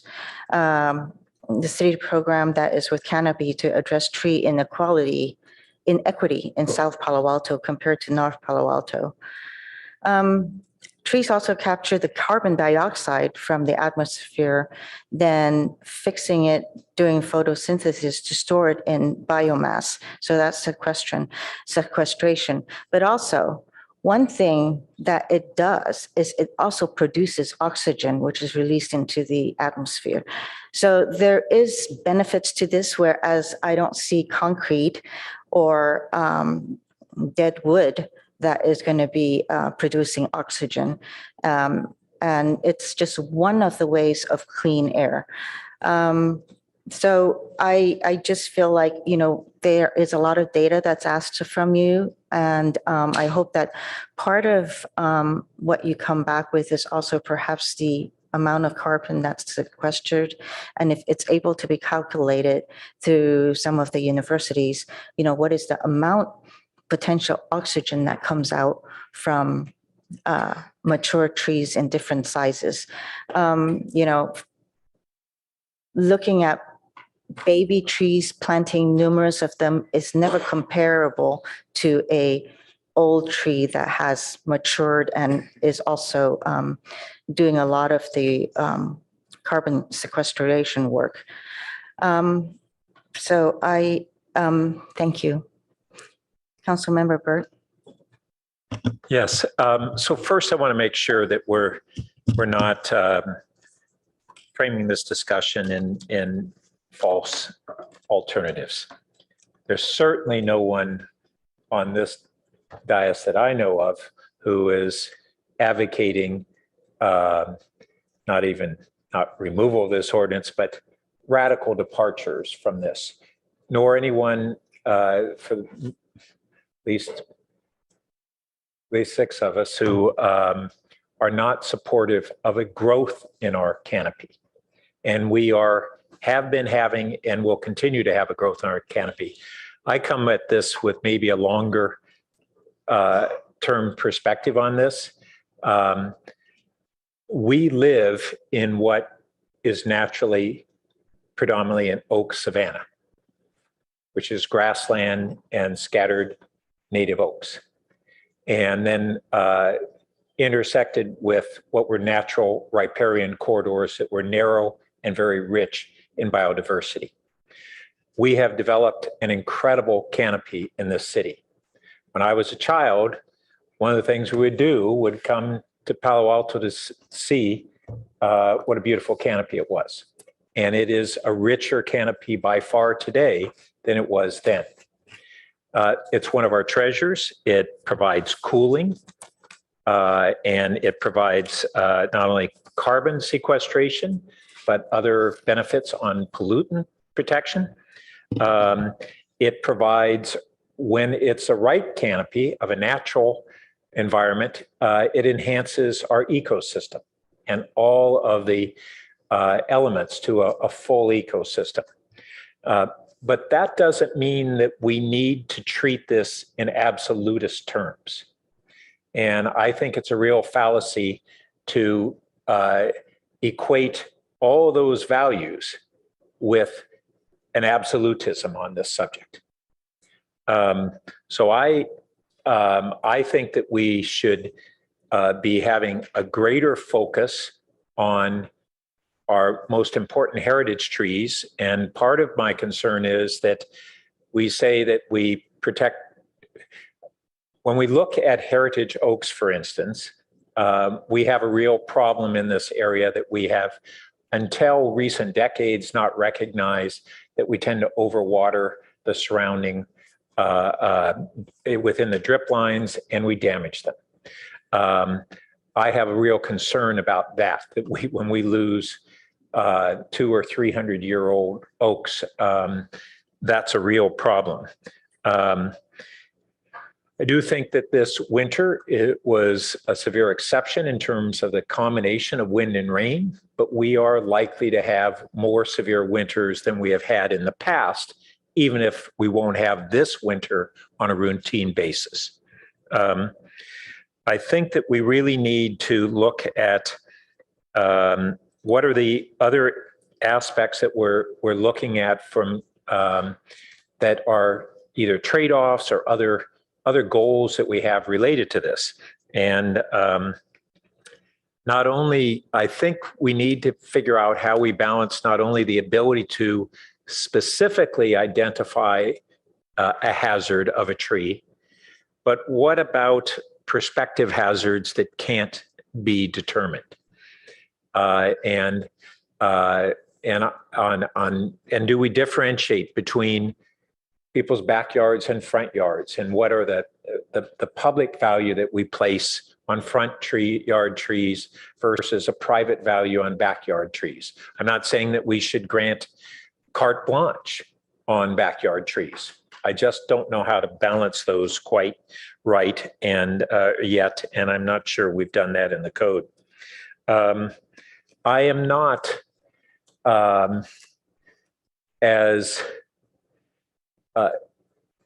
there are the absolute quantitative numbers of increasing canopy are a value, but placing essentially all 15-inch diameter trees in a protected status, regardless of whether they are part of a natural ecosystem here, I'm not sure I'm wedded to that. And I'd rather have us be looking at long-term, and this is a long-term process, rebuilding a canopy that is reflective of a natural ecosystem to the degree that we can, then treating all trees as being nearly equal in value. I know that we differentiate, but we've gotten to that point. So, and I also would say that not only do we have issues around ADUs, but we have issues around daylight. People who can't grow gardens in their backyards because of canopies. Where is that trade-off? And I don't know the correct balance, but I know that those are competing issues. And we've kind of emphasized one half of an equation, and there are other things on the other half of the equation. I think the net result will continue to be that we're going to embrace policies that will continue to increase our canopy, no matter what tweaks we have. How much and how we trade off these other things is what I think we're struggling with. So those are my comments. Thanks. All right. I don't see any other lights. I want to say thank you. We're going to conclude this item. Thank you, Mr. Gollinger and Mr. Eggleton. Thank you. I just want to also, it's 10:26. We have one last item. It's an action item. It's a colleague's memo with regards to Friendship Cities. It's a new designation. So I would like to ask council members to give me a nod to go ahead. I would encourage you to please do so, but I can also understand. I don't see any lights. Oh, Councilmember Venker. Thank you, Mayor. I'm always happy to see good efforts at connecting people by my friends at Neighbors Abroad, and thank you for bringing this to us. I just one point of clarification. The Friendship Cities that are, as mentioned here, are described on the Sister Cities International website. Is the idea that it wasn't crystal clear to me from this? I just want to confirm we're talking about Friendship Cities for international cities only, not domestic cities, correct? I'm getting nods. So, okay, I take that as correct. Great. Okay. I assume that was the case. It just was not clear to me. Then my only other question was in the on page, I don't know what page it is of your memo, but 909, where it talks about the process for creating a Friendship City. And it talks about the liaison. I had understood that prior sister cities may have come straight to the councils of whole, but I just want to confirm is the idea that the liaison has to approve it or could veto it, the mayor has to approve it and or could veto it, the vice mayor has to approve it, and council, like all, could any one of them veto it under this process? Yeah, I think with this, it might be kind of long, and we can look into an alternative way. Yeah, sorry. We can look at a different way of having it approved. You know, maybe once it's introduced, it can just come straight to council for council to decide. You know, I think just make it simpler. That would be my thought. I mean, it's just a suggestion. Yeah, so that's just a friendly suggestion would be to do that, to have it. Obviously, you'd want Neighbors Abroad on Broad. Sorry, it's late. Neighbors Abroad on board. But then it seems like it could come to council. I'm just worried that if it's a good idea and, 5 or 6 of us are in support and, it sounds like any one of those 3 could say no. And it's up to you, but it seems to me maybe we want to just bring it to council. There's a lot of layers there, right? Yes, there's a lot of layers there. Yeah. Councilmember Burt? Yeah, I have heard from members of the public and others along the same line about and thought more about kind of the complexity of that process. We were trying to frame it as, okay, we have Neighbors Abroad buy-in and the council rep says, yeah, it's great. And then we wanted to essentially be able to streamline the process from there.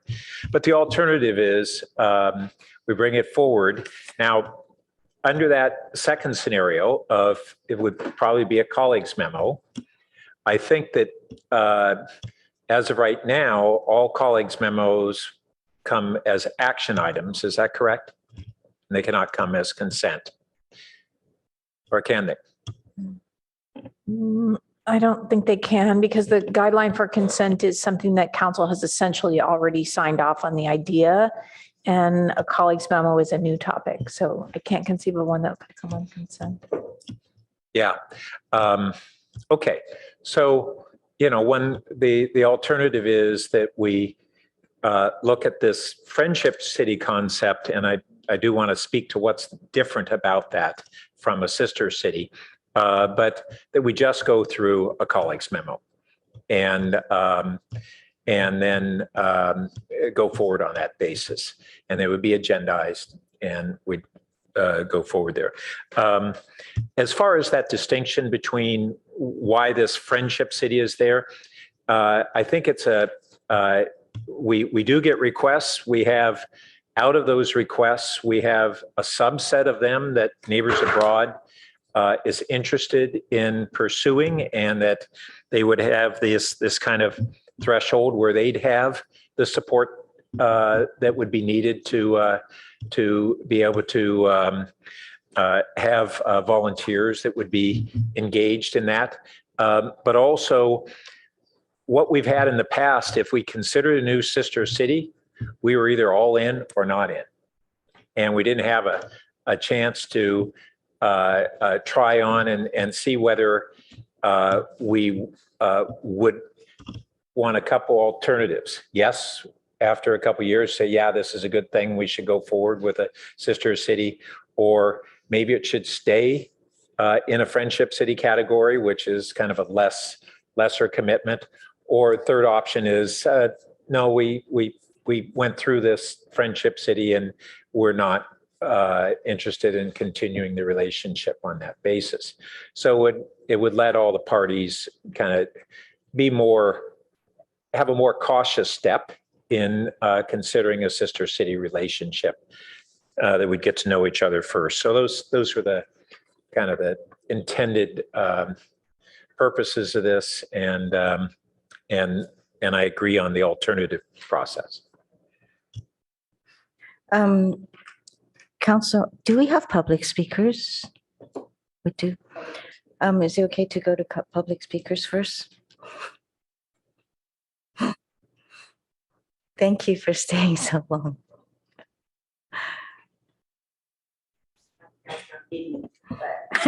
I'm going to speak to it just a little bit. I'm Sarah Burgess. I'm president of Neighbors Abroad. Thank you for considering the Friendship City proposal through the colleagues memo. Basically, our sister city relationships are quite broad and are not limited usually in any way. And we have a lot of different types of interactions, from student exchanges to delegate trips to projects that we put on in the sister cities. The one thing that's true of all of them is the sister city relationships benefit our city. They align with council goals. The relationships not only create these cultural bonds, but also extend significant civil benefits to the city. We support the priority on climate change and natural environment through our carbon offset program with Oaxaca, as well as the rainwater capture program there, through the sharing of our best practices with our European cities, as well as supporting Palo now to encourage their budding carbon sequestration programs and efforts. We support the priority of economic recovery and transition with their delegations from these cities, visiting the city, staying in hotels, eating in restaurants, and promoting Palo Alto in their locations. We're linked through two accelerators, actually, to our that are within the city of Palo Alto, the Nordic Innovation House and the German Accelerator, both of which work with our sister cities in those countries and are involved in our relationships. Our engagement also gives us a widely circulated presence across our borders through the press. Our recent support of an Asian women-owned business, our current visit to Enschede, Netherlands, with local and Bloomington students exploring the life of Pastor Oberdine and his successful efforts to hide Jewish children and adults from the Nazis, as well as nearly all delegation visits are covered by highly favorable, positive press, which otherwise would not be available to our city. Our sister cities relationships support the city's goals of diversity, equity, and inclusion as well. We have students right at this minute either returning from Tashura, Japan, or in Tashura, Japan, Enschede, the Netherlands, and Oaxaca, learning about other cultures and learning to appreciate them. And just as an aside, my Oaxacan student just texted me yesterday and said, what can I do to continue to support these organizations down here? I've never been so moved in my life. So it's touching to see what happens. As a volunteer organization, we put in a lot of hours and we do our best to keep the staff support to a minimum. It's in our conscience all the time in the efforts that we take. Some things can't be avoided, like getting approval of the use of city facilities and scheduling events on the calendar of council members and the display of international gifts. But we do consistently attempt to take as much on as we can ourselves. But we receive contacts on a regular basis seeking to add to our list of sister cities, as I know the city does as well. We'd like to be able to select from them to add the benefits to those cities to our relationships, but have a simpler method to do it and a simpler relationship in doing so. Friendship cities, we hope, would have a less complicated path to create the relationship. Our board would require a dedicated committee already in place. Thank you. Thank you for your comment. Your time is up. Through the chair, may I Should I? ask the President Sister Cities what else you wanted to say? I wanted to describe the relationship if I could, because I think it might be helpful. So I'm sorry about that. Sure. Thank you, Mahia. We want to have a dedicated committee already in place to run the relationship. We want to have a contract for the relationship, setting forth more simple goals, more limited goals, so it's not the broad relationship to start. And of course, we want the 3-year duration only, so that we can see perhaps the relationship will run its course within the 3 years. And if it's longer, we could go on, or we could morph it into a traditional sister city relationship. We can't take on all cities to the degree and the depth that we have already in the past, but we don't want to turn down some of the cities that are in the offing, and hope that this is a path to be able to do so. Thank you very much. Thank you, Ms. Bridges. Our next speaker is Aram James. For the record, Madam Mayor, the last speaker was given 4 minutes and 30 seconds. So it doesn't seem like that's even handed, just to make the record. So I went over as a student exchange student for 3 weeks to the then Soviet Union. And the idea was to, my dad's mass exchange, they called it Citizens Exchange Corps. And before that, they called it peace hostages. And the goal was that we would meet our counterparts, okay, in the Soviet Union, on the theory that since we're in the middle of the Cold War, the program was originated in 1962. We met our counterparts in an effort to mitigate the risks of nuclear war. So I know a little bit about that. Grew up hearing about mass exchanges, my entire childhood. But what I would like to see, and my dad was not afraid to go to the Soviet Union when it was unpopular with the government. He had a long FBI record for a Jew going out and trying to make policy with the Soviets to try to prevent nuclear war. But what I'd like to see now is a sister city with the Palestinians, okay? Because you and I all know, we read the papers, the New York Times, we read it all. Even the pro-Zionist newspapers will admit that war crimes are occurring. The Israeli government is perpetrating those with U.S. support, $3, $4, $5 billion a year for a country that only has 10 million people. They're armed with nuclear weapons, and we should. And they're pushing settlements. Talking about the Israelis into the precious limited lands of the Palestinians. So why don't we do something really provocative in a city where we have a lot of outspoken Zionists, and that's okay. They're entitled to their opinion, but so am I. I want to see a sister city in Gaza, the West Bank, some of the Palestinian cities. So we will have the ability to have our eyes and be firsthand witnesses to the war crimes that the Israelis, like I said, with our money, with US government support, commit against the Palestinian people every day. So now, is that going to happen? Am I going to have even one vote in support of that? Probably not, but I'm not going to stop talking about it. Let's have a day to talk about Palestinian rights and human rights. A little equal time, just a little bit, for the Palestinian people and the plight that they undergo because of the Israeli war crimes that are occurring every day. I appreciate the time. That was our final speaker. Thank you. So back to council, and thank you for waiting. And Councilmember Lowing. Thank you, Mayor. A couple quick questions. One is your intent to send this over to PNS because you referenced council procedures and protocols. It does appear that there's still a lot left to be sorted out on page 909. So I'm just wondering how you want to process this. And secondly, I always want to note the fact that I think this could be way too successful. And that's kind of hinted at in some of the verbiage here as well. We could have a lot of cities that want to do this. And so related to that is my other question is, should it be a council member or can it be an active member of the community that could represent us? So that was 3 all at once. But the basic question is, how do you want to process this? Do you want to revise the colleagues memo, or should it go to PNS, or?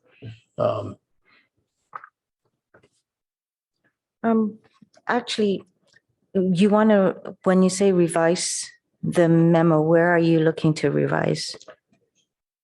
I'm sorry? Oh, the recommendation? Well, when you're discussing the fiscal and resource impact about stuff that still has to be done, it seems like there's more things that you might want to work out there.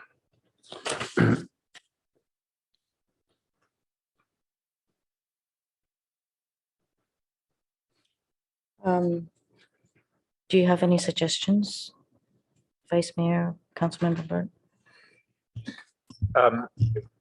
Well, I think we have 2 alternatives, depending on what consensus we have tonight. But I think referring it to Policy and Services Committee with certain guidance from the council tonight would be fine.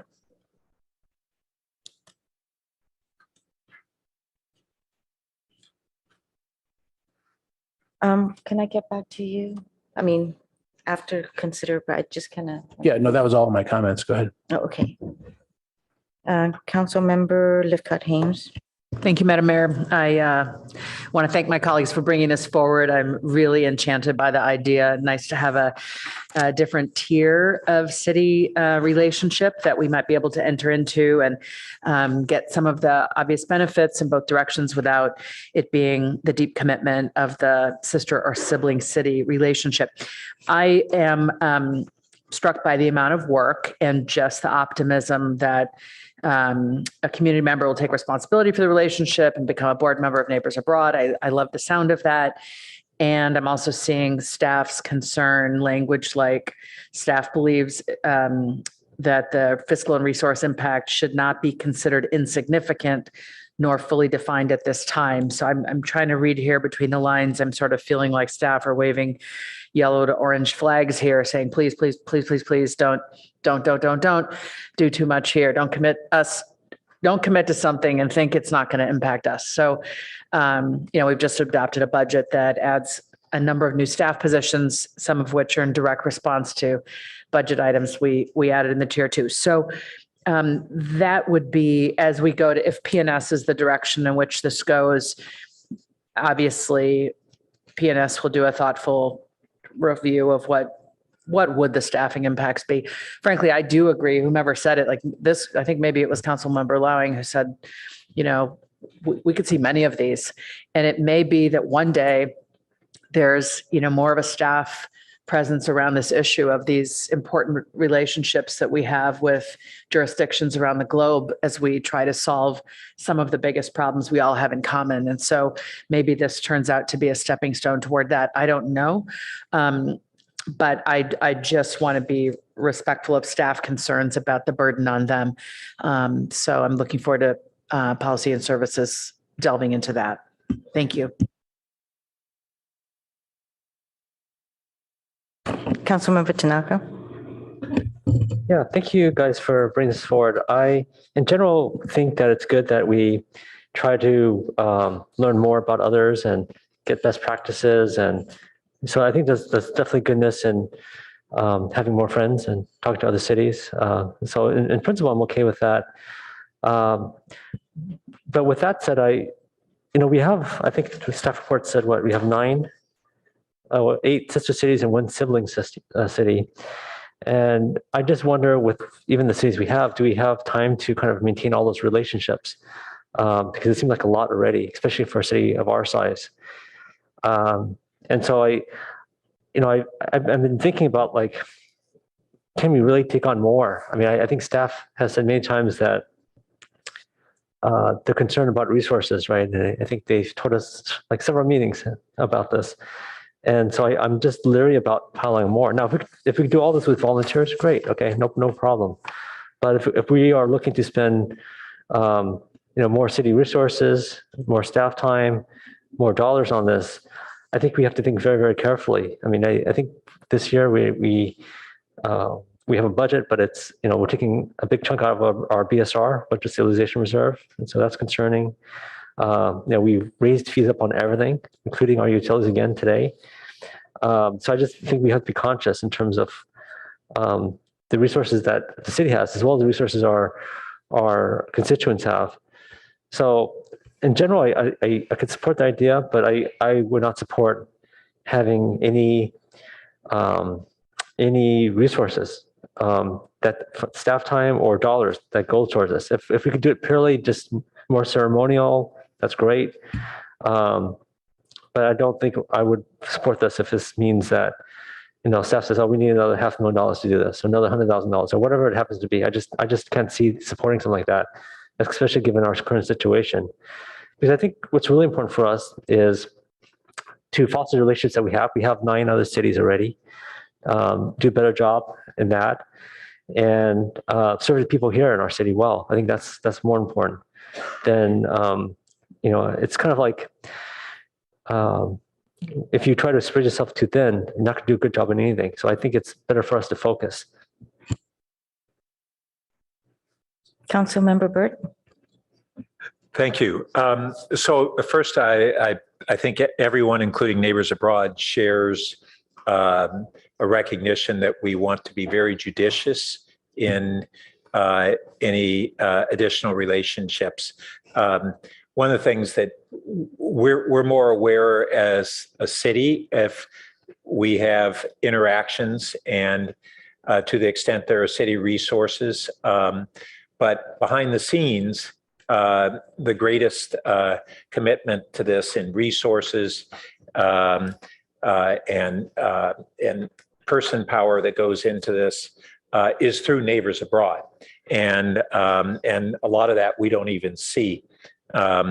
We have 8 or including sibling 9 relationships, and over the last couple of years, we have maybe 3 events a year on average of delegations that visit. And when those happen, there are a combination of Neighbors Abroad resources and some city resources that are used. We do get really significant benefits. We've seen in recent years this emphasis on sharing of best practices, both in innovation practices and in environmental and sustainability practices. That's been a really growing relationship. Our objectives on diversity has really been also enhanced. Not only do we have this rich relationship with Oaxaca, which is also now a way in which we have the most meaningful carbon offsets, but we have our relationship with Palo in the Philippines is now looking at having a similar carbon offset program, but it has really been a growing role of the relationship in our regional Filipino American community. We have our relationship with Yangpu in district of Shanghai, and we've talked about how do we really engage this really sizable portion of our population here in Palo Alto who are ethnic Chinese and many Chinese immigrants. And this has brought community members into civic involvement in a way that we didn't have otherwise. I know that there's, to my knowledge, only two cities that Neighbors Abroad has been looking at potential friendship city, and one is in Kenya, and with a emphasis again on a really impactful reforestation carbon offset initiative. And Neighbors Abroad has been very progressive in their approaches. We have Shikura, Japan. So we have 3 Asian cities, as we as a region and a city have become increasingly a higher and higher proportion of our population is Asian. This has helped very much further how we draw people into civic involvement and promote that. And then lastly, economic. We get from our sister cities from developed countries, they come here purposefully for economic development relationships. And we don't see all that because a lot of that goes through the private sector when they're here. We get a sprinkling of it. But as we are looking at our economic recovery and our role as a city that is resurging as its historic reputation as a global center of innovation, this really does further that. And it's not always highly visible to us, but it's really valuable. So I think those are all reasons why, one, we all share that we want to be judicious in moving this forward, and maybe that's one of the things that P&S needs to look at is how to do that. But Neighbors Abroad has the same concern, and that's why they framed it this way. So I don't expect that this is going to be all doors open here, but how do we set some boundaries on it, I think is a very legitimate question. Okay, so I think what Councilmember Burt said about it's okay to send over to policy and services for further discussion, that will be fine. But I think also that, it's wise to kind of look at this, and I appreciate Neighbors Abroad finding a different way in order to address the many, many interested cities that want to have a relationship with Palo Alto. I think I do think that it is kind of, we do have to recognize that there are a lot of international cities as well as cities within here in US that do want to have a relationship. So it's something that we have to recognize and acknowledge. But I also know that Neighbors Abroad work very hard in ensuring the relationship is maintained and fostered. Have appreciated much of staff support through the years on this.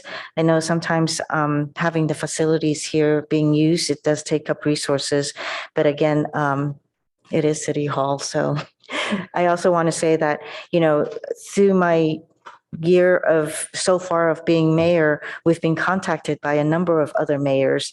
We had the mayor of Cyprus come out. We had the mayor of, I'm sorry, I forget the city in France, the one near the airport that visited with us. Do you know the name to it? No, but In each case, we aren't looking at doing a friendship city, but there is economic development value. There are absolute interests, from different cities. So I hope that we can move this forward, developing the sister city relationship and also sending it to policy and services for further discussion. And we do have Ireland that is knocking on the door right now to be a friendship city. So yeah, this is something that, and the city is called Dunleary. Thank you. So if we can do this in a manner that we can at least give Dunleary an answer, that would be nice. Okay. Would you like to make a motion? Sure. I will move that we refer this to the Policy and Services Committee with the comments that have been provided by the council tonight. Second. Would you like to speak to it? I'm good. Would you?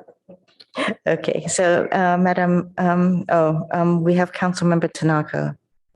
Yeah, so I guess I'm still not clear here. So is this going to, like I said, I can support it if there's no resource impact to the city, but if it does have resource impact, I don't think I could support it. So I guess what is, I'm just trying to understand what this I motion. can answer that.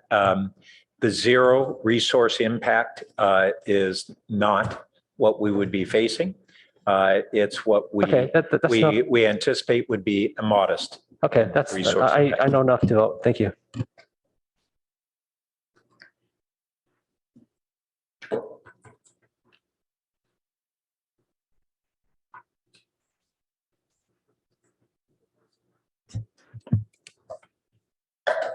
Councilmember Burt?